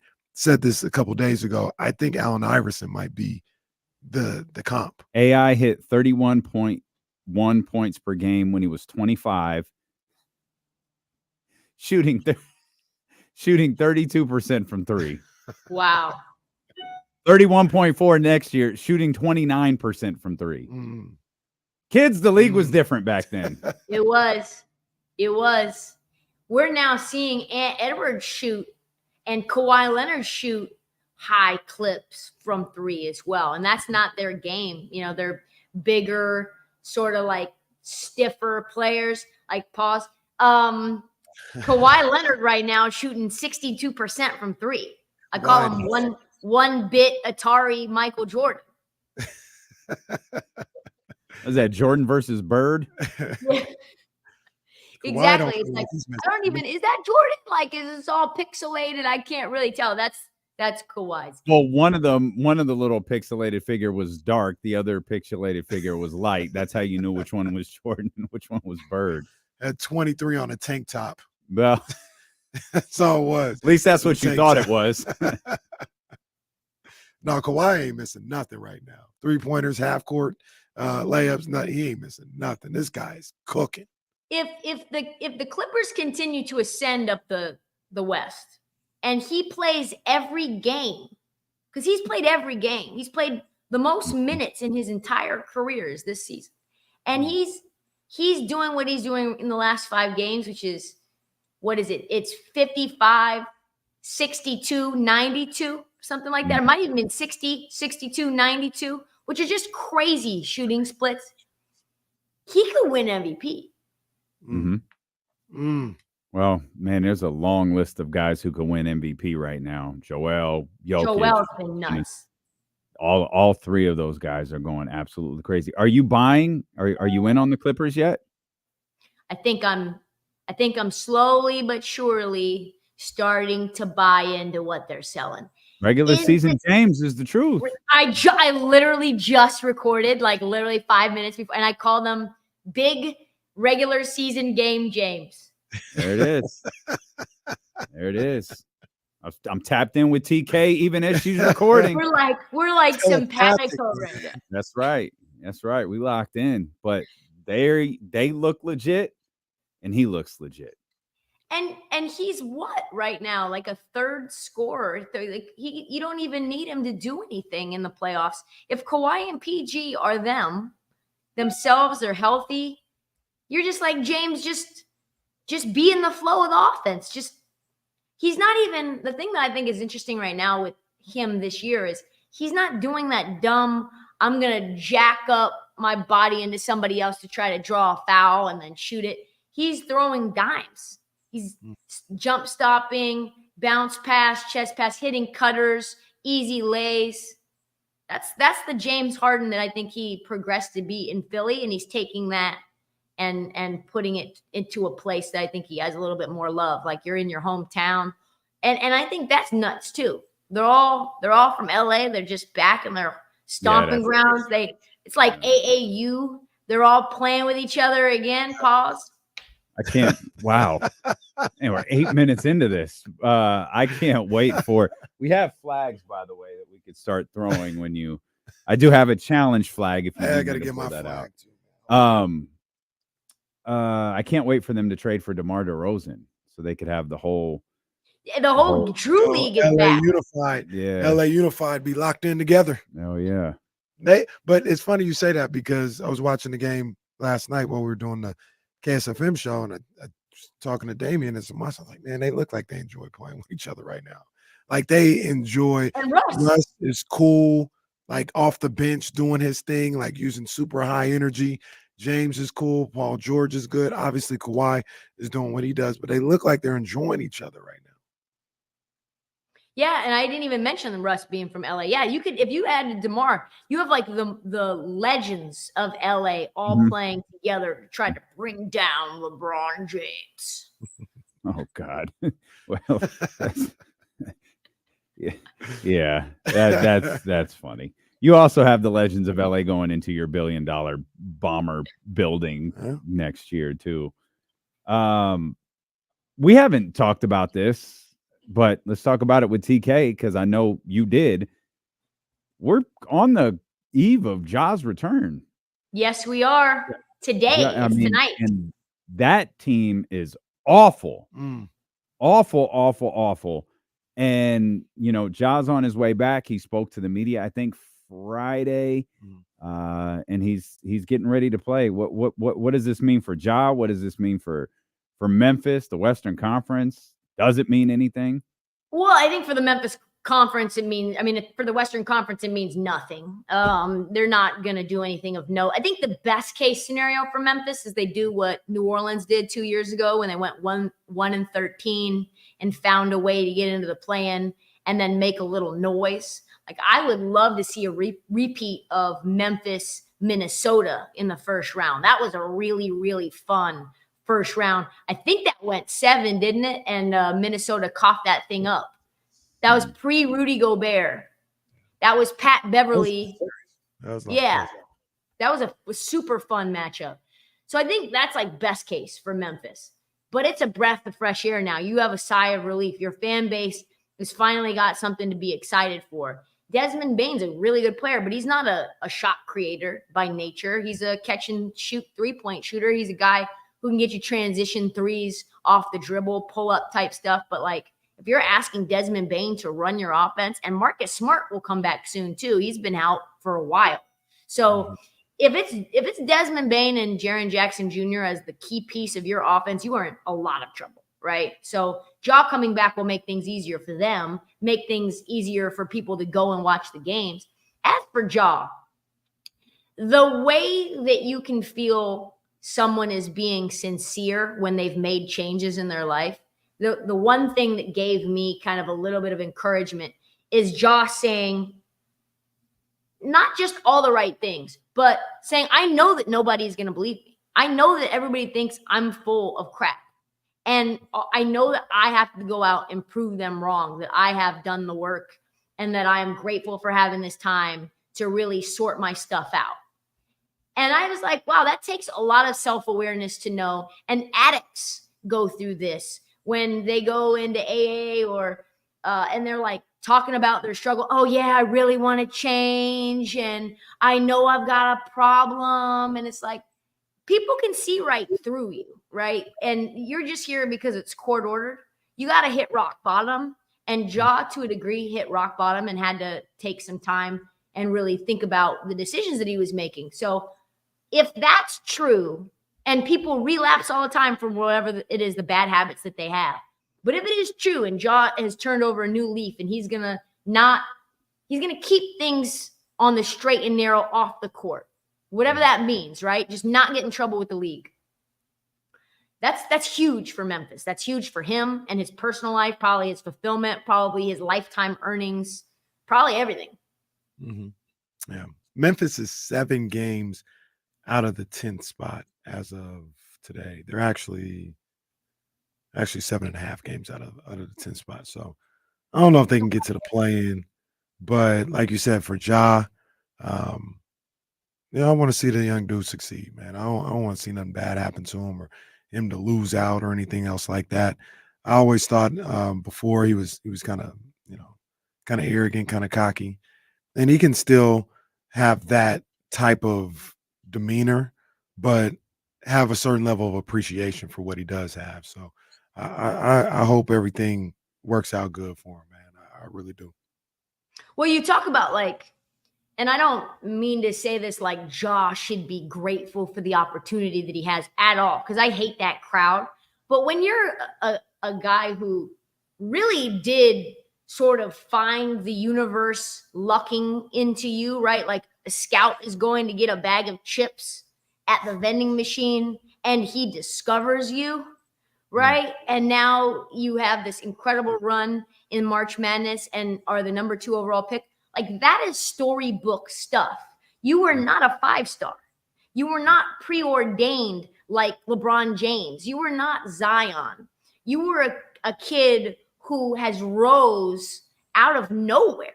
So keep that in mind, that this isn't something that as fast as it can come, it can go away. Yeah.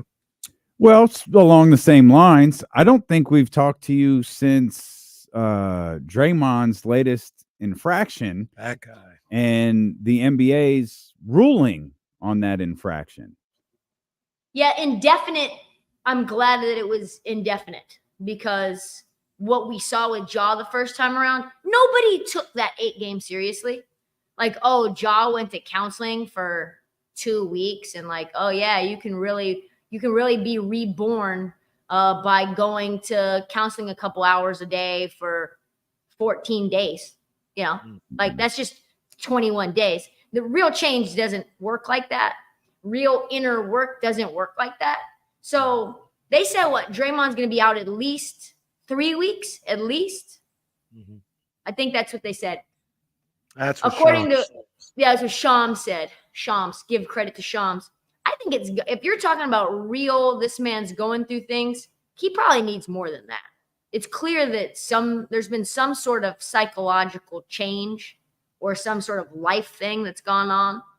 I don't want to speak for him or be an armchair psychologist, but like the dude's been reckless for 12 months now, 14 months now. Since the Jordan Poole thing, it's been outrageous. Bro hasn't been reckless for 12 years? Yeah, he's been reckless. No, but he's been reckless for 12 years, but he's been like over the line reckless, where people consistently more reckless in the last 12 months. It's like this guy drives drunk, but he's like kind of tipsy. Now this guy is getting, white boy wasted and is getting on the freeway. Like same thing, but more extreme, more dangerous, puts himself in a much worse spot. It's a good thing. I said this maybe a couple weeks ago. It's a good thing that Steph Curry rides for Draymond Green. They are fighting for their time to consistently stay our Dubs and to keep being title contenders, which we know that they will be until they retire from this earth, right? And can't count them out, our Dubs. But if it wasn't for Steph, he'd be off this team. Yeah, no, it's facts. I agree. I think if the Warriors want to do anything, I think he probably should be off this team. But they're not going to do it. Lacob loves him. They just now paid him. So they had an opportunity to walk away from him. Clear cut. They had an opportunity to walk away. And they said, nope, let's sign up for 4 more years of this thing. So he's not going anywhere. I came to the conclusion with him when all this happened that he's either just a bad guy and that's who he is, or he's got a anger management issue. I don't know which one it is. I don't really know him to necessarily say he's a bad guy, but it's one of those two. It's not, oh, he's a protective teammate and he's the enforcer and all this other stuff. Like, nah, he's not. It's more than that. Like, it's pretty clear cut. He's either a jackass or he does need some help dealing with anger issues. So I'm going to tell a personal story. So my sister right now is dating this just like terrible guy. And my mom wants to talk to her. Sister?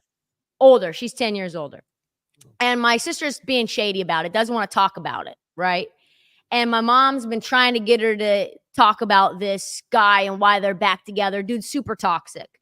And my sister won't do it. She's ducking her calls. So my mom pulls on her power pants and she's like, well, what if I just called the dude and asked him what his intentions are with my daughter? And I told her straight up, you can't do that. You're not supposed to do that. Yeah. That's just that's not okay. And so she does that to my sister, despite my good advice. And now my sister has the conversation with her because she's terrified or whatever that my mom's going to call this dude. And it works. And my mom's point now is, well, you see, I threatened her and it worked. And that is a horrible decision-making pattern. But that, I think, is what Draymond believes is working in his favor for the last 12 years, too. I am the guy that protects Steph and Clay. I am the guy who was a second-round pick who no one thought was going to be anything. And it was my intensity and my fire that sometimes allows me to go over the line. And that's what's got me paid. That's what's got me to be a key piece of this championship run. So that behavior in his mind for a long time, I think he thought was right. Even if it's not right, that's, I think, been a self-validating thing for him.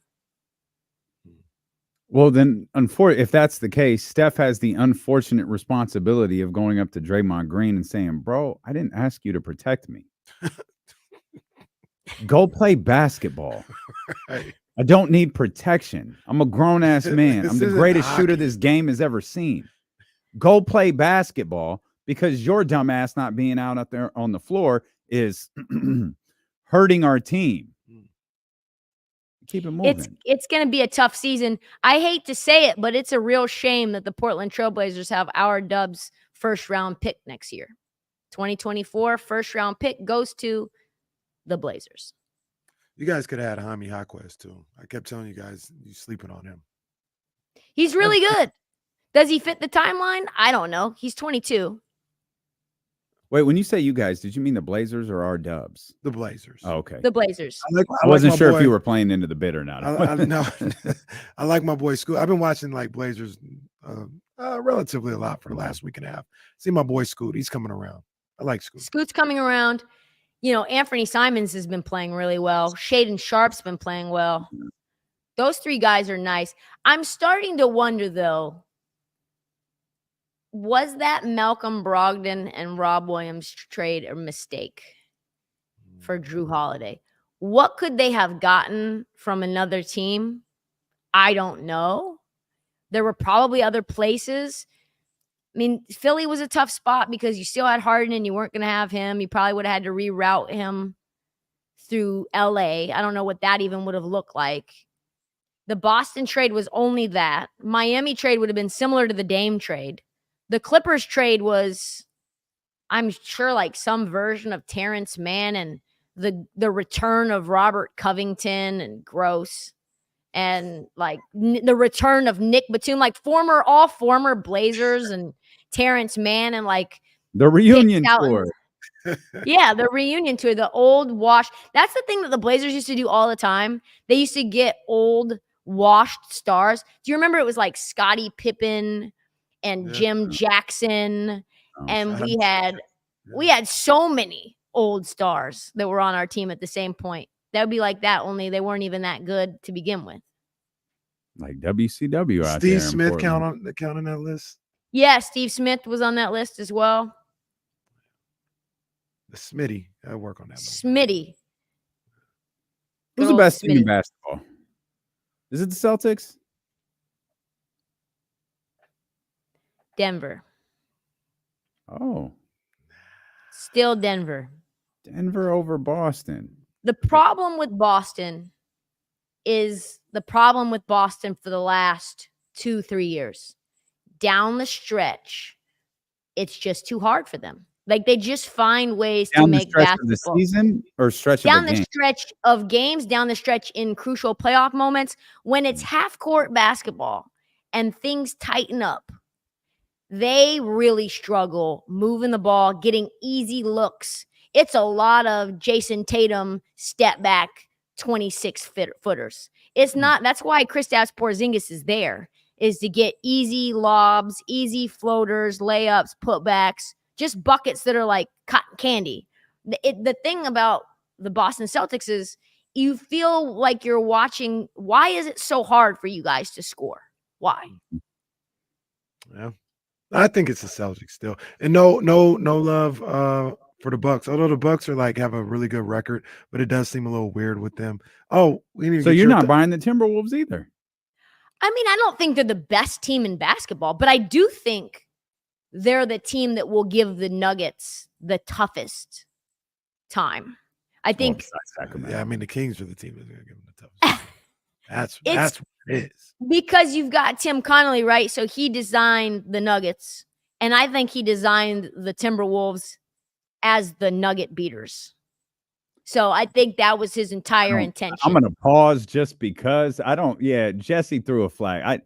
But that wasn't even anything pause-worthy. But it didn't feel. It just didn't feel right.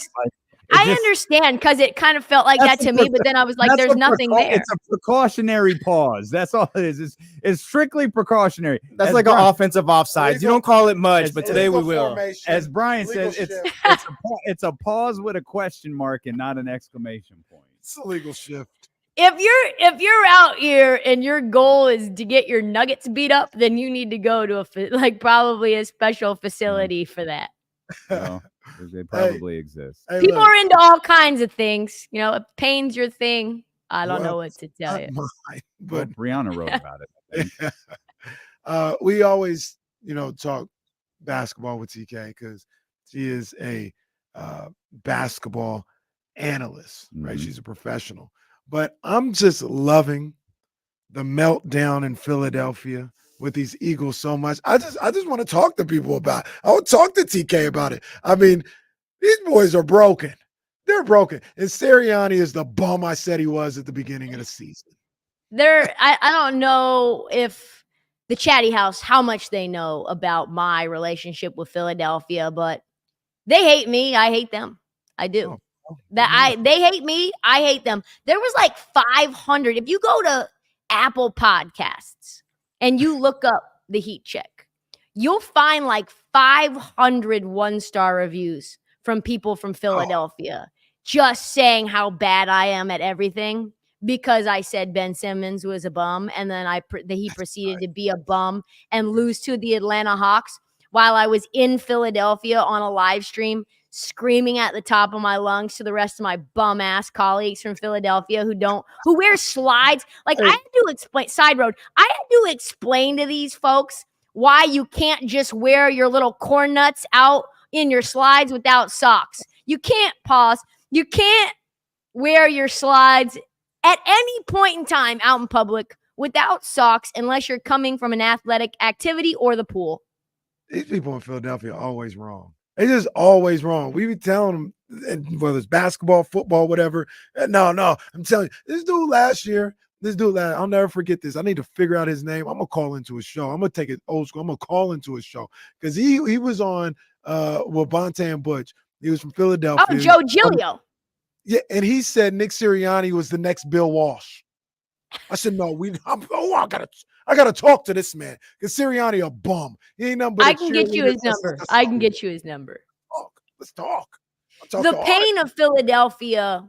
I always enjoy seeing Philadelphia succeed all the way up until the end. Because my thing is like, let them have the most hope. You know what I mean? Like, let them go to the Super Bowl and lose. Let them go to the World Series and lose. Like, let the fans get to peak expectations and then allow those expectations to crumble down into dust. That's what I like to see. So I love Jalen Hurts so much. It's sad that he's there because I love the players on that team, and he's one of them, and he's calling out his own teammates. Darius Slay, elective season-ending surgery the day before a huge matchup on Monday Night Football when your team is already in disarray. Your back end of the field is thin already. You lose CJ Gardner-Johnson like they don't replace him. Just bum trash moves. Not defending it, but the streets are saying he saw what happened with that switch of defensive coordinator. He's like, I ain't playing for that guy. I'm not playing for Matt Patricia. He's terrible. Someone said, as a podcast review, I hope she steps in a pile of dog poop barefoot. Oh, that's a review for the podcast. That's a review. I mean the reviews on the podcast. New slant instead of just hating on Philly. Hey, spoiler alert, I haven't. I love this. I love this one. It's titled Bad Podcast. At least this person's honest. I have not listened to an episode. This is amazing. There's 500 of them. You can go all day. And I had to tell my mom, like, Mom, this doesn't matter. You know, like these people, they're not real. They probably have made multiple burners and created multiple reviews because they're upset about their basketball team. Like they are not going to affect my paycheck or my employment status at all. That is accurate. And I'm listening every week. So we love you to death. Thank you to Trysta Krick. We'll come back. We might talk a little bit more about the Philadelphia Let's Eagles. do it. Okay. Let's do it. Settle down, Tiger. Yeah. We'll come back and we'll talk more about the Kings as well. It's Steelo and KC. Brought to you by Sky River Casino here on Sacramento Sports Leader, ESPN 1320. Your mic sounded fine, by the way. It did? Good. Yeah. It's a little echoey in here, so I was just curious. What's going on there? Is that the – come on now, let's talk about it. Is that the kitchen? We got floor-to-ceiling glass windows with the – No, this is there's two living rooms. This is a living room right here. We haven't finished it. That's Kenny stuff. When you get two living rooms, that's Kenny Caraway ceiling to stuff. floor windows. Stop playing with them. That's a baby grand piano that came with the house. Wow. That's or Steinway. I don't know the difference. I would have visited Trista's house. Come on in. I'm trying to design it right now. I'm trying to figure out where everything's gonna go. Got a little 3 seasons porch. It's big out here in Virginia. 3 seasons porch. Oh, with the screens. Yep, screens. Yeah, I used to have one of those. Yep. Yeah, it's nice. Oh yeah. We sit out on it. Yeah, okay. Yep. They have those. It's not 4 seasons because right now you'd be freezing. It's too damn cold. Yeah, it's too damn cold for 4 seasons. But you can get 3 out of it. Exactly. All right, cool. So no, there was no delay or anything.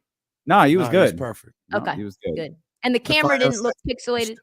Nope, you look fantastic. Perfect. Good. All right, guys. See you next Friday or Tuesday. All right. Okay. Bye. The Flyers had to get used to it. See, they had a dog sitting courtside at a Lakers game. In Austin Reeves jersey. I saw that. No, come on, man. Yeah. Well, okay. Well, that's different. I thought somebody just brought their dog. Oh, I thought that's what it was too. Very well behaved, just laid there with his Austin Reeves jersey. Because that's different. I think we might be seeing different dogs then. Because the dog I saw had no Austin Reeves jersey. It was in the seat with the guy. Well, see now that. Nah, man. Hey, look. Hey, I don't have no problem with dogs or whatever. I understand it. You're familiar with this animal, Drew Down? But we're not. Come on, man. No, the dog don't get a ticket to the basketball game. Doesn't. He doesn't. Because I'm gonna be honest with you. I don't want to sit next to your dog. I don't want to sit next to the dog. Yeah, get your dog away from me. I don't. I just don't. I'm not interested. Was it a small dog? No, big ass dog. Big old dog. That's inconsiderate, man. I don't want to sit next to the dog, man. I really don't. All right, who is Brody though? Why is this dog famous? Brody, I guess. Brody. What does he do? Hey, Rappy, send it to me again, big dog. I saw it last night, and then I got in this young Zell thread, and I got a lot of mentions, man. So shoot it to me again so I can listen to it, man. Or DM me, one of the two. Collins, don't do that. I do not want anything to happen to these animals. I just don't want to go to a basketball game and sit next to a dog. Simple as that.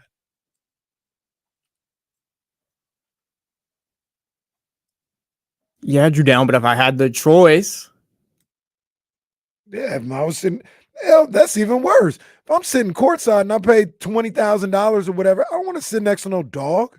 now I may never sit courtside because there's a dog there. Crazy? Lakers lost my money, I guess. No, I'm just playing. You out of your mind? Let's check in again with 107.5 The Fan. Let's see if they're in their chat talking about Buddy. No, somebody's talking about Joel Santana. This guy even talking about sports. Brad Spielberger of Pro Football Focus and Greg Rakestraw, he and Kevin Bowen. They don't do basketball everywhere else like we do. Been to watch Citadel and Notre Dame play a little hoop. I'm assuming about Anything to not talk about the Pacers. Poor guy. Well, we've been there. We didn't want to talk about the Kings NBA the hour. day after. Well, the hell. Y'all don't know last how week real that was. after the Clippers game.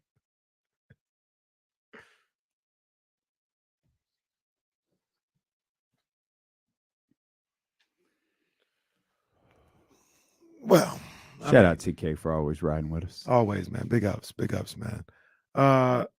Little NFL talk. Little NFL talk. We gotta talk about the NFL.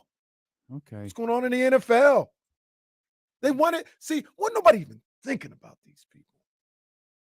But then they wanted to run their mouth last January. I could probably go get like lunch or something right now and just let Wanted to run their mouth last January when we didn't have a quarterback. He doesn't even need me for this. That's They true. wanted to talk crazy. And they wanted our attention. Well, guess what? You got it. Are you got it, Philly. You got our attention. Are you cutting a promo on someone? Let me tell you right now.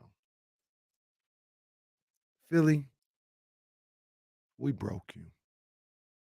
Philly, we changed you. It's as simple as that.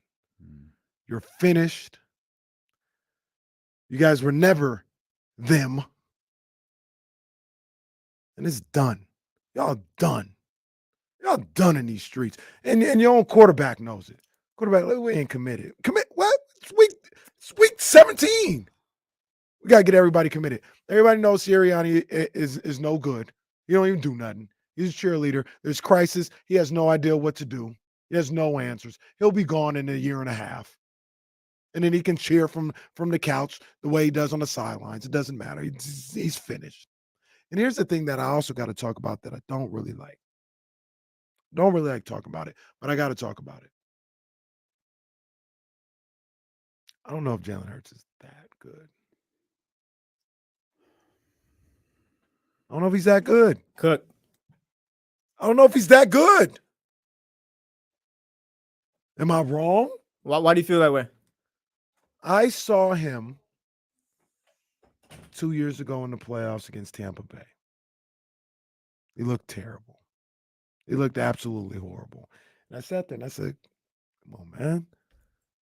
I like Jalen. I like him, but this ain't the guy. This ain't the guy that's going to get it done. He looks awful. And then he came back last year, had an MVP season. He was phenomenal. And I said, you know what? Maybe I was wrong about Jalen. Maybe I was wrong. He's a lot better. He improved. He got better. He's better than I gave him credit for.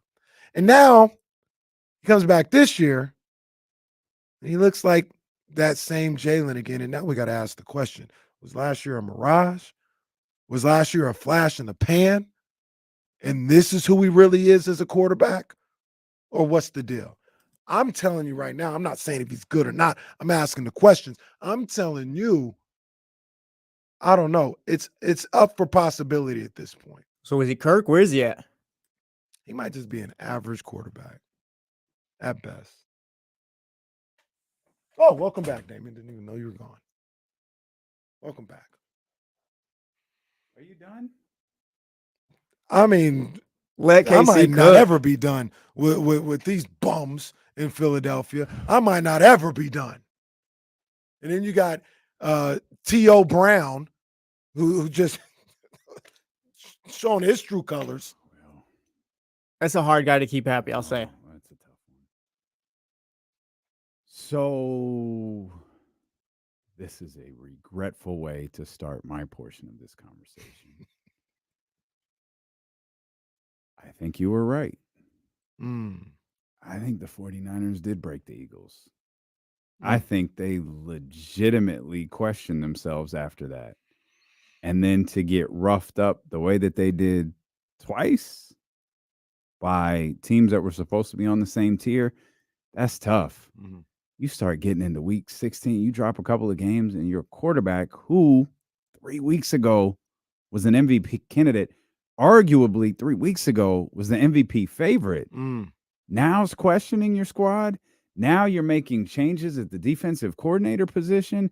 Now you got Matt Patricia doing stuff. Now you got players not buying into Matt Patricia. Ooh. Your best receiver going at the fans because they're calling him out. He's saying, don't talk about my character. You guys don't know nothing. This is a tough. Your best corner, he decided to get surgery. This is a tough look for a team who had the goal of winning one more game. This, I honest to God think, is why you see so many teams on the short end of the Super Bowl fail the following year. Is this. It's just happening in a very, very different way with Philadelphia. Hey, salute, by the way, to Seattle. They needed a win. They needed that victory. They were at home. They got it done. I was cool with Philly like losing and stuff like that. I wasn't like, oh, this team's cooked or whatever. I was like instantly the moment I was like, oh yeah, they're done when Hurts questioned their commitment. Yeah. It is week 15. Yeah. And you're 10-3 or 10-4 now, but you're 10-3 going into the game. And you're questioning commitment and you're supposed to be one of the top NFC teams in the league. No, you're done. And that's the part where I think Jalen needs to learn to be a little better, like as a leader. You talk about him as a quarterback if you want to. I think Jalen's a good quarterback. That's where Jalen's got to be better at a leader. You cannot say that publicly. When your team is so clearly, very, very publicly falling apart, you cannot say that out loud in front of the media. You could tell them that. You could have a meeting with your squad and talk about that. You can't say that publicly. Well, I think a lot of it goes back to, and a lot of it is jokes or whatever the case may be. But in all seriousness, Sirianni has no clue what to do right now. He's supposed to be the leader of that whole thing. Yeah. And he has no clue what to do. He's not a good coach. They're asking him to actually lead and do things as opposed to have pom-poms. And he's like, I didn't sign up for this. I was just signing up for a field pass to watch my favorite team. Yeah. You're asking me for I have no clue. Did you see he came out yesterday, I think he said, and he said it was a disadvantage that it came out public that they switched defensive coordinators. What did he think was going to happen? Yeah, I'm sorry, sir. You thought you were going to keep that under wraps? Would have been the first time ever. Yeah, that literally has never happened in the history of professional sports. No clue. Guys, is that Matt? Why does Matt Patricia have a call sheet? What is he doing out there? What I think his name is, I forgot the defense. Sean Desai. Sean Desai. Why is he upstairs? Fellas, I think Sean Desai is sitting in the second row in Nick Sirianni's suite. No, he's got the Michigan Wolverines spy gear on, standing over in the corner with the fake nose and the glasses. How would we have known? I mean, you talk about Jalen. I agree with that. I agree with Jalen. But the leadership from up top is you're 100% right. Is non-existent. You're 100% right. And they can't get this aside. I already thought they couldn't get it back just because of their personnel. But now you see not infighting maybe isn't the good word, but the chinks in the armor as a group, as a team, as a unified team. You see that going on. they might not win a game in the playoffs. Like, I think right now, That could be a one and done. I think They're playing I think right so now poorly. they play the. Somebody sent it to me last night. They're playing either the Bucks or the Rams. If it were to start right now, they would lose to either one of them. I think they'd play the Bucks. It is the Buck. I'm sorry. Hey, I'm sorry. Salute. Okay. Salute. All right. Thank you. Salute. Oh yeah, you got. I was the other day. I said All right. I told All Zabo right. in the chat. Yeah, I'm all in on Salute. Baker and All the right. Bucks right now. My guy. My guy. Yeah, it would be. And I'm reading this right. It's being Tampa. Yeah, they're the division winners. Yeah. Real quick before we get out of here, I said we were watching the game yesterday. I think they were up 7-0 at the time, and I said, man, Seattle can't win this game. Mm-hmm. They don't have enough. They don't have enough. They can't win this game. I was shocked. So when we I saw what left. happened. Yeah, you said that as we were wrapping up on KSFM, and Seattle was just moving. Mm-hmm. I got home and was like a little late. I was like, I probably got about 5 minutes before I need to go over to NBC. And it was like they had 10. I was like, oh, they either didn't score on that drive that we were watching, or they just completely stalled out. On that drive, probably the biggest play of the game. They had a 3rd and 1. It's lined up for the tush push. Kelsey gets a false start. They go back to 3rd and 6. They can't convert. They have to kick a field goal, and that's one of the plays where the game changed. Yeah, that's where it started to look like, hey, I think Seattle could get this. And hey, as said, shout out to the sports gods, because halftime landed right as that final drive was rolling out in real time. Always looking out for us. So be able to flip over to that. I was yelling at 11 see them at that time. I love my guys. That checks we got to out. work though. All right. I love my guys. Those are my boys. I'm glad I don't get yelled at you. We'll come back. We'll get back into Kings basketball. Jason Jones, the professor, going to join us coming up here shortly as well. It's Dealing with KC on Sacramento Sports Leader, ESPN 1320. We changed them. People were making a point about the Eagles still having like talent and stuff like that in the chat. That's true, but their problems are all coming to the surface right now. No, that is an extremely talented squad. They're just missing out on. They're lacking. And maybe it's leadership. Maybe I think Kenny's got a great. Sirianni's bad. Sirianni's bad. Like every time I say Sirianni, my phone lights up because it thinks I'm saying Siri. And anyone who willingly puts Matt Patricia in that leadership role, man, I got questions. I am not a Matt Patricia fan at all. Ever since he told that reporter to sit up, show some respect. Take pride in your craft. Like, bro, shut the hell up. Yeah, relax, dollar. You're a football coach, man. Relax. What the hell you think you are? Yeah, he lost me then, and he's never got me back.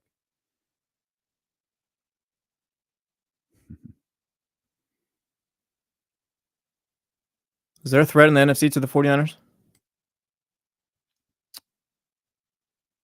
Not in my opinion. Without them like getting in their own way? Not in my opinion. Yeah, I don't think so either. Yeah, not in my opinion. Now, with that said, I believe the Cowboys roster still matches up well. It's just I could never pick the Cowboys to win that type of game. They've got to win it. I mean, I tried buying into the Cowboys What's up, man? last few weeks. Yeah. And then they got blown out by the Bills. I don't buy the Lions, Patrick. Not in that situation. I don't buy the Lions. Don't buy Dallas either. Rams is interesting, though. I don't hate that answer. Yeah, Rams is interesting. The division's always tough. Yep. Sean McVay knows how to play them. That's an interesting one. Because they might sneak into this thing. Calvin, how's an overreaction when Philly's saying as much too? Like Jalen Hurts is the one saying they're not committed. AJ Brown's going at the fans and stuff like that. Like all of Philly is just losing its mind right now. Yeah, love the avatar, but it's more than just the losses. It's a lot more than just the losses. Philly been where? Yeah, they've been to the playoffs for sure. But I think part of the thing, Calvin, with it's particularly as this pertains to the 49ers and no one else. This doesn't pertain to Philadelphia and anybody except San Francisco. the fact that the 49ers beat them the way that they did a couple of weeks ago, it's that whole offseason, if Brock Purdy hadn't got hurt, if Brock Purdy hadn't got hurt in the NFC Championship, that seeps into your soul a little bit. And the fact that you weren't able to respond against Dallas, you haven't been able to respond since that game, I think is the bigger concerning issue. If they're able to regroup and be ready for the playoffs, good luck. We got a good playoff battle ahead.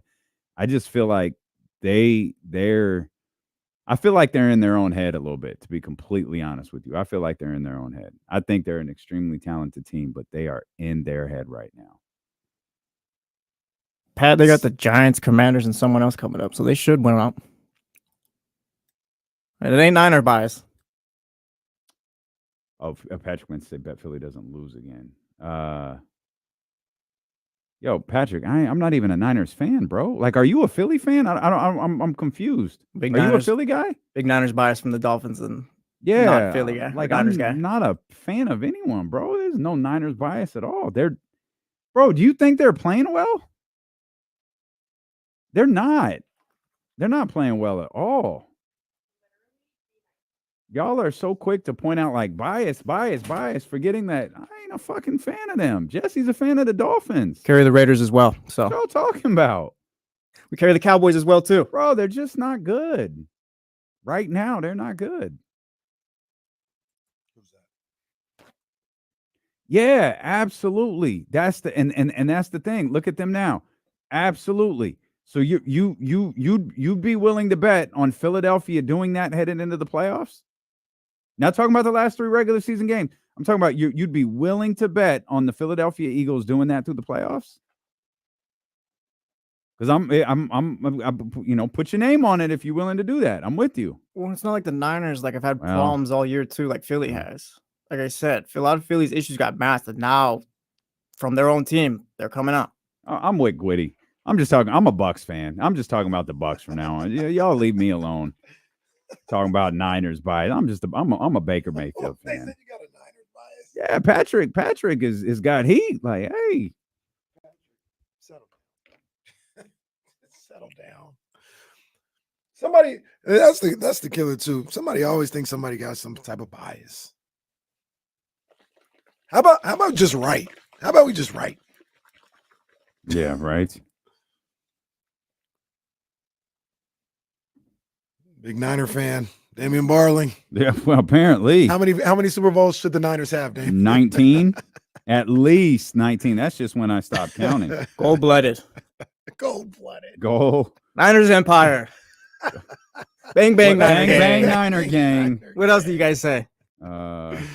We used to say Quest for 6, but I hope they don't bring that back. Oh, boy. I don't like that one. Oh, wow. We're still on the revenge tour? We're doing that too? Oh, no. We're done with the revenge tour. So, that was awful. Yeah, we're done. So, That's a Bay come on, Area man. thing. Oh, no. Bay Area people like to do that. Stop it. Shoot. Give me. Oh, come on. Give me a second. Yeah, just sit here quietly. Oh, well, okay. Well, they also got mad at me in the chat because I said I didn't want to sit next to a dog at a basketball game. Why not? Why would I want to sit next to a dog at a basketball I think game? the dog was sitting under the chair. So the video I had seen, the dog was on the chair with the dude. So like this. Dude's on the chair and he's got the dog like this. And if I'm sitting next to him, I'm like, no, we're not doing that. Oh, I'd be thrilled. I'd be thrilled if that happened. No, we don't want to. And I like dogs more than people. Like, can I trade the dog for the person? Maybe. And I love dogs too. I got Barry at home, whatever. That's my guy. I love Barry, but I don't want to sit next to your dog. Like, if he's under the seat, that's fine. But if you're carrying the dog and he's just like a big ass dog or whatever, and it's like next to me, like, come on. Look, man, the arena is for humans, not dogs. Well, man, maybe. Well, what if the dog want to light the beam? Well, it was a Laker dog. That's a good point. Well, no, Laker dogs. Well, we know what that dog was saying. Okay, Lake Show. Laker dogs are not welcome. Let's go. Oh, wow, interesting list here. Before we get back to the Kings, do the complexes, not DJ Complex the publication. Top 10 songs of 2023. Do you want me to guess? No, I don't think you'll be able to. Because they're going through all genres, right? No, I don't think this is all genres. least I don't think so. I think my one prediction: Snooze is top 3. Killer Mike and Andre 3000 and Future Scientists and Engineers is number 10. Offset Worth It is number 9. Yeah, Ice Spice 9. Deli is number 8. Sacramento's Victoria Monet. That's a top 5 song. On My Mama is number 7. Tyler. Water is a top. Water's number 6. So water is up there with Essence. That's kind of an all-timer. Number 5. I'll give you a hint. It would be my number 1. First person shooter. Drake and J. Cole, number 5. That's top 5 song this year. Yep, it would be number 1 for me. Lil Yachty. The one Strike. with Cole? Huh? The one with Cole? Or you got No, another Cole one? it. No, Cole it. No, I don't even know that song. Number 3. Barbie's World. Okay, wait. Yeah. What would make me Ski-Yee. look number Ski 3? is that when is we talk Sexy about Red. when we talk about 2023, She's Rookie of the Year. you have to the story of 2023. Ski and Sexy Red is in the story of 2023. Number 2. We talked about this song earlier. Or later. Paint the Town Red. Gunna. Oh, feel me. And number 1 is Bad Bunny. Don't know what I said. Yeah. I don't I know what he's saying, but it sounds fire. You You mentioned Barbie World. That's interesting. Where is Barbie World on this list? They must not. Snooze must have been disqualified. Kill Bill must have been disqualified because it doesn't appear they're on this list. 2 songs, technically. I guess Travis Scott, I Know, is number 24. I know. That's a great song. I'm really surprised Barbie World, given how many times we played that record, is not on here. That came in kind of late, though. Oh, that came Barbie's in World was like we've been playing summer. that. Yeah, we've been playing that since we started over there. So it had a solid couple months at a power rotation record. That's the most Googled movie of 2023. And where's All My Life? How did All My Life not make this list? All My Life, we played it a lot. I don't think All My Life was the top 50 song this year. Really? Yeah, I didn't think it was top 50 song. We played it a lot. And it wasn't a bad song, but 50's a lot. Maybe it is a top 50 song, but Yeah, no, but Yeah, no, 50's a lot. Sexy Red was 3. Mark's Ski. asking no ski. Sexy Red was 3. Ski. We had the Kings Wow. game and they throw that beat on. What are you hear? Ski happened at the Sac State game too. That's right. Who was the MVP of hip hop this year? We'll call Sexy Red the We've Rookie of the had Year. this. We've briefly had this discussion. Mhm. I think Gunna's a nominee. He's not going to Mhm. win. He's a nominee. I think it's probably obvious. It's between Drake, Travis, Cole doesn't get in here because he's only been doing features. but Cole, Cole's been so major with the features. That's what puts him in it. yeah. What's what I'm saying? Because he's been carrying, he carried that little Dirk song. He's tune in on Thursday for KC's Hip Hop Artist of the Year. The Kennies. The Kennies going down on 102.5. So Damien can answer. I'll give you my answer Thursday on KC's Corner. What's Friday? Friday Night Lights. Oh, Friday. Okay, so we'll do the Kennies and the D-Los on Friday. Do the Kings play? They don't play Thursday. They play Friday night. So we could do it Friday. Yeah, we'll have a lot. We'll have some sports stuff in there and everything. We'll have some fun. Oh, who would be the athlete of 2020? Soren throws it in like perfect comp, I think. J. Cole is just all-time quarterback for this. All-time QB. He's nasty. All-time QB. He is nasty. You said who's the athlete of the year? Yeah. Probably Joker. Really? He dominated last year. He dominated from start to finish in the NBA last year. Just pure domination. Embiid got the MVP, right? Yeah. Mhm. Yeah, so that kind of throws a wrench in it, but I mean, we know what it was. Not saying Embiid shouldn't have got it, but Jokic was right there. I guess we got till Friday to figure it out. Do a year-end show here. The D-Lo and KC's. CMC doesn't have the accolades That would to mean go we in have there. to agree. That doesn't happen a lot. That'd be tough. Probably agree on Jesse brought up yesterday was Stone Cold Steve Austin's birthday. Oh, and Stone Cold. And Jesse asked, "What's his like biggest moment?" And I didn't have a definitive answer. His biggest moment, ironically, is probably the Bret Hart match. That's exactly what I said. That's what came down to, the blood pouring down his face. That's his signature moment. That's what I thought. The other one is helping Mankind win. Well, that's the pop. Yeah, for the pop. It's either that or him and Mike Tyson. Tyson and Austin. I forgot about the Tyson one. That's a good one. What was the other one I said? Oh, the beer bash. Yeah, it's a classic. People forget because they get caught up with all the beer stuff. Mm-hmm. He cut a mean promo that night. Is Stone Cold Steve Austin, is he Bo Jackson? Because he's got moments and stuff like that, but it was only for His so run long. is super short. Yeah. But he's better than Bo. Yeah, I got him top like, 5 for sure, probably top 3 of all. Yeah, like no matter what, he'll always be like no Terrell Davis.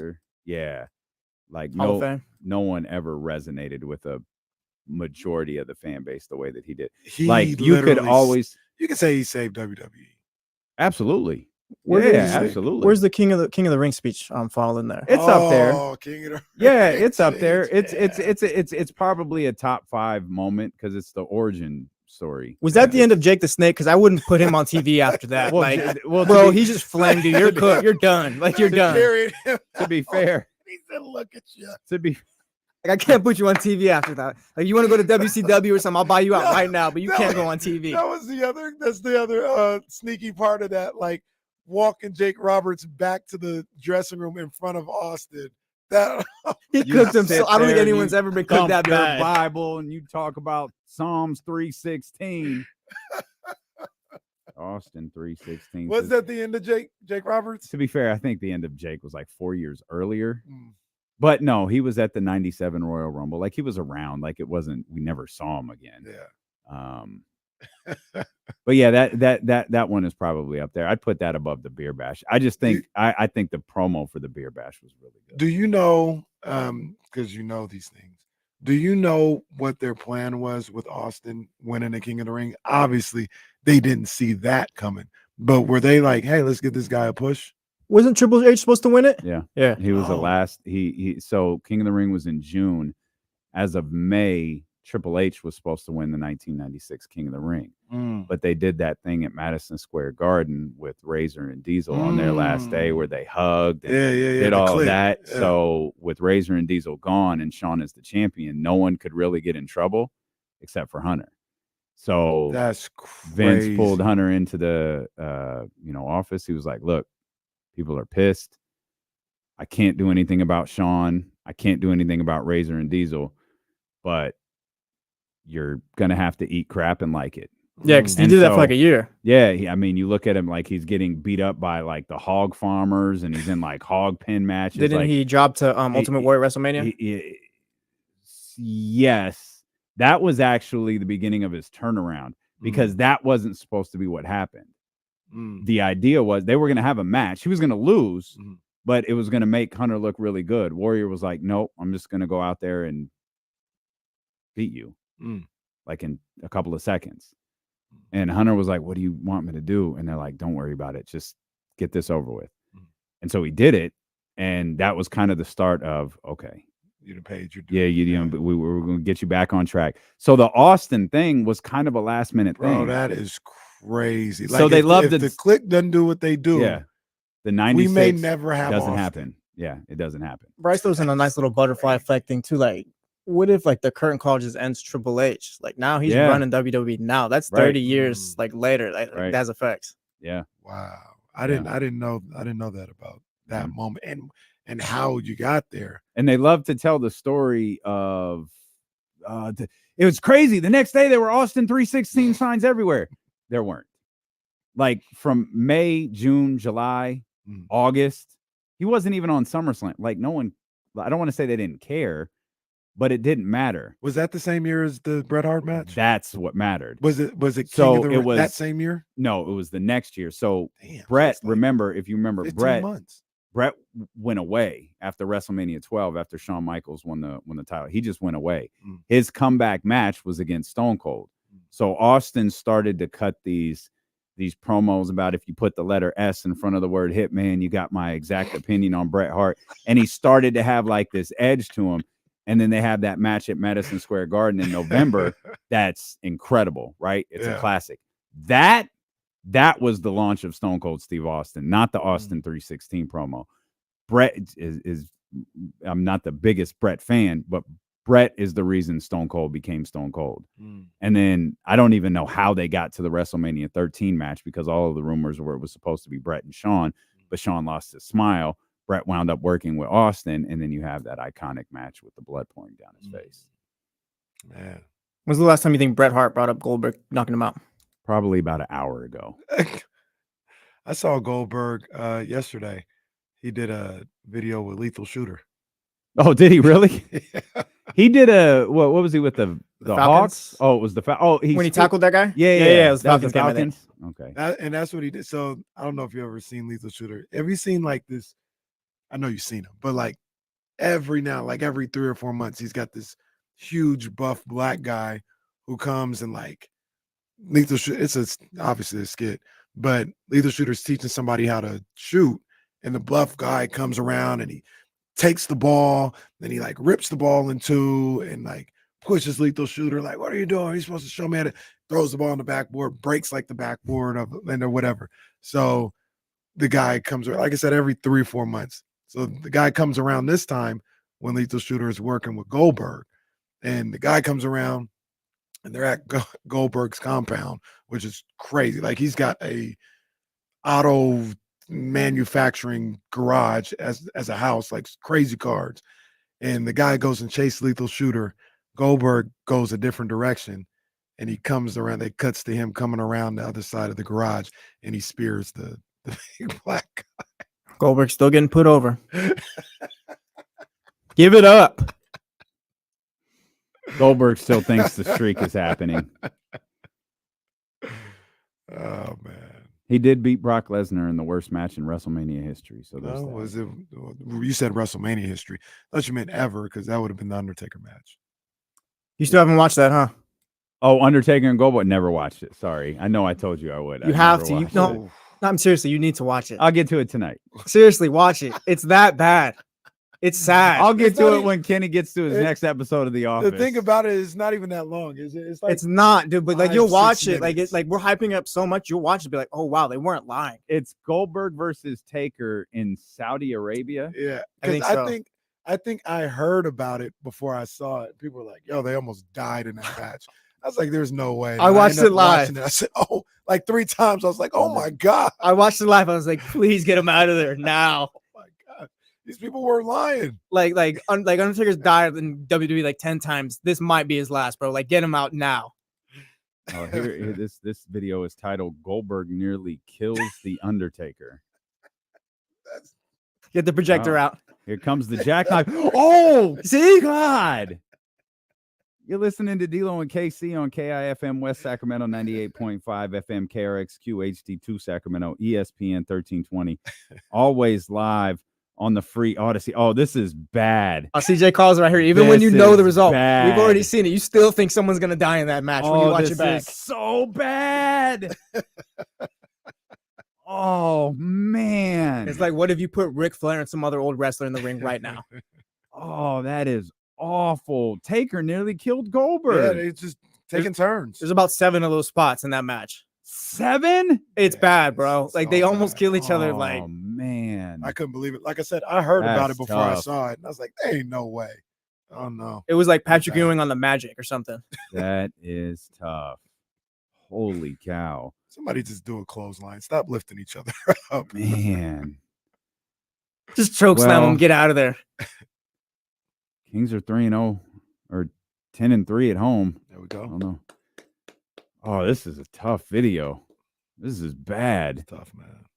It's tough. I'll watch it when the KSFM show starts. Please watch it. I'll put it on. We got to get your thoughts tomorrow. And for that, I'll watch an episode of The Office tonight. Gosh, this guy. I will. Okay.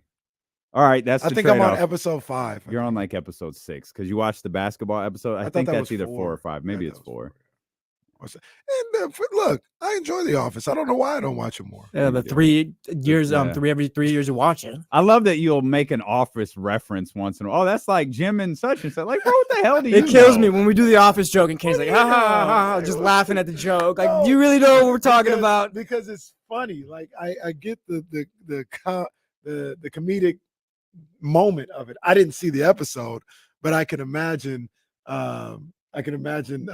Michael Scott saying what you guys were saying. Honestly, Kenny, just watch, like Soren says, just watch The Dinner Party, and that'll be all The Office you'll ever need. Watch the Dinner Party episode. The Dinner Party episode. What season is that? It's like season 5, I think. Might be season 6. Wow. Took me by the hand. Yeah, that's fire. And then I watched it at L&L Hawaiian Barbecue.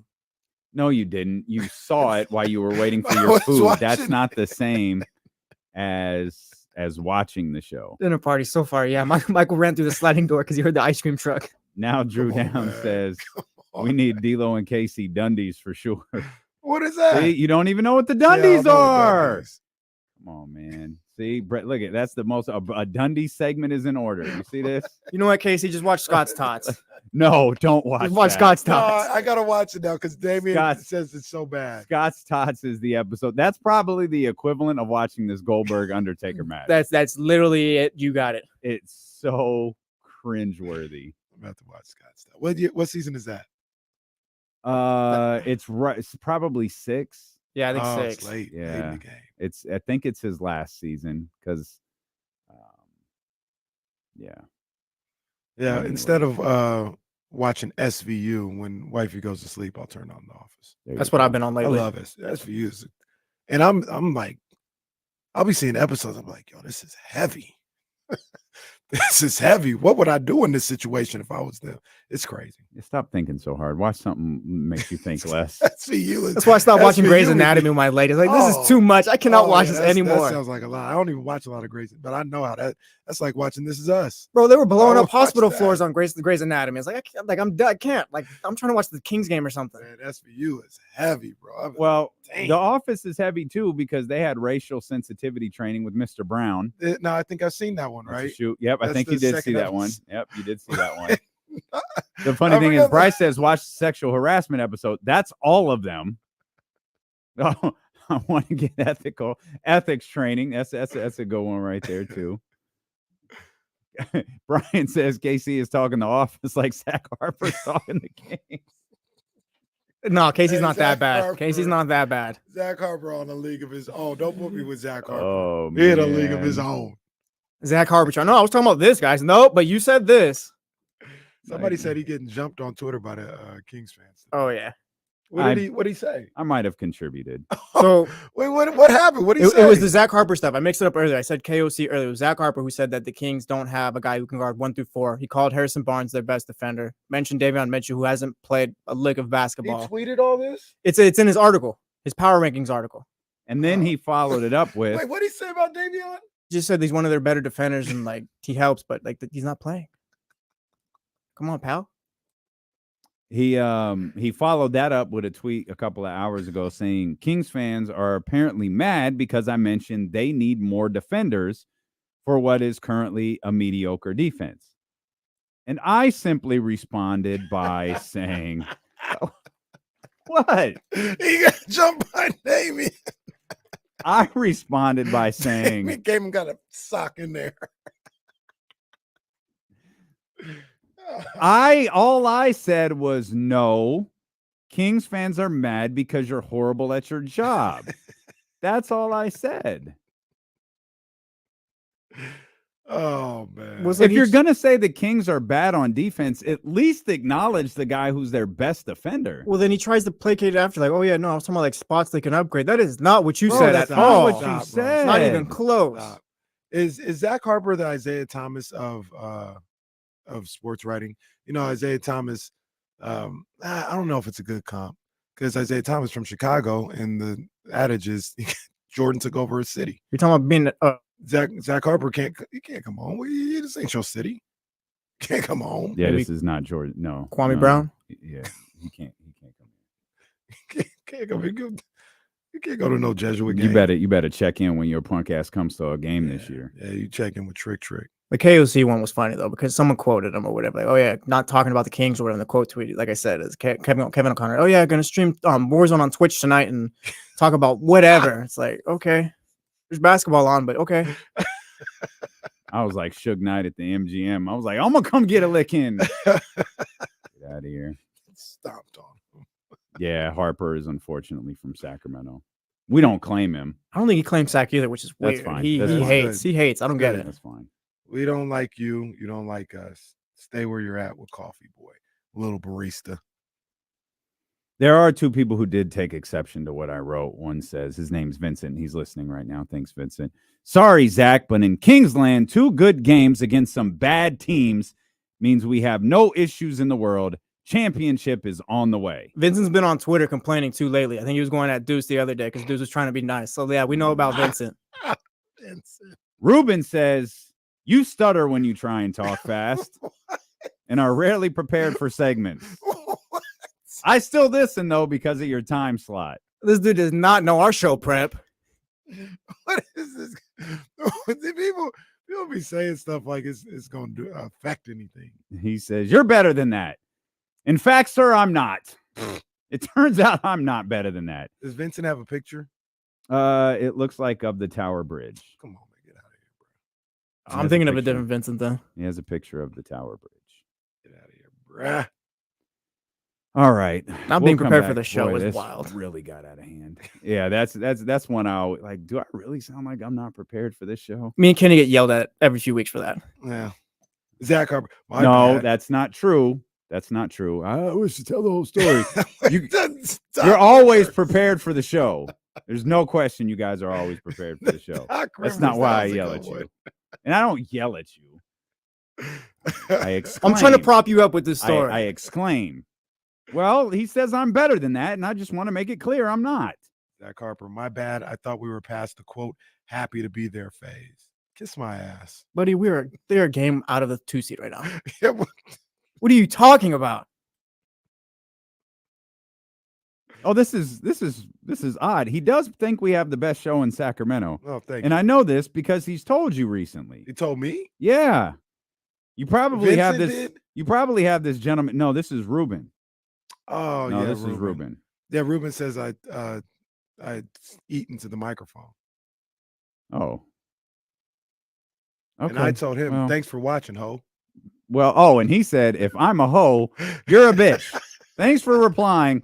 All good. Still the best show in Sacramento. I love this. I love this group of individuals. What a great group of people. My goodness. We'll come back. It's not Jason Jones. We're going to try to straighten this thing up. Come on, guys. The professor joins us. Jason Jones next here on Sacramento Sports Leader, ESPN 1320. He said, I hate you, but damn it, do I respect you. Damn, you guys are good. What was that? What was that on Any Given Sunday when he didn't like the reporter, but I think it was Al Pacino, or no, it was the reporter saying about Al Pacino, and he was like, I don't like him, but damn, he's good. Yeah, he's good. That was the Jim Rome guy.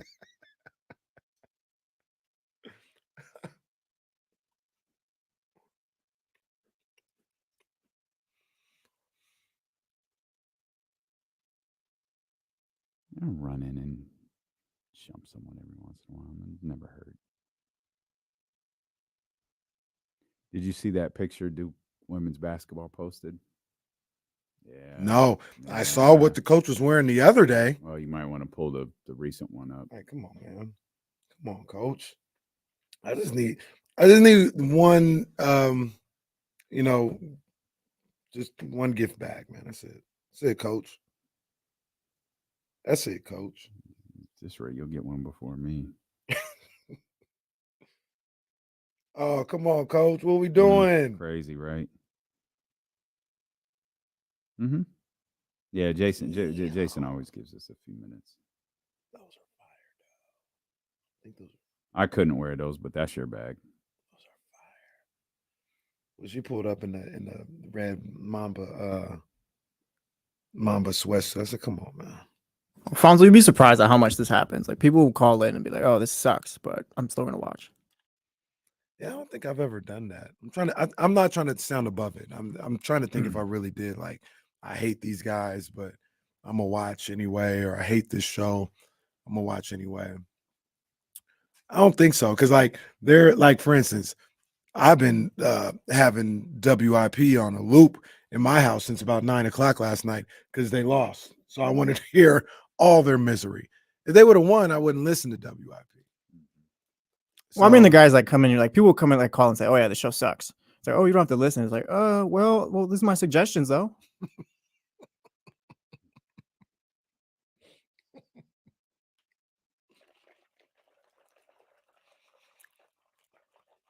There's gonna be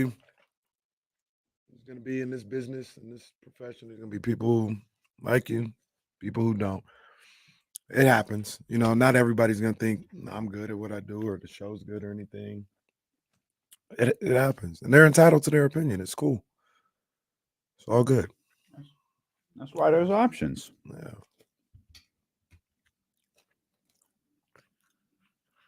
That's why there's options, man. We just trying to do the best we can. I already pissed off Ramsey and Katrina. They ain't been seen in hours. Yeah, well, man, we got to talk. No, I ain't nothing to hire. I just took the moderator stuff off because they had gotten a little too. It's not Katrina, but Ramsey had gotten a little too. Oh, is he blocking people again? Blocking them, timing them out. I just get too many emails about and DMs about how he like regulates the chat, and it's like, man, this chat isn't about you. No, it was my fault too. I tried to tell Ramsey and Katrina that it's my fault. I leaned into the bit. Some of it I thought was funny. I mean, block Deuce, for God's sakes. That was an all-time. Like, all right. I'll never forget that. Like, that happened, and it was like the mega powers colliding or something. But it's also like, that was uncalled for. It was out of pocket, but it was hilarious. It's like I told Ramsey, like, just chill. He has little comments and stuff. Like, chill with all. We got the insiders now. Like, this is about. I love when Jesse just tells me to shut the hell up by playing the music. So we were. I said we were back. I got you. No, I got you. David Jackson, Deuce had it coming. That was great. I didn't still like, an all-time show moment. I didn't like the Deuce Ramsey feud. No, I didn't either. It printed money though. Yeah. Hollywood was. It printed money. COE. Yeah. It printed tickets. Yeah, indeed it was. I also don't like the Ramsey TC feud. Oh, it's a one-sided feud. Like it does it like Ramsey's the only one. Yeah, TC has fun with it. He's like, haha, Ramsey fade. And then TC's like, get this guy off the air. TC's like, whatever. TC's our guy. What's up, TC? Two brothers. Oh, What's good, up, baby? big dog? What's up with your boy, man? Oh man, hey, look, hey, check it out. Your boy man. Sirianni. That's your boy. Hey, look, hey, I got a question for you, Kenny. Hey, Kenny. Yeah. Be real with yourself. You want Sirianni or you want Shanahan as a head coach? Why are you asking me this question? Why you know I don't want. I never. You wanted that bum. I never wanted that bum. D-Lo, hey, I had to. Hey, look, Sirianni done lost his mind, and I'm with you, Kenny. Look, at that win, that broke the Eagles, bro. Hey, them dudes is broken for sure. The Kings is back on track. Keegan looking like a real boy. Hey. As far as this trade comes, just sit back and let's see how it goes. Unless somebody give us a good deal, unless we can swindle somebody, bro, then we'll do it. Other than that, bro, let's just go. Let's run with it and make a shot. Real quick, TC, how much are the Kings winning by tomorrow? 8. Okay. We're gonna beat the Celtics by 8. Jesse almost said negative 8. He was almost right. Remember, he said they were gonna go on a 7-game winning streak. They won 6 in a row. Yeah. Start listening to TC a little bit more. Maybe not about Except the Niners, maybe not about Sirianni and Shanahan. Bringing our man Jason Jones of The Athletic, the professor. Jay, what's cracking, man? What's going on? Not much, man. Not much. Just trying to get all this work done so I can enjoy the rest of the year without having to worry about work. Like most folks. I see Kenny in here looking like he from Pyru right now. Come on, man. I bet KC ain't walking into a Los Angeles radio station just like this, is he? It depends on what station. He ain't When the rolling station's down open. Hoover with me. He ain't rolling down Hoover with me. He ain't going to my old neighborhood like that. We ain't going over to Crenshaw and Slauson like Oh, that. I ain't going. Yeah, I ain't going nowhere in Long Beach like this. Now that I think about it, I'm not going anywhere. Remember, I was born in South Central too. I used to live not too far from Crenshaw and Slauson and all that. So yeah. I wear black and white when I go to Los Angeles. I just wear all my essentials gear, all those muted muted grays and beiges, and I wear black and white and the same hat that what's old boy wore at the NFL hat? the Rob Lowe NFL hat. See, but That probably means something now too. They didn't change the game. Sometimes you don't know what means what anymore. I'll be like, you know what? I'm just going to not wear a hat today because I can't keep up. I mean, there's some staples that okay, this is this and this. But I went home one time. I'm like, why are y'all wearing these Cleveland hats? I don't understand. My brother I'm like, oh, okay. Good thing I didn't wear my CC Sabathia jersey on this trip. It would have been a problem. My CC Sabathia jersey. And You said you and a nice portion of the audience is going, what are they talking about? This is it's over their head. You said you grew up need to know. on Crenshaw? I was not too far from that early on in life. Yeah. When did you? So, like, were you there when the riots hit? I was in Long Beach by the time the riots hit. I started in LA. We moved to Long Beach for a year. I went back to LA. Then I think by 4th, 5th grade, it was all Long Beach. But yeah, my early years were not that far from the Coliseum. That had to be a crazy time being out there for the two times that I go think home about. and cover the Clippers with everyone else from LA. Well, no, thank you. Yeah, that's the LA connection, LA Unified right there. The Clippers. That's That'll be the first job. Jason goes, nah, I'm good. I'm good. We have a great writer who covers the Clippers for us. They don't need me around the Clippers all the time. Shout out Law. That's Law. That's our guy. I was just thinking though that the two times I think about being in Los Angeles would have been like for the riots. It was just crazy, like surreal. And OJ. Those were two of the wildest times to be in school. Like when the riots hit, I got bussed out of Long Beach to go to school. So I was like on the outskirts near Lakewood or something. I wasn't actually in Long Beach. When the riots broke out, them folks was coming to school, getting their kids out of school. Like, and we was like, well, we still got to get home. We had to wait for the bus. It was like, hold up, them folks from the neighborhood that the school was in, they wasn't waiting. Yeah. Then when OJ hit, makes that crazy because I remember I was in art class. I a junior. I took an art class because I don't know why, but I figured I was going to be cool to take art. And she had a Walkman with those remember the earphones, the little styrofoam cover? Yeah.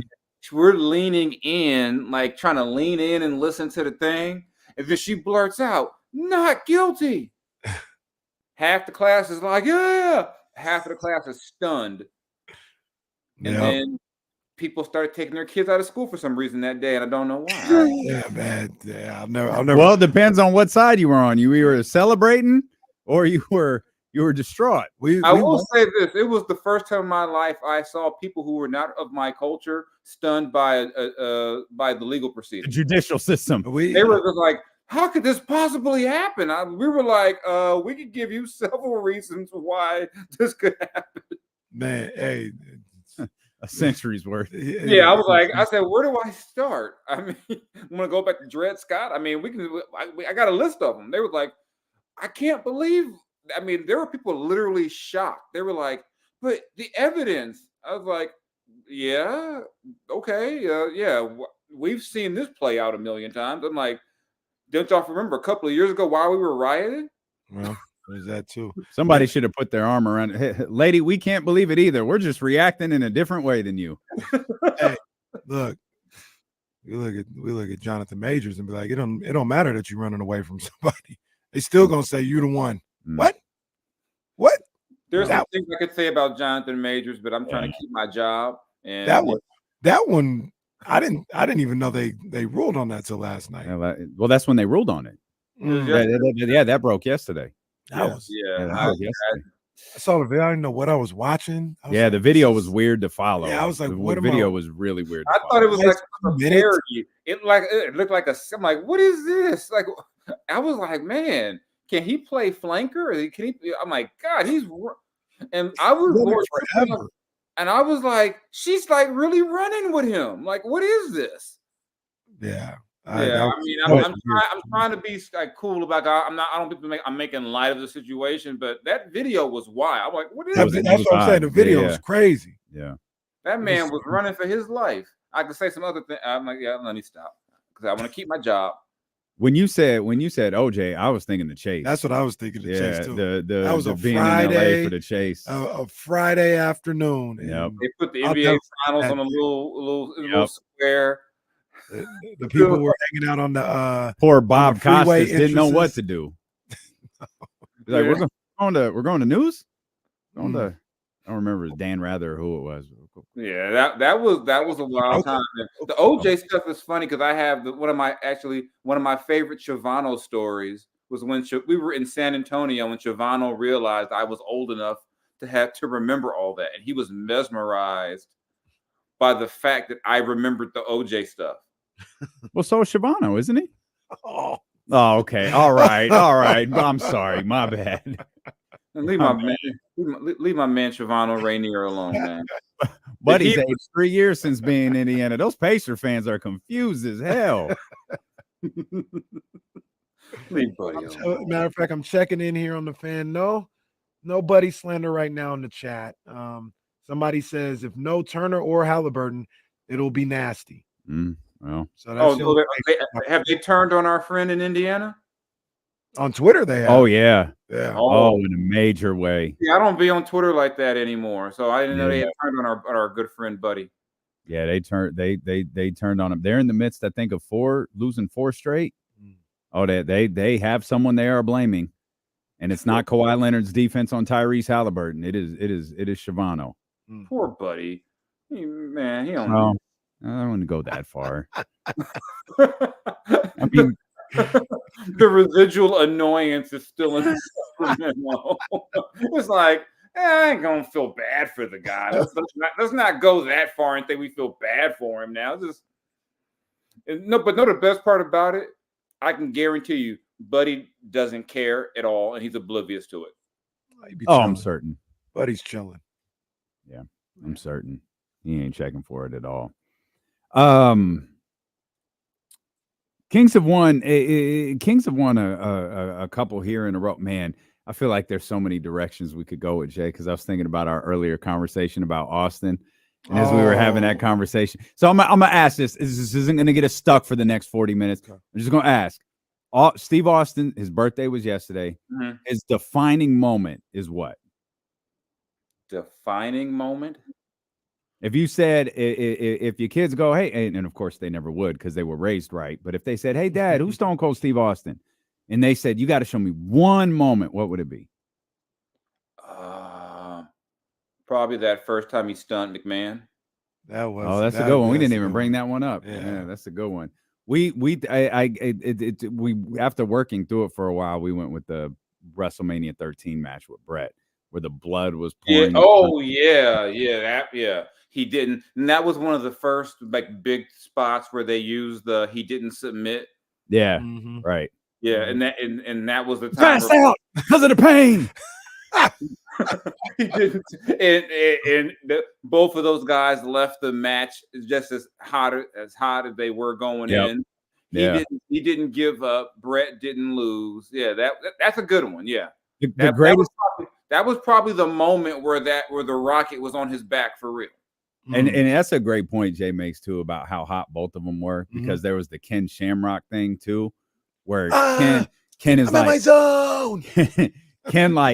Ken starts calling from like, come on, let's go. And Brett like steps to him with his hands up and then kind of like steps back, and the crowd's booing, and he looks at the crowd and it's like, boom, he's a bad guy. Like that quickly, he just became a bad guy. Just because he took that like small, it's just such a small like step back. Like, no, I'm a coward now. And then gets out of there. I'm leaving. Yeah, that was brilliant.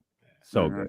I'm in my zone. Sacramento zone, Ken Shamrock. Does anybody know like where Ken Shamrock is from in Sacramento? No, he trained with man, what is my guy's name called? There was a really prominent trainer out here. And like I don't know that Ken's from here, but he trained with him. And that's like Tito would come out and train with him. Randy Guitar. I just can't remember his name. But he's one of those guys. It's like Cody Garbrandt. Well, because I don't think Cody's from here. Cody, I think he's from. Well, he's with Uriah's crew, right? Yeah, and I think he started living here and stuff like that. I know Josh Emmons from here. I know that. That's for sure. He ended a human being on Saturday. That's for sure.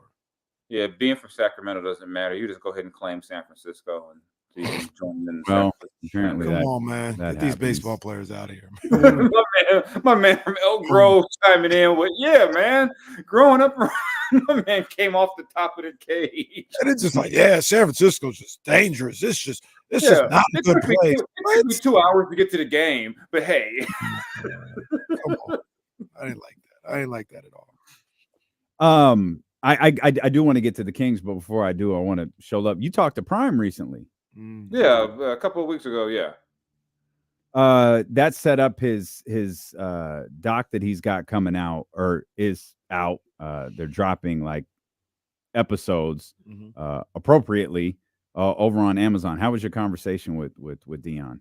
It was cool. Every time I've talked to him, it's always cool. You know, it's always a cool conversation. You know, he knows how to sell himself. He he even knows how to do a thing like, you watched us. You saw what we needed. And I was like, yeah, y'all need help on both sides of so it was a cool conversation. I think sometimes I wonder if there seems to be either great intrigue and interest in Dion or great fatigue. And then you're trying to find the middle ground and also trying to kind of sift through kind of just like the media / casual fan stuff, because there's no one who I knew or who knows about football who watched that team and thought they were going to win 10 games. I thought I said they could go 6-6. When they lost to Stanford, I said, okay, they're going to win about 4 games. I said, I don't see another win on the schedule if they lost to Stanford. Right. But I had friends who were like, I can't believe they keep losing. I'm like, you can't believe a team with no O-line or D-line is losing. But they didn't know. They were following Dion, but I think Dion's still great for college football, great for programs. I think even Bomani Jones made the he takes us back to a time where the college coach was the star. Where when a program shows up, when it was Florida State, it was Bobby Bowden. You knew who was on the team, but it was Bobby Bowden. It was Lou Holtz. The coaches were the guys. Also, the players weren't getting jacked and they were getting suspended for getting a Big Mac from someone. But hey, it was a different time, but it's kind of like he brings that on top of that. He got a kid with a Maybach. So do you two-part question, try not to always do this, but do you think he figures it out at Colorado, and do you think he stays at Colorado? I think he'll figure it out, and I don't know if they'll be like an 11, like a BCS title team, but I think they'll be a winning team. And define stay, like how long? You mean like 5 years from now? Where is he at? 5 years from now? It's a good question. Or is he in Colorado? I don't know. I mean, it'll be interesting after this coming year, just because Shador will be gone. I wonder. I wonder who will be those players. And one thing, I haven't been around Dion, I believe his care for the players is genuine, and when he brings those kids in, he really does care for them. I wonder, will there be a player or two he had like a Travis Hunter, a guy where he just feels so bonded to that he'll stay. And with the way the transfer portal works and everything, shoot, you don't know who's going to be on team. I can't keep up. I mean, guys transfer within conference now, which was when we were coming up. That was insane. You're going to go from UCLA to Oregon? Like, no. Because back then you could block a guy from, if he went to transfer within the conference.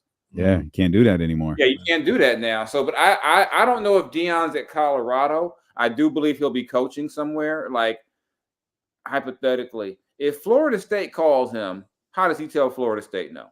Unless he kind of feels like, I wanted to go there from this jump and you guys rejected me, forget you. You know, That's possible. you know, I was just about to say, didn't he want to go there before? But I think they're kind of like, yeah, whatever, Deion, you know, and like a plot twist. What if Miami comes open and he's like, you know what, I'm gonna show you guys.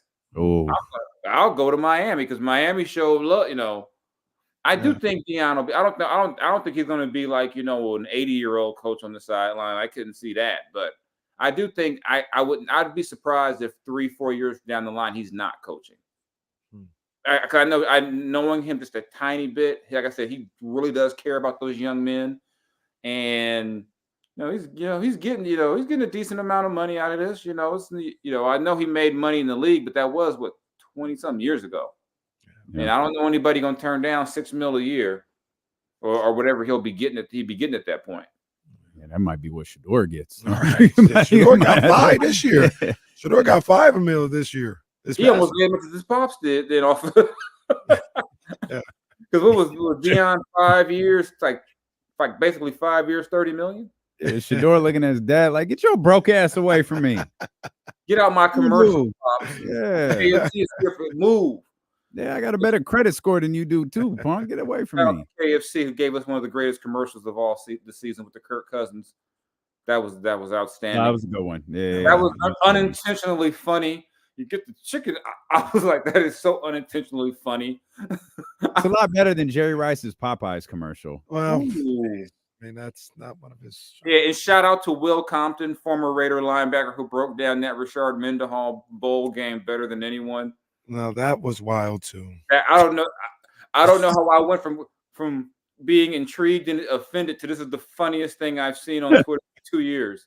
When he said McCaffrey has to go both ways, we don't have corners. He's like, we got running back. He said we got running back. He said we got Crosby, and then the video cuts off. He says we got the advantage in coaching, and then like he was about to say because they didn't start hiring and they didn't stop. I was like, oh, that was going to be gold. We've got all the coaches because we don't hire anybody.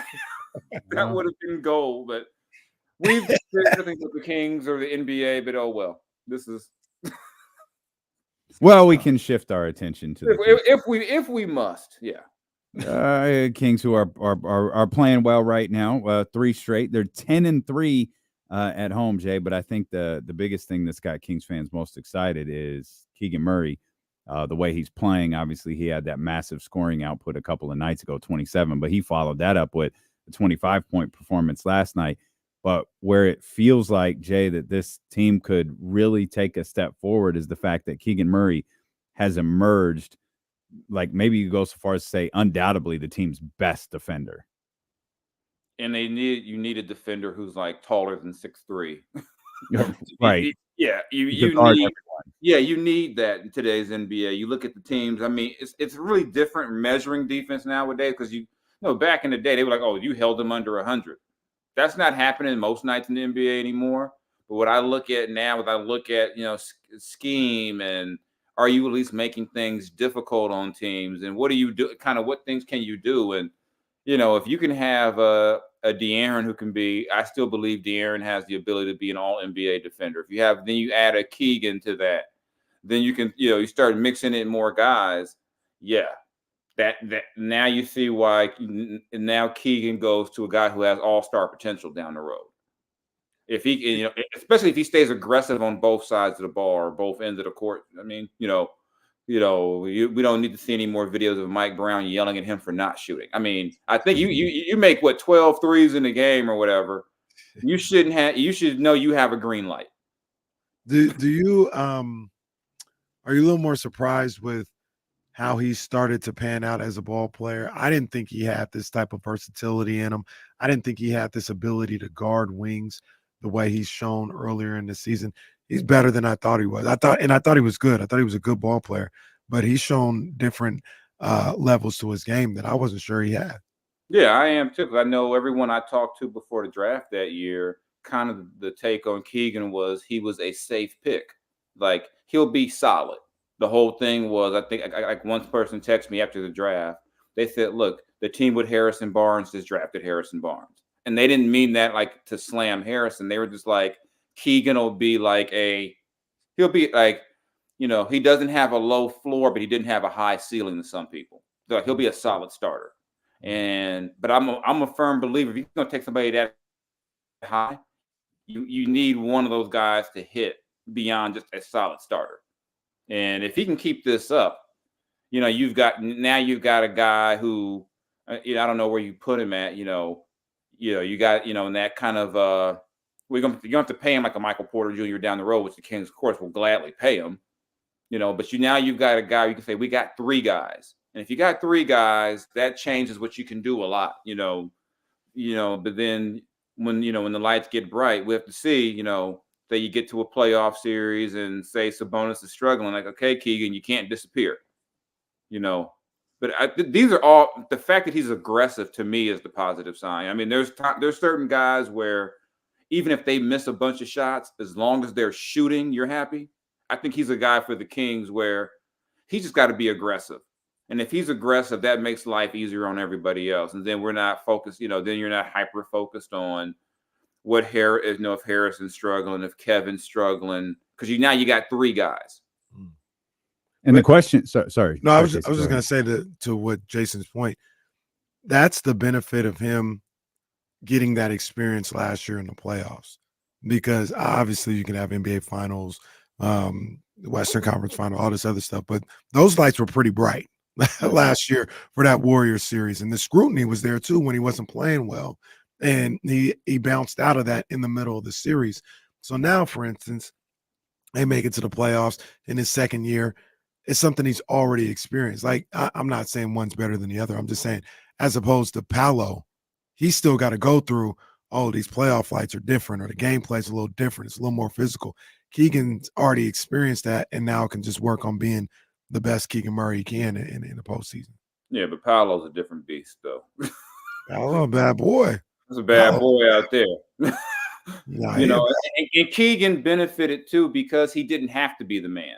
He could take all that in, and even if they struggled, it'd be like, well, Keegan's struggling, but what's De'Aaron and what's De'Aaron doing? What's Sabonis doing? You had, he does have that, and they're completely. Yeah, you're right. They're different situations, different players, but yeah, I think, like I said, like when De'Aaron said after that series, when I'm just talking to De'Aaron, you could tell that he was like, oh, this is what it's like. I like this. When I think if you got a guy who's like, oh, I like this. This was fun. Like, yeah.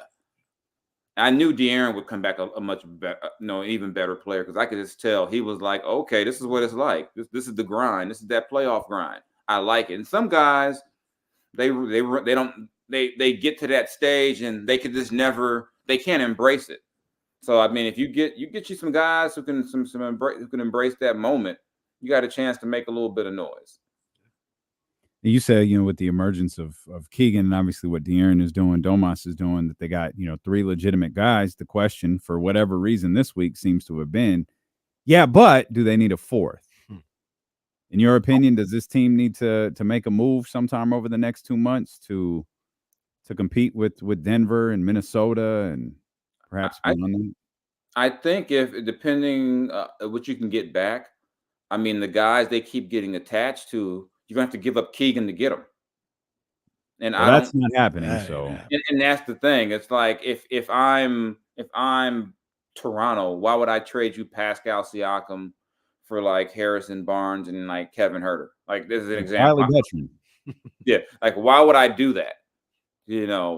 So I just think if you could get some, I still think they can get some more help defensively, but I think, it's a good thing, because remember, wasn't that long ago, it was always like, are they going to get off a guy because we're trying to tank? So I think you stick with what you got. I think your chance to try to shake it up was the offseason when you had that cap space.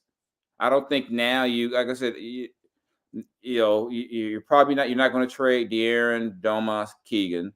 You're probably not going to trade Malik. Yep. And so then you get past that 4.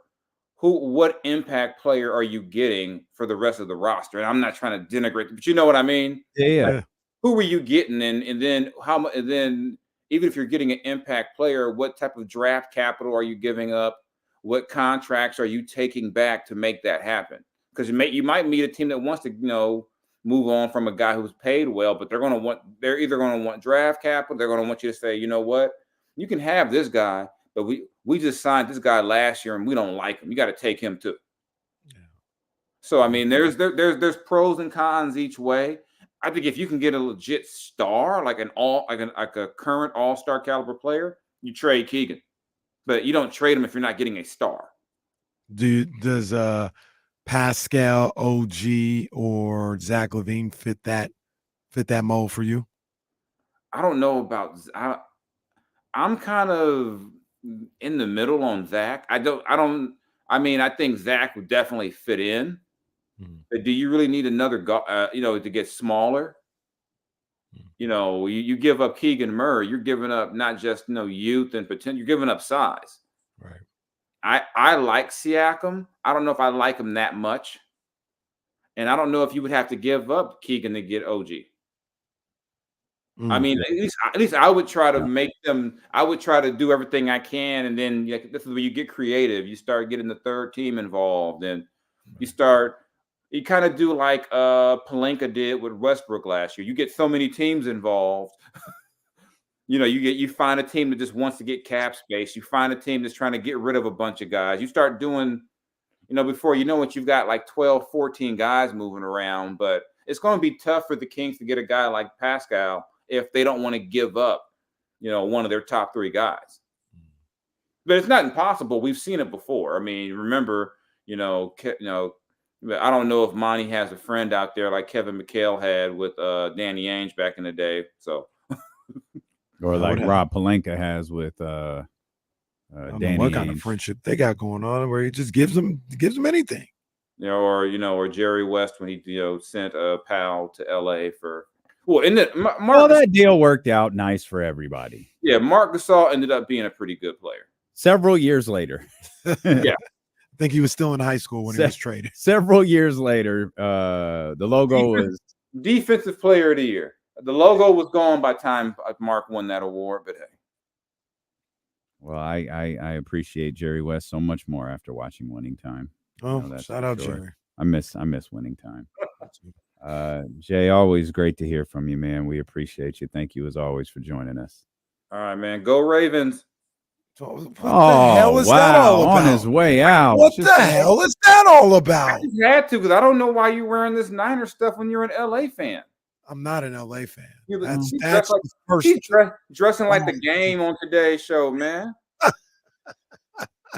Okay, Lake Show. Oh, I don't even know. I got to get that deleted 5 times now. I don't know why it keeps surviving. All right, guys. Y'all have a happy holiday and all that fun You too, stuff. Jay. We Go appreciate ahead, go ahead and play the Games album tonight, Casey. Yeah. I'm never playing the game. All right. Thank you, brother. All right. Our man Jason Jones right there. Casey is definitely dressed like someone from a certain part of a neighborhood in Los Angeles. I'm just trying to be color coordinated. That the game would be friends with. It's fine. Just being color coordinated. That's all. Game coming through the 102.5 studios. I hope not. I might not come in that day. That dude punched his teammates sometimes. That was a wild boy. That's a wild boy.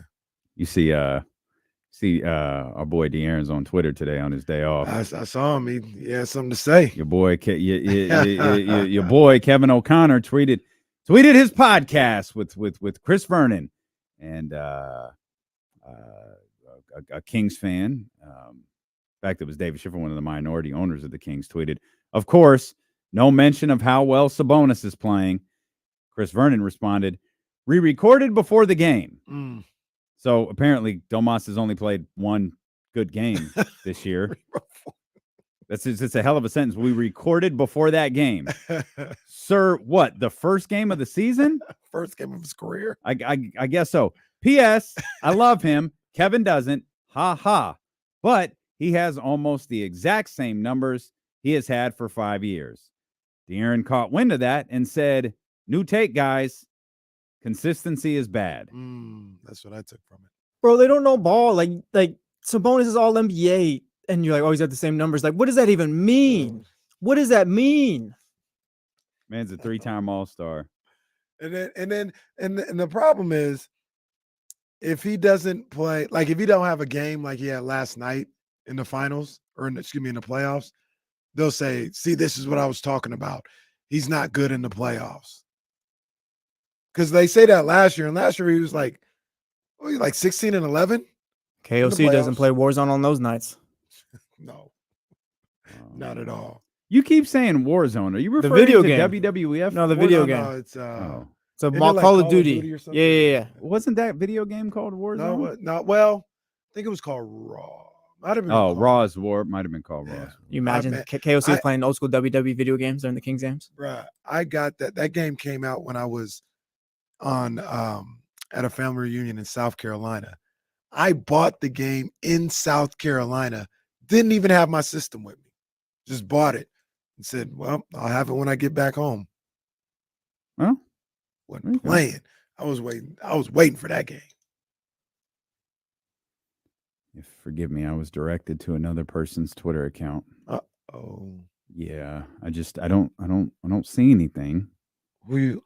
Well, I'm not gonna. Oh. Yeah, I'm not gonna throw that person under the bus in front of everybody if I don't see anything. Let's just cut the show now. If I found something, I throw him under the bus in front of all of us.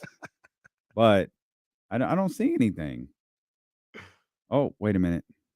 We got 2 minutes, bro. Come on, we need you. What were you told to look for? So this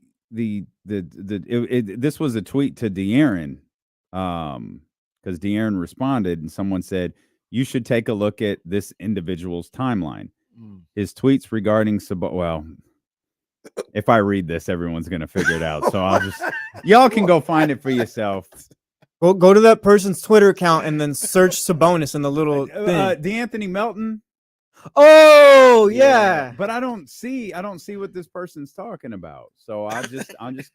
Well, they might be just. He said Sabonis or Fox. No, he said Sabonis. He said Sabonis. You know, we talked about it before. If people would just say, "Damn, I was off on that one," it would make a lot of things go away. The fact that they double down or they try to hide from it and all this other stuff, that's what makes it worse and less respectable. Oh man, are we done? What time's the show end? We got a minute and like 20 seconds left. Do filler or something. Do a bit. Wait, you guys are talking to me like I'm a trained SEAL. Put a ball on your nose. Do a bit. Entertain the chat for another minute, bro. Well, I'm entertained. Because De'Aaron doesn't tweet often, so when he tweets, like it always, it resonates. De'Aaron's tweeting. Resonates. Yeah, I mean, yeah, put some respect on that. So the Melton person, they have like Sabonis tweets. There's a lot of Sabonis issue. The Kings have a Sabonis issue tweets from back then. Nothing recently. Okay. Yeah. Okay. I don't think he should talk about the Kings. Just almost always wrong. It's just, yeah, it's kind of, yeah. It's never accurate. I think there's some people who covered the team who may have been scarred by previous regimes.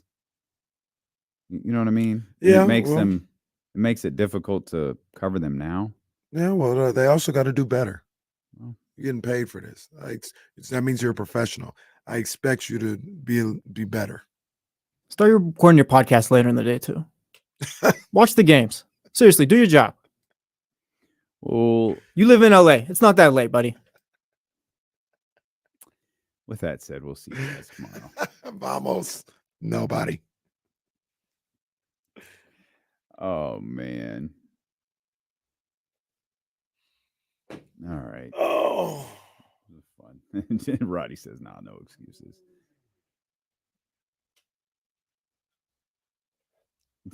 Yeah. What the hell are you talking about? Like fucking lost where?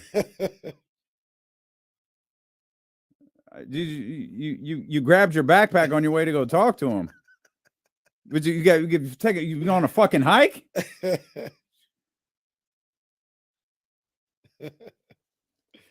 Beam, it was Brewski.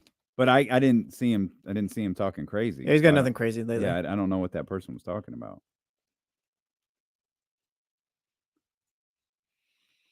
All right, so I got PTSD playing. You guys drew down. Not gonna lie. Almost Warriors. No. Well, Little King Celtics update for tomorrow too. Probably no Horford, but you'll get Porzingis. Hmm. Kate is gonna play tomorrow too. I'm sure. Oh, you think Porzingis is going to play tomorrow? He's out. Yeah, he's out today, and Horford's not playing back to back. So Porzingis is out today. Horford's playing. Porzingis will play tomorrow. Horford's out. Okay. Michigan versus Florida. Jordan Brand Classic. Mm. I haven't watched that much. I watched about 3 Michigan games. Juwan Howard's back. He had heart surgery over the offseason.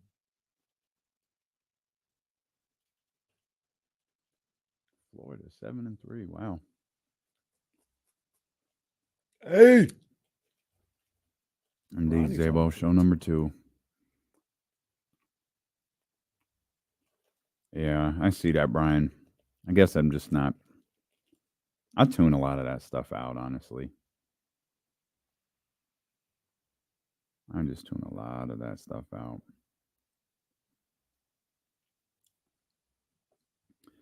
All right, man. We're gonna go do another radio show.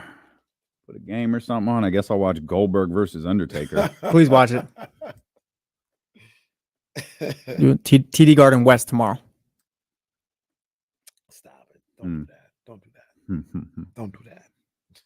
All right, man. We'll see y'all tomorrow. Appreciate you.